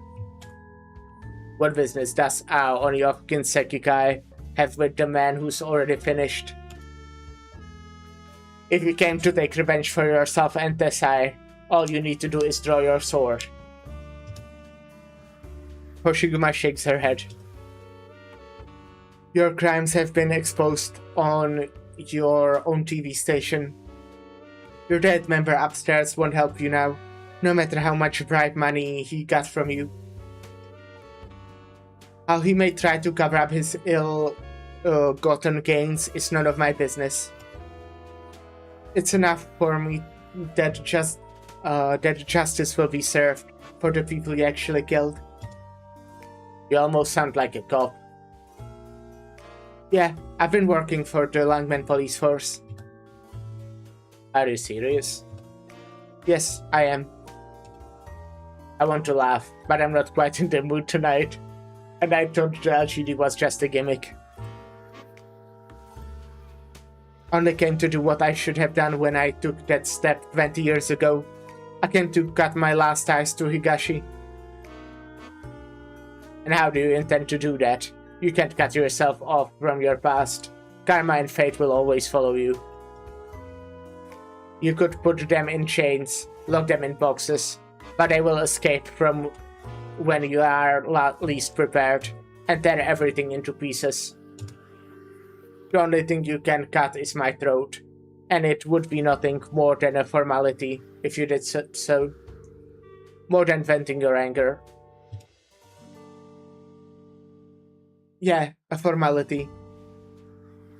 There's nothing I want from you or Mitsuke. All I want is a formality.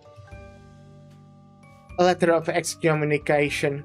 Tell all of Mitsuke that Hoshiguma no longer has anything to do with Mitsuke, the Kinsekikai, or the Eo Onikaiden. The tall figure blinks, then begins laughing wryly. I see Langman has indeed turned you into a cop, through and through. But I refuse. We have a better way of disassociating someone.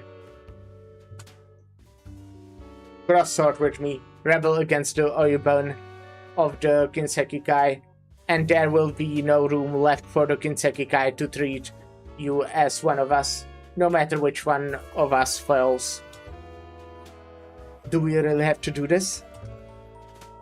This is the true meaning of finishing unfinished business from 20 years ago. I'm just...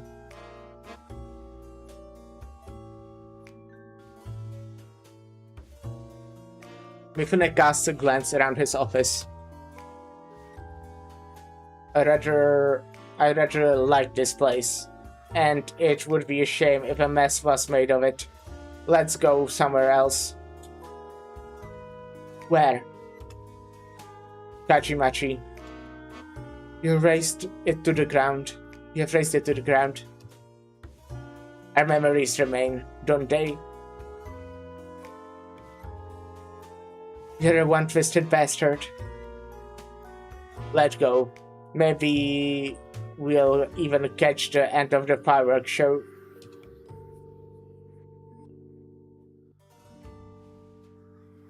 Okay, let's go watch fireworks. CP. Flowing river.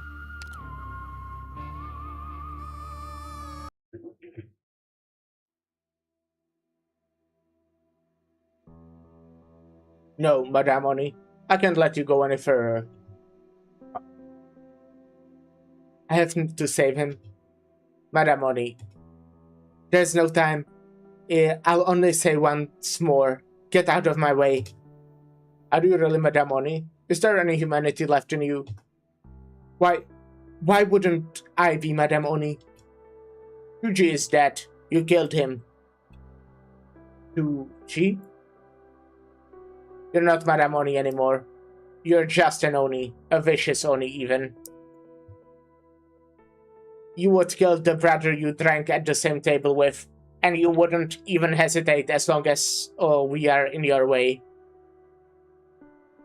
Will you kill me too, vicious Oni? Out of the way, Kotaro. I can't turn back. I must stop Ginbei, no matter what. Vicious Oni. She instinctively raises her sword, putting it in front of her. The man charges towards her, but the sword goes through his chest, as though he had intentionally impaled himself upon it. Did he do it on purpose? Or did she parry his blade, then... Vicious Oni. Go to hell. Vicious Oni? Am I a vicious Oni? Nah, you're fine. You're good. Anyways, we'll take a short little break.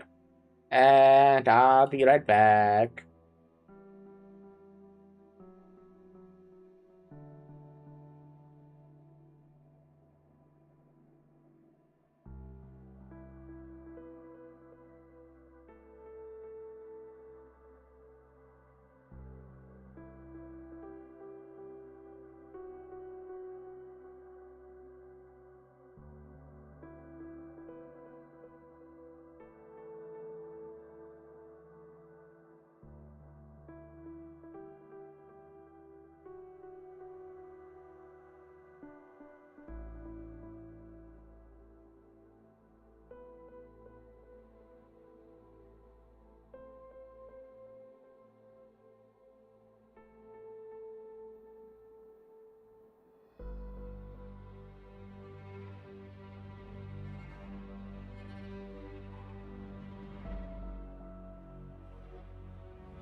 Hello, my back. Oni?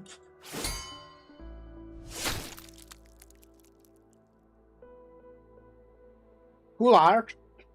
Hot sage. Blood fills her eyes, blinding her. She will cut down anyone who charges at her.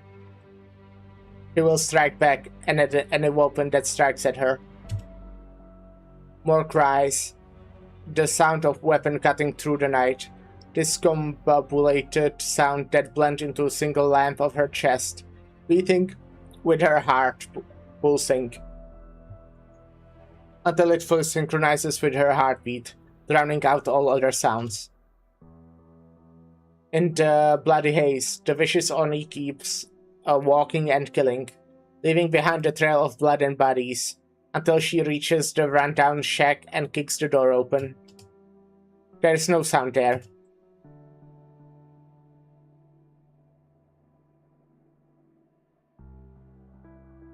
The vicious Oni stands at the door, cocking her head, as though she is listening for some kind of sound coming from hell that a human cannot hear. Until she hears a trembling voice.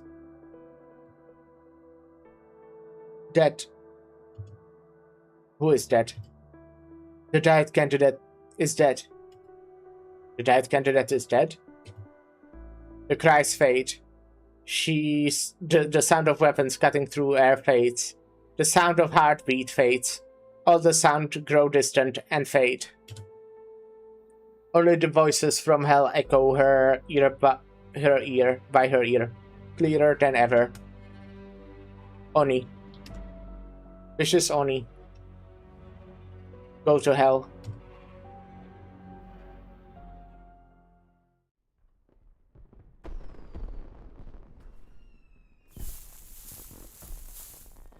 This place.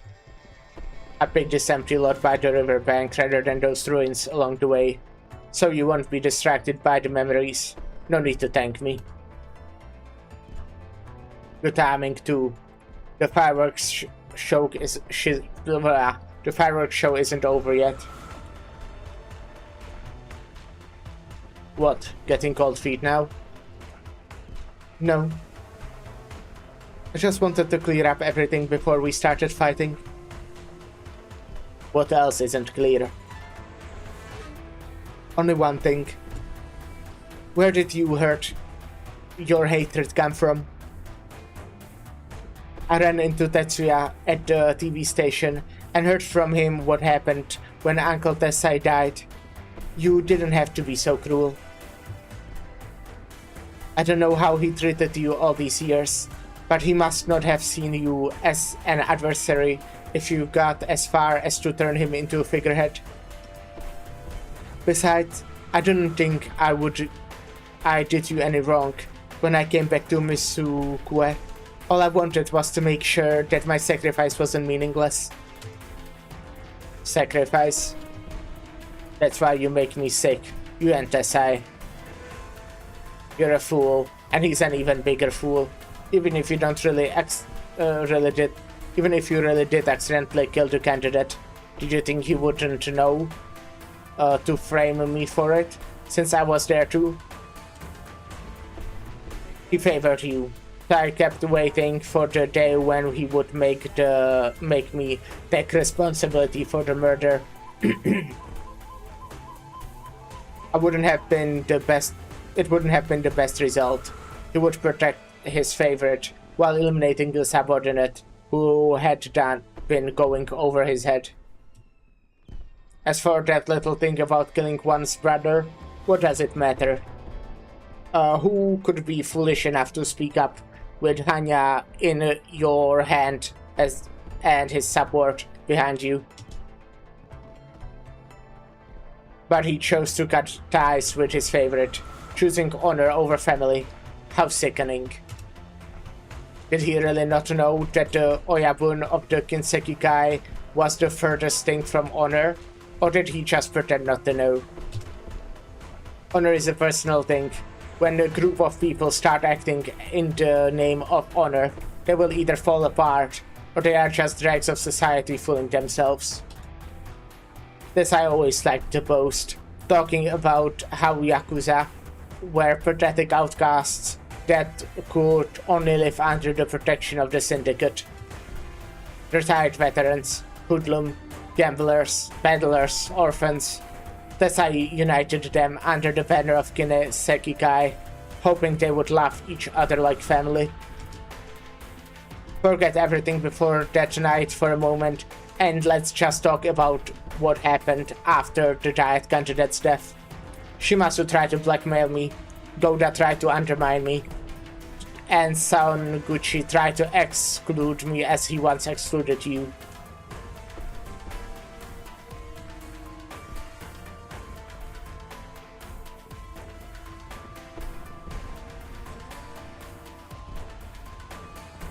Family, nothing more than old Tessai's pipe dream. Besides, is it anything more than just an excuse for one's failure to fit into society? What do you say, Officer Hoshiguma? If what he said was true, then what are you and what am I? If this is your idea of fitting into society, I'm glad I was the one who took responsibility.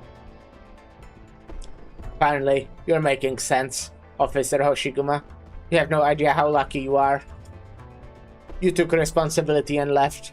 I chose silence and stayed, cleaning up the mess that you and Tessai left behind. Are the public up in arms about the Yakuza killing a Diet candidate? Then spend money, build industries, and tread on your own dignity to butter up the real Diet members.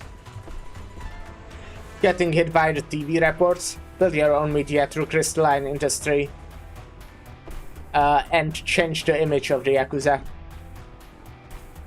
People started to have this design of your burgeoning industry. Set your pride aside and cling to the people who have the most use of you. Run into someone that you can suit over, then there's no choice. Eliminate them. And you're complaining about it? Didn't you choose it yourself? Yes, I chose it. I let my own weakness shut my own mouth that night. You chose the twisted path of shame and guilty conscience. Guilty conscience? Don't make me laugh, Officer Hoshiguma. The path I chose showed just how incompetent Tessai was, how hypocritical his honor was, and how close his Kinsekikai was to destruction. He was an incompetent blind shogi player who began to abandon piece after piece for his precious Kinsekikai as changing times threatened to checkmate it. Your incident was just a beginning. The concept of Diet had just emerged, and he had already abandoned you. When the relationship between North and South was at its most delicate, he was foolish enough to buy weapons from the Northern Court faction, just to destroy a gang that was acting out of line in his eyes. One that had better weapons than the Kinsekikai.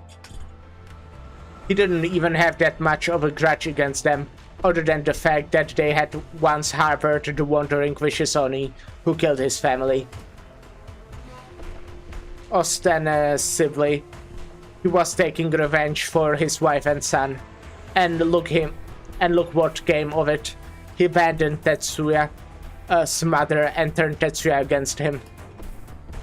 As for me, how many times would he have abandoned me, but for the fact that this lieutenant of his never believed in his honor or his own for even a moment?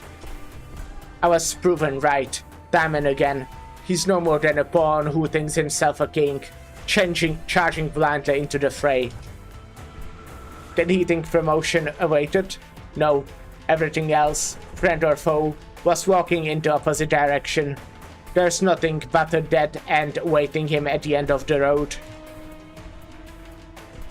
To hold back the tide for that fool, clean up his mess, all the while getting walked all over by him. I would rather had you had killed me in your madness that night. Happy now? Is that enough reason for you to bring your sword to or shield to bear? Only have one question.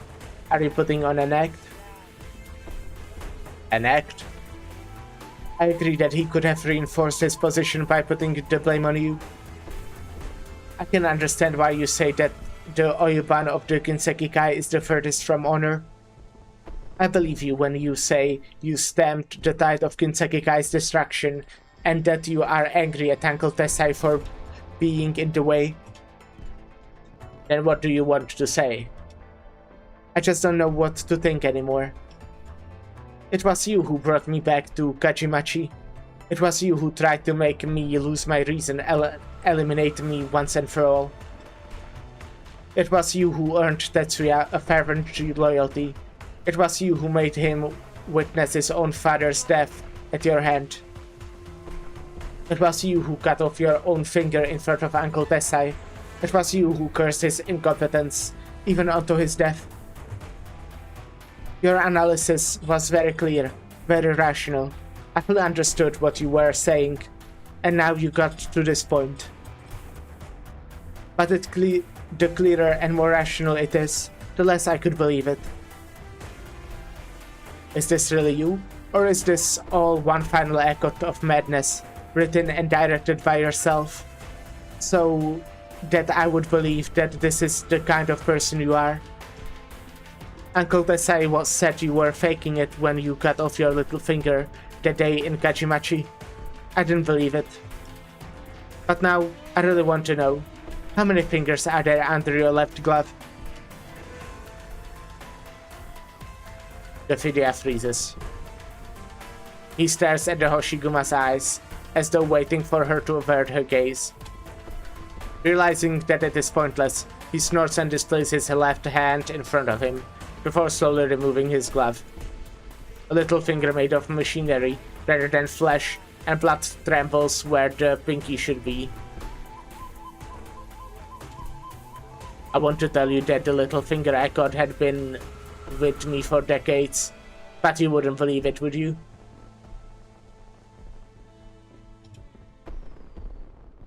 Hahaha, very good, very good. Of all the things you said, there's only one thing that has a little bit of value. Honor is a personal thing. Are you done? Yeah. If you get any men hiding under there, now would be a good time to holler for them. There's only me. No one in hiding, no traps, no tricks. It's the life of a media mogul, a politician's favorite, the Oyabun of the Kinsekikai, something to be taken so lightly? Mogul? Not for long. Politician? You made sure to put an end to that personally. Griffin and Kasche are both just so determined to lie to the end. They are making Fidia look bad to stop forming a stereotype. Right, yeah. Oyabun of the Kinsekikai reminds me who crashed the accession ceremony again. If you think I've been acting, congratulations, because I'm tired of it. I'm just the Yakuza. The Yakuza backed into a corner. If there's the only death I can have, then I would have a clean death. A beautiful death, give me a sec.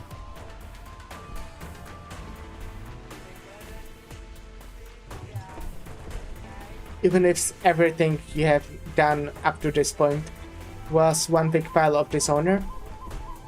Dishonored mentioned. I'm definitely gonna replay Dishonored for like 10th time after I finish with Arknights. Dishonored 2 to be specific. I'm not talking about honor. That rusted piece of trash floating around your and Tessai's heads. I'm talking about beauty. What's about to happen may not compare to making a son watch his father die for him. but you cannot deny. There's beauty to a duel by the riverside, under the fireworks and blood spilling on the bank, so perhaps even a head flying into the air. Don't worry, Hoshiguma. In the event that I'm not the one who dies, I'll admit that you wrote a beautiful ending for yourself as a Yakuza. I don't need it. I'm fighting you for one reason, to cut my last ties with you. With the Ginsekikai, with Mitsukue, and with Higashi. Suit yourself. But how should I sing the song of your death? In the event that it happens, who did I kill? An Oni? An Oni. An Oni who has lost her home forever. Well. Cool art. Mifune says no more. One might even say there's beauty to this art. He pulls his long sword, which seems far too long for most men, but just right for him. The blade is sharp as snow, but hidden in the night. A summer frost that should not be, that could fade away any moment. I had a thought, Hoshiguma. The pompousness that had filled his voice up to this point is completely gone. When we were young, Tessai took us to watch the snow.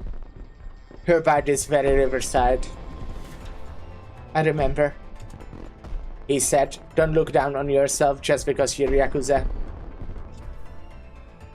He said we're descendants of warriors. He said generations after generations of samurai since Shingekazu or Shubo have given their lives for loyalty and righteousness.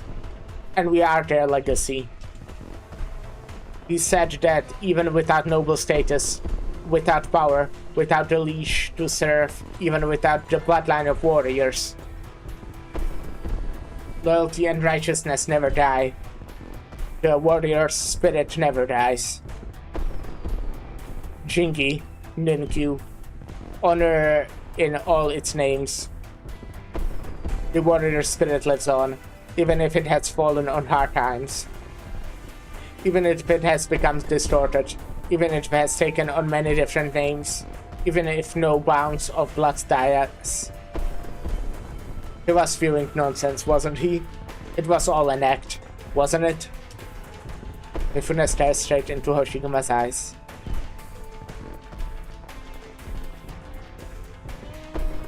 You don't know the answer? There's only one thing that I know. Someone you hated so much would never put you on an act for you. Sure enough. You trusted him, and I trust you. I believe you when you say that Tessai didn't lie to me.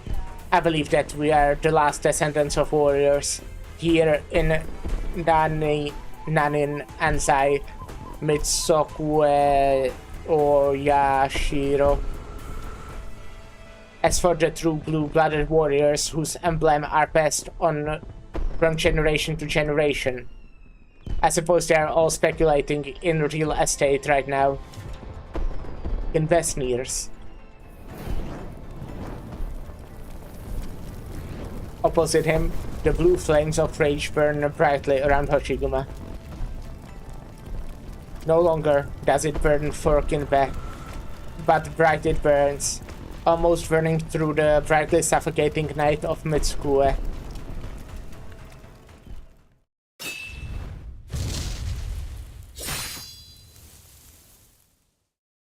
And then, in a blink of an eye, it is over. Wonder who won. Cool art. The two stand with their backs towards each other, having swapped places in the exchange. Hoshiguma returns her sword to its sheath. Ginfe's figure drops lower and lower, until he falls to the ground, no longer able to stand. My guess would be the one with the shield. Shields are really good. Yeah.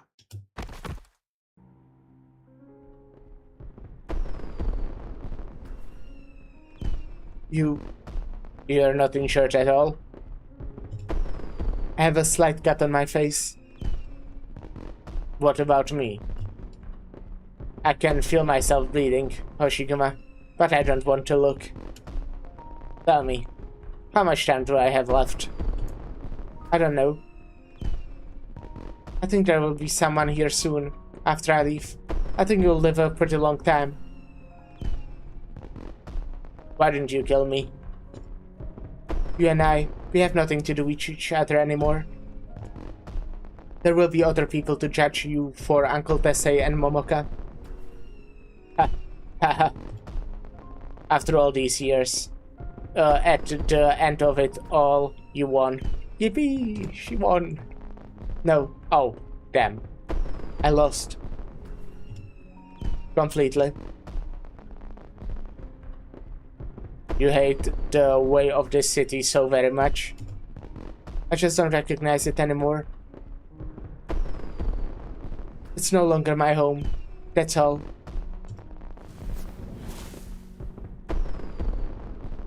So, Nara, we won't meet again. Hoshiguma turns and walks towards the ruins of Kajimachi. The grief of losing your home to time hit me so hard. Yeah, I can see that. Lying on the ground, Kinpei casts an eyes towards the other side of the river, as he feels the cold of his own blood leaving his body. The noise and commotion looks down coldly on the empty shores on this side, which will soon become much shinier and brighter. It's sad.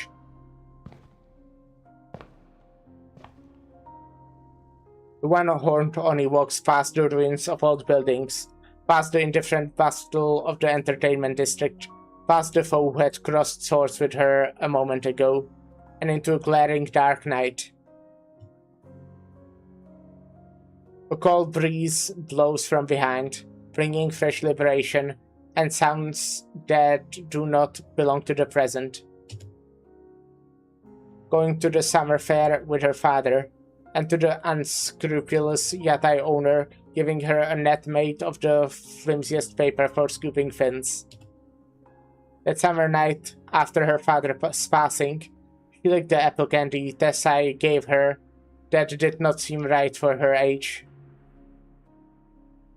The throwing rings that seemed too juvenile for her, but which could never seem to hit their mark, as though they were imbued with some sort of art.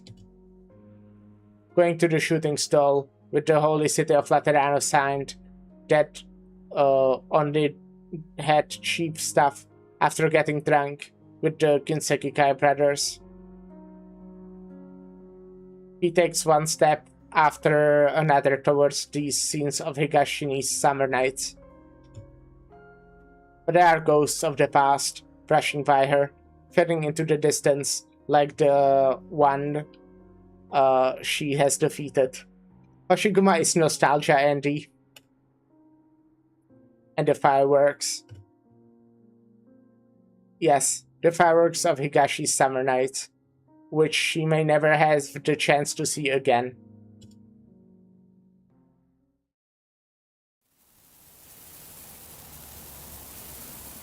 So, you didn't see any of the fireworks at all? Basically. What? You missed the entire fireworks show? Yeah. That's such a shame. Well...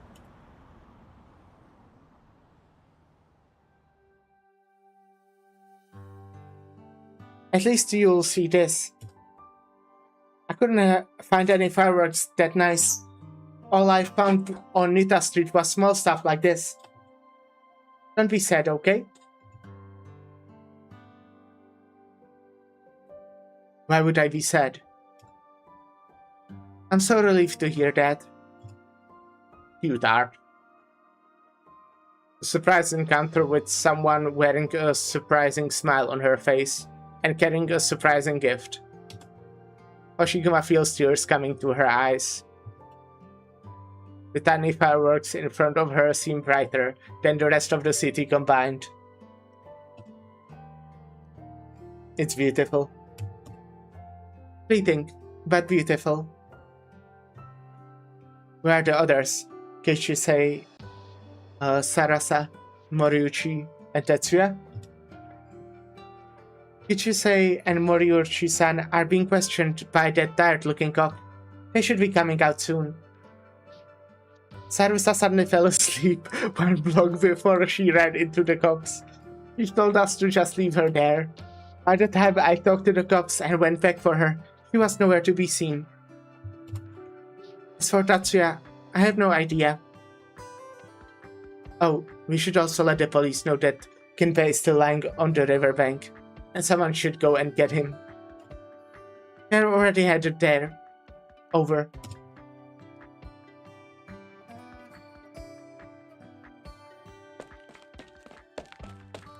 There we are. What are you doing? Hosting your own fireworks show? Looks like it. We have someone here who missed the entire thing, after all. Gotta make it up somehow, right? This is... Kami-sama? Yeah. The Yuri recognizing dog recognizes her. What's the matter, Hoshiguma? Did something happen? No, nothing. Just imagining things. It seems that the Kami smiled at her. Or perhaps it has always been smiling. Validated by Yuri detecting dog, yes. That's what it was all about. The figure begins to fade, and the firework that Momoka is holding is close to going out. The last sparks fade into the darkness. Well, that's nice. There's obviously like one more story, but I like a nice ending, you know. Wayfarer.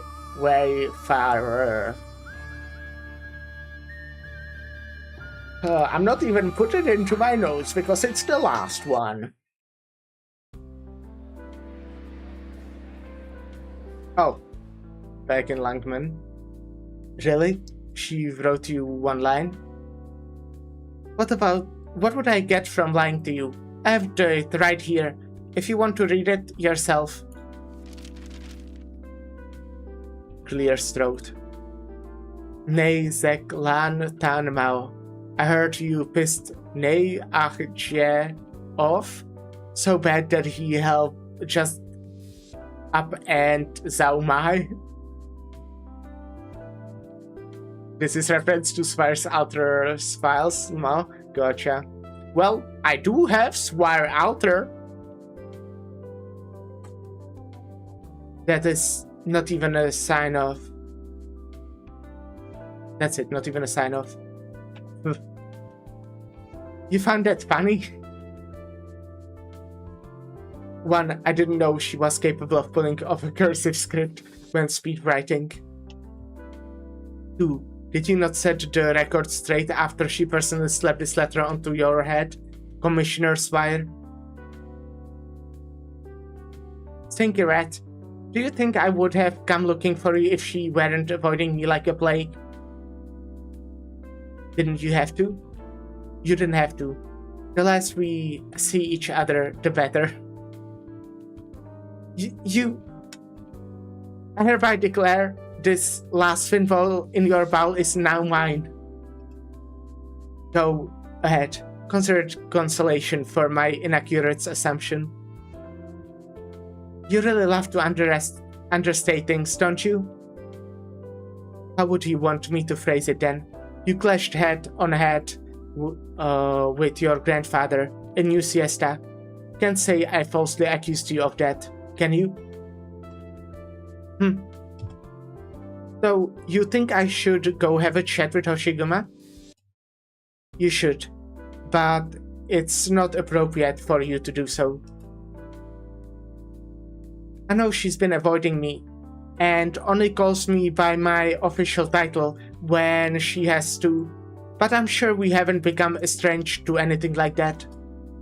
After all, she needed to keep a low profile and avoiding rousing and suspicion after all that's happened. Plus, she misunderstood me, and is kind of awkward about it now. And one of her elders has passed too. He's not that sensitive. Really? I feel she can be quite sentimental sometimes. Well, not really. How do I describe that? Wait for Chen Huichie to come back, and maybe she can help you brainstorm your answer. Though, what I mean is her current behavior might not be from overthinking. She's merely trying to mess with you. I'm also, like, I say also, like, that's what we were just talking about. I'm just... no, I think Lynn is, like, a character I'm assuming will get an alter soon. Just like a little guess. And when I say soon, I mean, like, you know, in the next year and a half.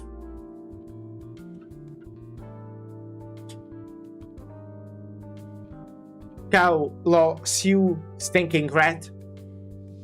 We're thick as thieves, Hoshigama and I. But she's not one bit as cunning and petty as you. Right? It's possible, but Vernal Winds was only like 2 years ago, 3.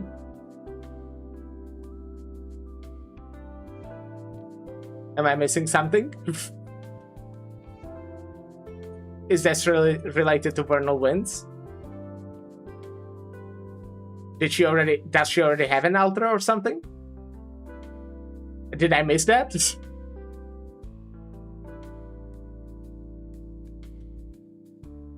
Oh, Lynn released with Vernal Winds. Right, okay. Yeah, I did not know that. I appreciate the compliment. Easier for unit. Yeah, I definitely thought he released earlier. Thank you for the Omi Yage, Inspector Hoshigama.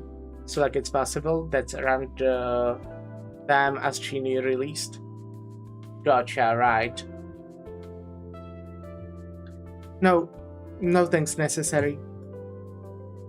While you were in Higashi, I happened to visit the Jianqi Jianbing shop quite a few times and began to enjoy the taste of scallion. I heard you encountered many unpleasant events in Mitsukue. I'm touched you still bothered to bring something back for me after all that. But I have so many year 1, 2, 3 units to go through first. Yeah, and obviously also new units. It's like, I don't say this often, but I should release more characters. No, probably shouldn't, but yeah. So, there's a lot of characters. There's a lot.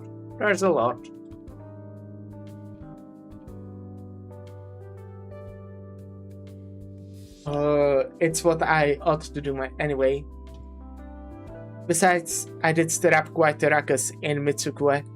I'd be sorry if the mess had affected you, Mr. Vey, or even Langman. Not at all. What I have heard people talk about is your wisdom and courage. You not only cleared your own name, but also avenged the Seisan, who was as a father to you. Okay, Tavina. From characters that are not confirmed, not like leaked or anything, who do you think will get an altar soon? Just like a speculating question, you know? That Ginbe was never a good man. It was only natural for him to be arrested and put on trial. Fortunate for him that you have a good heart and didn't take his head. Thank God, I've got a list. You have a list. Okay, sure. I still have a question for you. No need for formalities. Just ask. You weren't this shy last time, when I was riding a little fast and you sideswiped me to force me to slow down. Yeah, I won't post the whole thing. I mean, I don't mind. I just find it funny that you have a whole list of characters that you think will get an alter soon.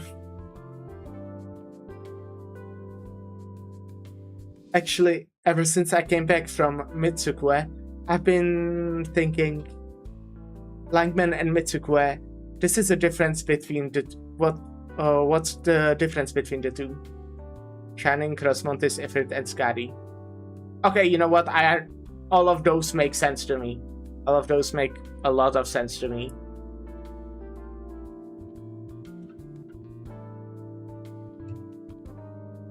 How can I declare myself a Langmanite with no hesitation, but I can't seem to consider Mitsukue my home any longer?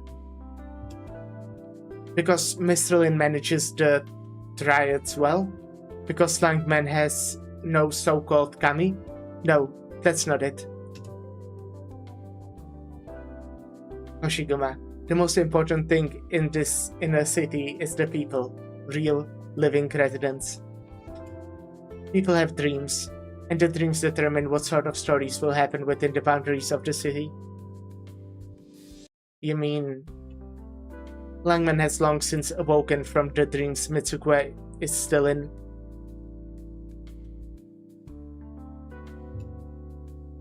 Fortunately, you managed to make some good friends over there. I think Liska and Franca are plausible, and I'm really hoping for them. Yeah. Sora feels like an obvious one. Yeah. Yeah. I agree. I'm like so excited for Sora because, you know, I really hope she's a healer. Or at least the bard again, because that way I will have two parts. Well, Michael. Yeah, you have such a good list. That's a good list.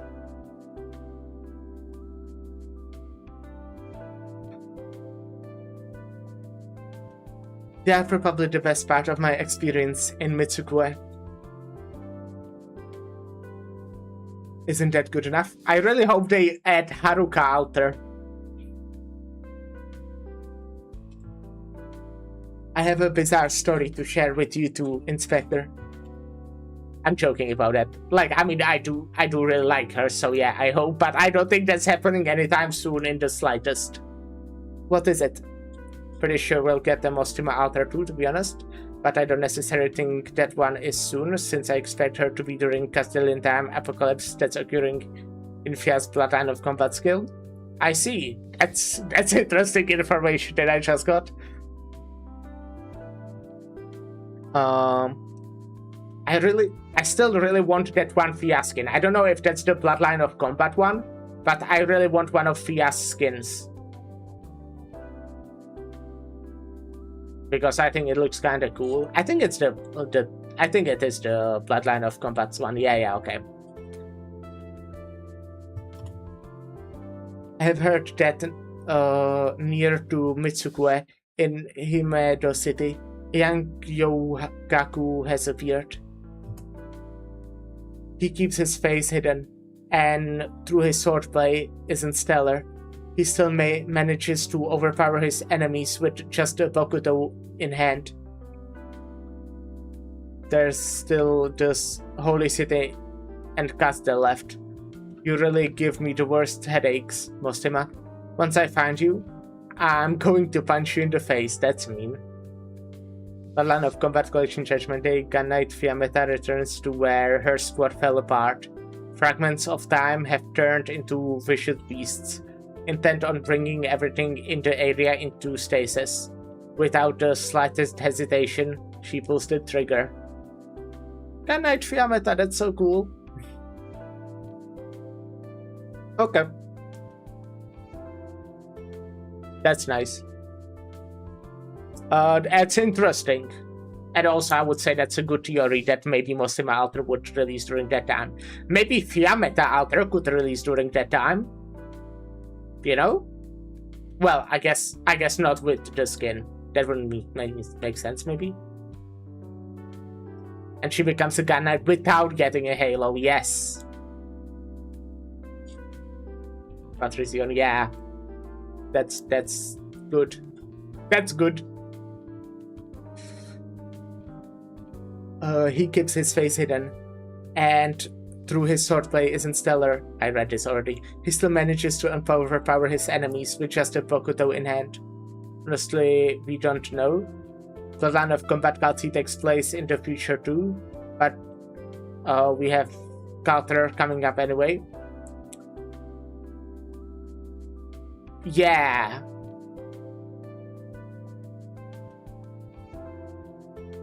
I guess what I was just thinking is that her altar would be basically the same thing that her... Well, okay, not the same, but it would be what her skin currently is. It's like at least what comes to mind from, you know, that description, that her altar would be her as a Gun Knight, but the skin is already her as a Gun Knight. But yeah, that might do it anyway. Similar Bloodline of Combat Shelter happens implicitly just after the events of the upcoming event where Shelter Altar releases. I see. Okay. Okay, that's interesting. Well, they might just do it then. Like turns the Lodestare and based on its Bloodline of Combat skin. You know what that one looks like. Lodestar.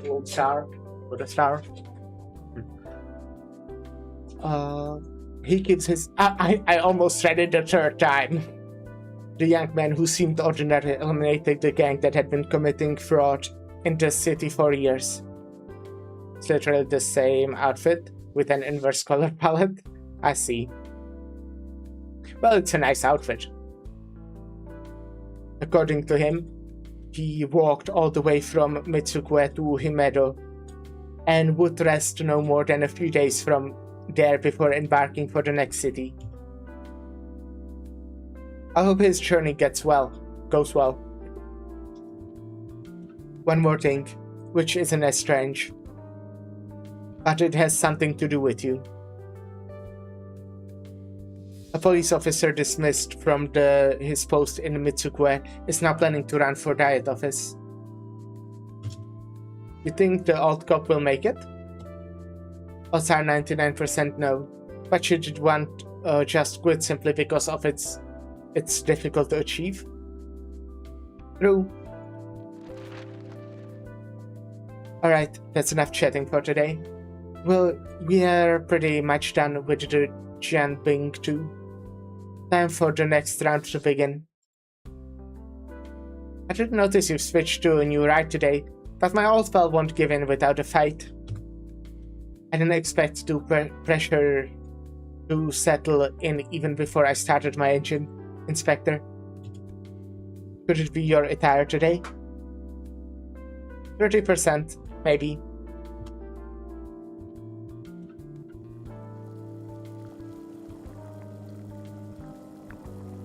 Here, Chikuava, Daikon, and Verdant Beast tendon. Phew. How's the talent agency stuff going? Good? Good and bad, but it's coming along nonetheless. I'm glad to hear that. You cried so much when Hoshiguma left. I thought you'd leave Mitsukue for Langman too. I wasn't that down bad. Hoshiguma had her reasons to go, and I have my reasons to stay. Momoka-san, I see you have already gained the air of professional negotiator, and in such a short time. Yeah, wasn't that done bad, but we're done bad? Yes, that's important. Save it. It's hot. Easy, there's no need to rush. Phew, it's hot, but it tastes so good. You know, I might have to leave the city for a bit. Going to that road silent Hoshiguma mentioned. Yippee! We got her. It's so useful how all of our operators also just like continuously recruit random people that they meet. Every single one. I know the Momoka name is already bound tied to me, down to my bones. But I still think maybe in a place where no one knows Momoka Hanyu, Haruka Shinyo, could live a little life on her own. Kashigama will recognize you at least. Moriuchi also just kinda became recruited. Everyone will become a fucking road silent operator. Everyone. Except the NPCs that die. Don't cut in. I'm being serious. Alright. Who knows? I might visit too, yes. And then he did. And make a few more friends myself. Moriuchi-san, how long do you think you can live like this?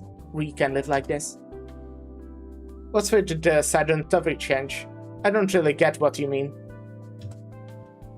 I can't explain it, but I feel like days like these are numbered. Our days are numbered. Now I'm even more confused. I mean, how do I put it? Nita Street is full of people every night. The skyscraper in Kimachi are almost finished. I walk down the street and 9 out of 10 people are talking about how housing prices are gonna go through the roof. All my shadows have sold out in a single night. Shows, not shadows. What the fuck am I even reading? And I shake hands with fans until I grow calluses on my palms. But I get the feeling that this will all come to an end pretty soon. What do you mean? War? An attack from the Northern Court? They might not have to make the first move. They might be drawn into this by us. Well, and now they are teasing the next fucking side story. Oh, someone's calling. Business? No, it's Kichi, say. Momoka, big news. What is it? Did the real estate market crash? Huh? You still asleep? Didn't that new project hit a fresh high today? How could it crash? It's about Sarasa. Sarasa? Didn't she leave Mitsuke soon after Tetsuya? She sent me a letter with her family crest on it. It's the Nishigoris. The Nishigori clan? From the Northern Court's 4th great clans? She said she had fun in Mitsuke, but the noise we made might have been a bit too loud. So she went back to Kashikawa to hide from her family for a bit. Said she'd come back to look for us once it's safe. Save her. That's... how's that for big news? That's pretty big. She mentioned you too, and said she knows you're starting a talent agency, and she'd join if it takes off. My agency? To be an idol? The princess of the Nishigori clan? Momoka, she...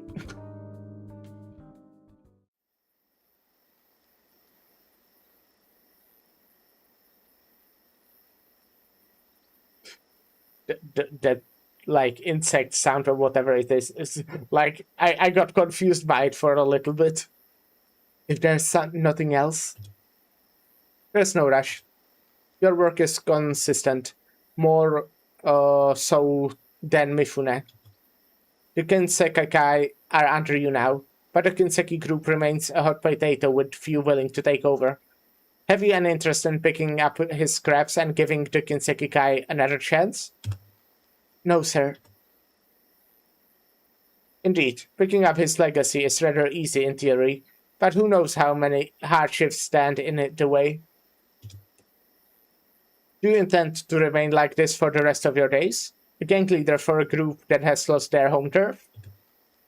I'm just creating a home for people who fell off society's ladder and doing a bit of cleanup work.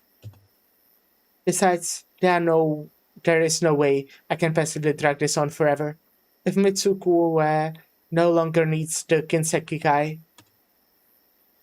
I've had enough of both the Kinseki Kai and the Kinseki group.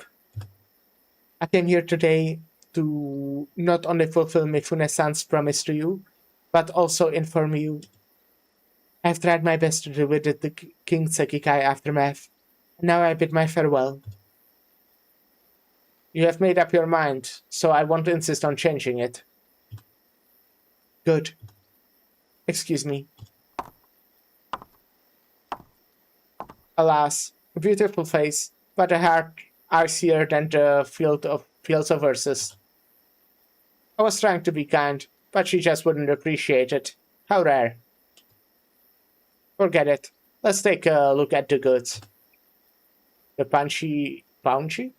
Diet member stands up in the luxurious reception room and walks towards a small door at the back.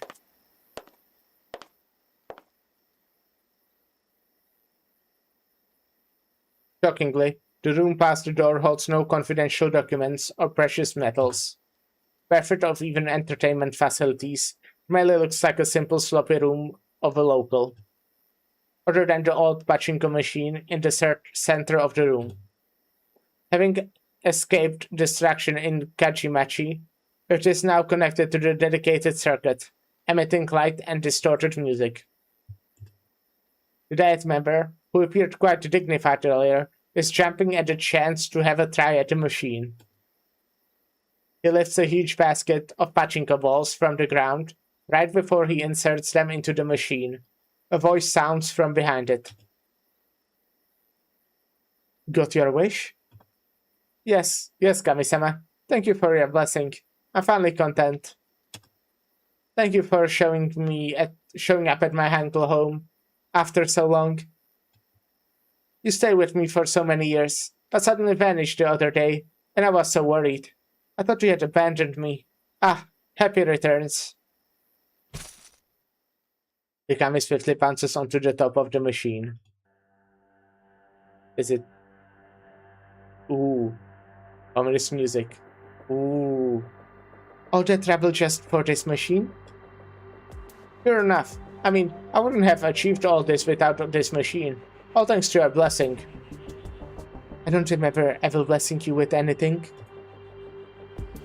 Even if you didn't help me in recent years. Your aid from 20 years ago was enough for the rest of my life. That again? Indeed, that incident had turned me from useless drag into an impressive member of society. I told you before, that had nothing to do with me either. Huh, I don't believe you. Think about it. What sort of loser was I back then? A jobless hikikomori, unwilling to study or work. To borrow a trendy word of today. Ah yes, a NEET. Every day I begged my mother for going to get a few pachinko rounds in. If I won, I'd consider myself lucky that day, or unlucky otherwise. Give me a sec.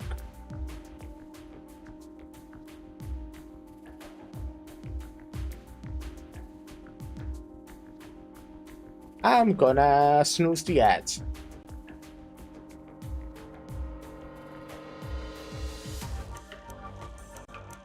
Oh, I did not read it. But that day my destiny changed, Destiny mentioned. I saw you on the streets. I got nothing but wins that day. The pachinko balls flowed freely like water, and I even ran out of tries to carry them all. Then I won a fortune big enough to start a business on Nita Street. That they were just pachinko balls after all. There was no way I could win more than the house. But you showed up and proved to me I was no longer a loser. From that day on, I believed strongly I was blessed with a fortune by you, looked after by Kami. Had I not gotten blessed by you, how could I have won so much at pachinko and used the earnings to speculate and profit till today? I blessed you? Of course.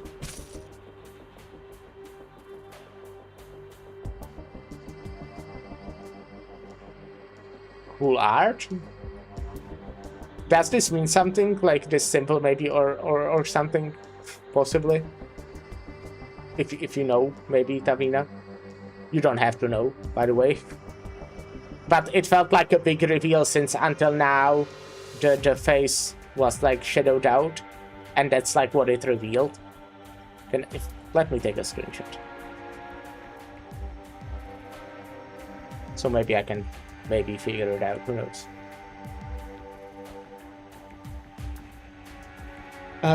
The past few days you were gone, yes? I went through so many hurdles. I asked that Ginbet to bring me back my pachinko machine. A simple job, no? But I couldn't give an order directly. So I said, take over Kichi Machi, come up with a redevelopment plan, and bring back this pachinko machine on the way back. Because I have ties to it. I don't know if the symbol in particular means anything, but Manakineko like this are definitely a thing. Oh, I do know that, like that they are like a thing that are supposed to bring luck. My grandfather has one, I believe. At least had. I don't know if still.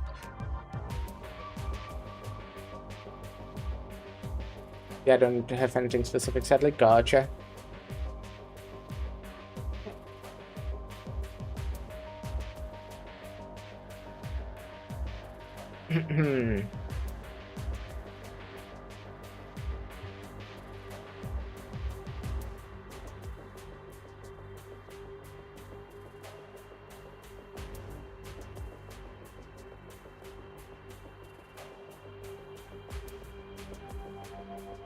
Well, okay. Didn't find anything, but I didn't put too much effort into googling it. And then anything went to shit. The Kajimachi gangs, the Langman Cop, and even Kinba's own artist. What a mess it was. The machine was almost lost to the chaos too.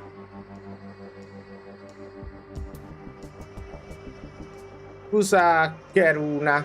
If something happened to this machine you blessed, then what point is there turning this piece of rotten land by the river into Mitsuke Commercial Center?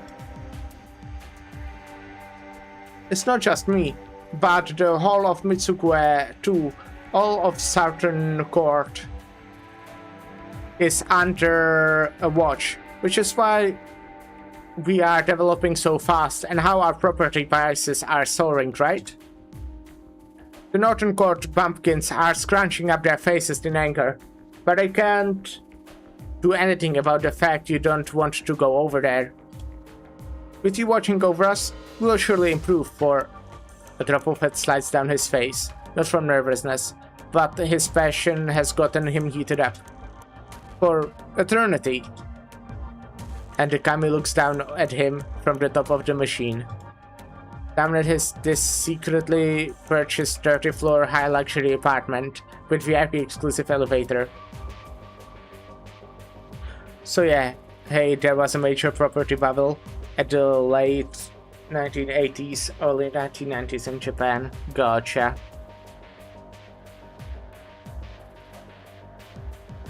So the bubble's gonna pop? Is that what's gonna happen? Down at the almost 100-meter high building, down at the glamour and chaos of Mitsuke. Probably not like in this story. But you know, there's probably gonna be more Ato-side stories. The bubble is going to pop because that's what Haruka talent does. Okay, yeah, that makes sense. Yeah, I can see that. And then it speaks a line it was tired of repeating, yet rarely taken seriously.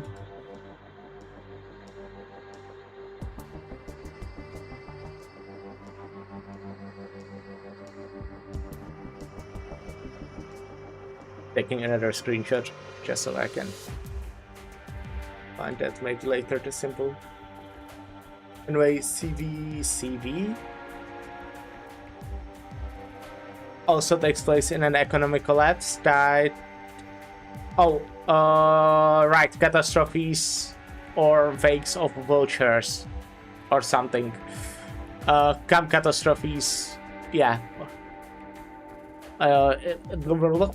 Takes place in an economic collapse tied to the late 80s, early 90s. So like, yeah, gotcha. What does any of that have to do with me? The kami jumps out of the tiny room, but a Diet member who finally succumbed to his want for a pachinko game does not notice its exit. He will never see the kami ever again after this day. Damn.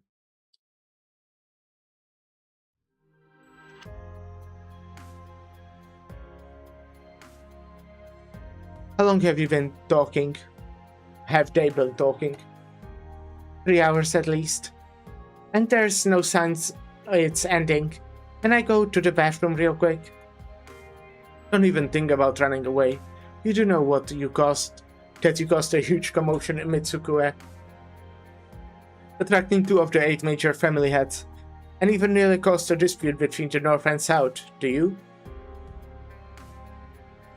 Arknights is simultaneously set in the mid 1910s, early 1990s, and the mid 2010s.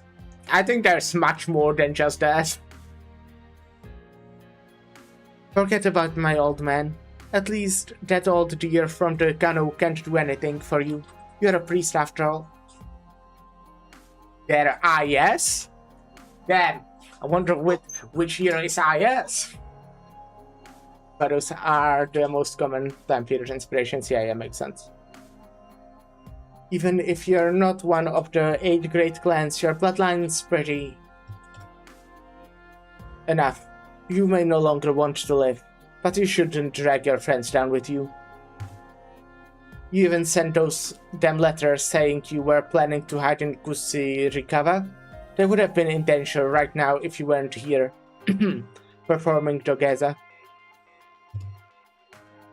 Didn't you promise Momoka and the rest you'd risk your life to keep them safe? I'm sure you're a good man, so since you're so eager to help, I'm just going to the bathroom. Enough praises. The Kano and Nishigori heads will be out here soon, and it will all be fine if you stay. But if you run... Sobs. Sigh.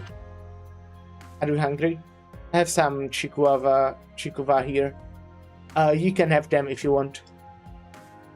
Arigato. Kanushi-sama, I heard that shrine clergy mentioned you have daughter? Yes, I do. She's a little younger than you. Are you as harsh with her as you were to me?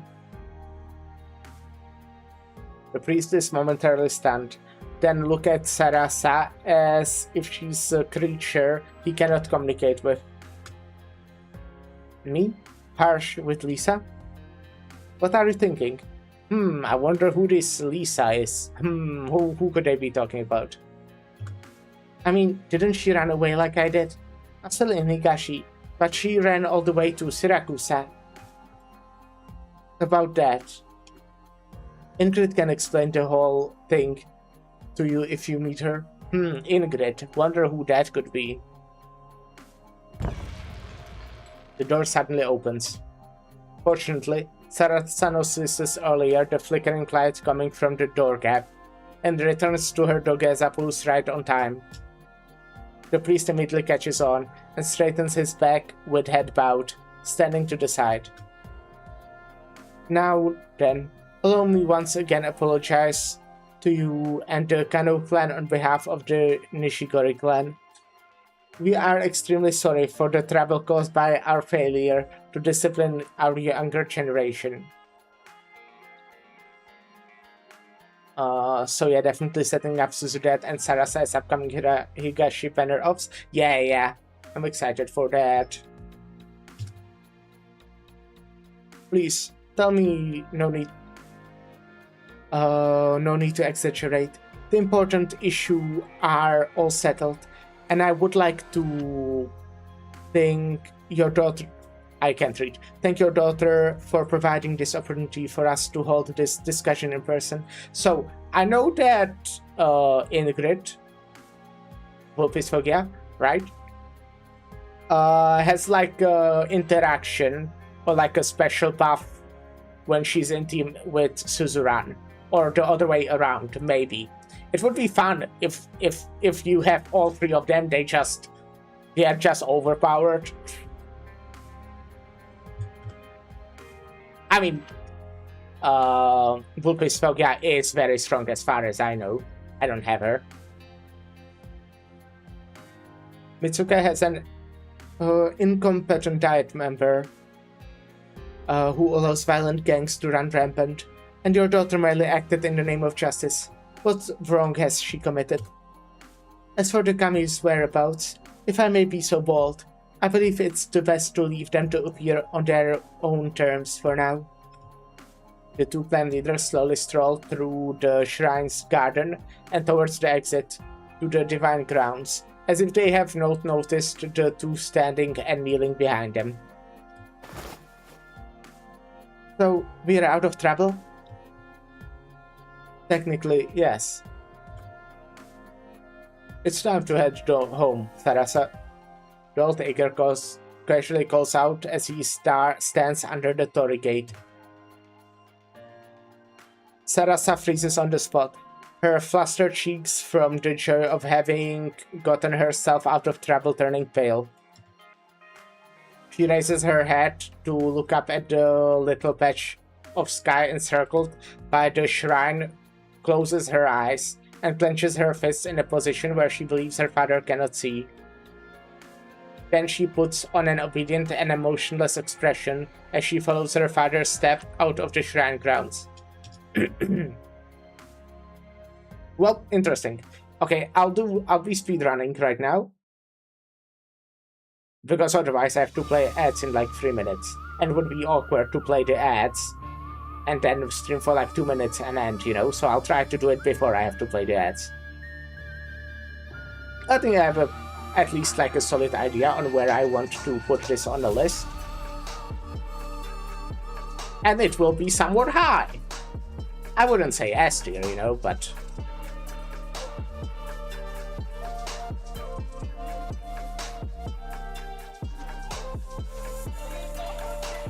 somewhat high. Why is it not showing? Okay, I can speedrun if it doesn't show the thing. Okay, oh shit, that's the last one that's added to this list, so after this I'll have to put them in manually. Oh, fuck. I think this could go probably like a bottom of A tier, but A tier. I think like maybe the very bottom of A tier. No, yeah, okay. We'll put it over Light Spark into Darkness. That looks good to me. So, yeah. Yeah, it was a good one. I enjoyed it. Had fun.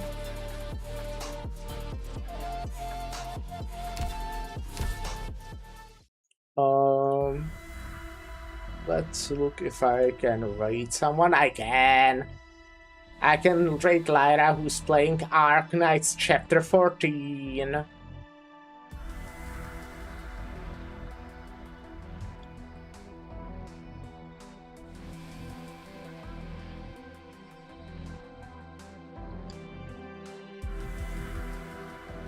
Yep. And so, tomorrow,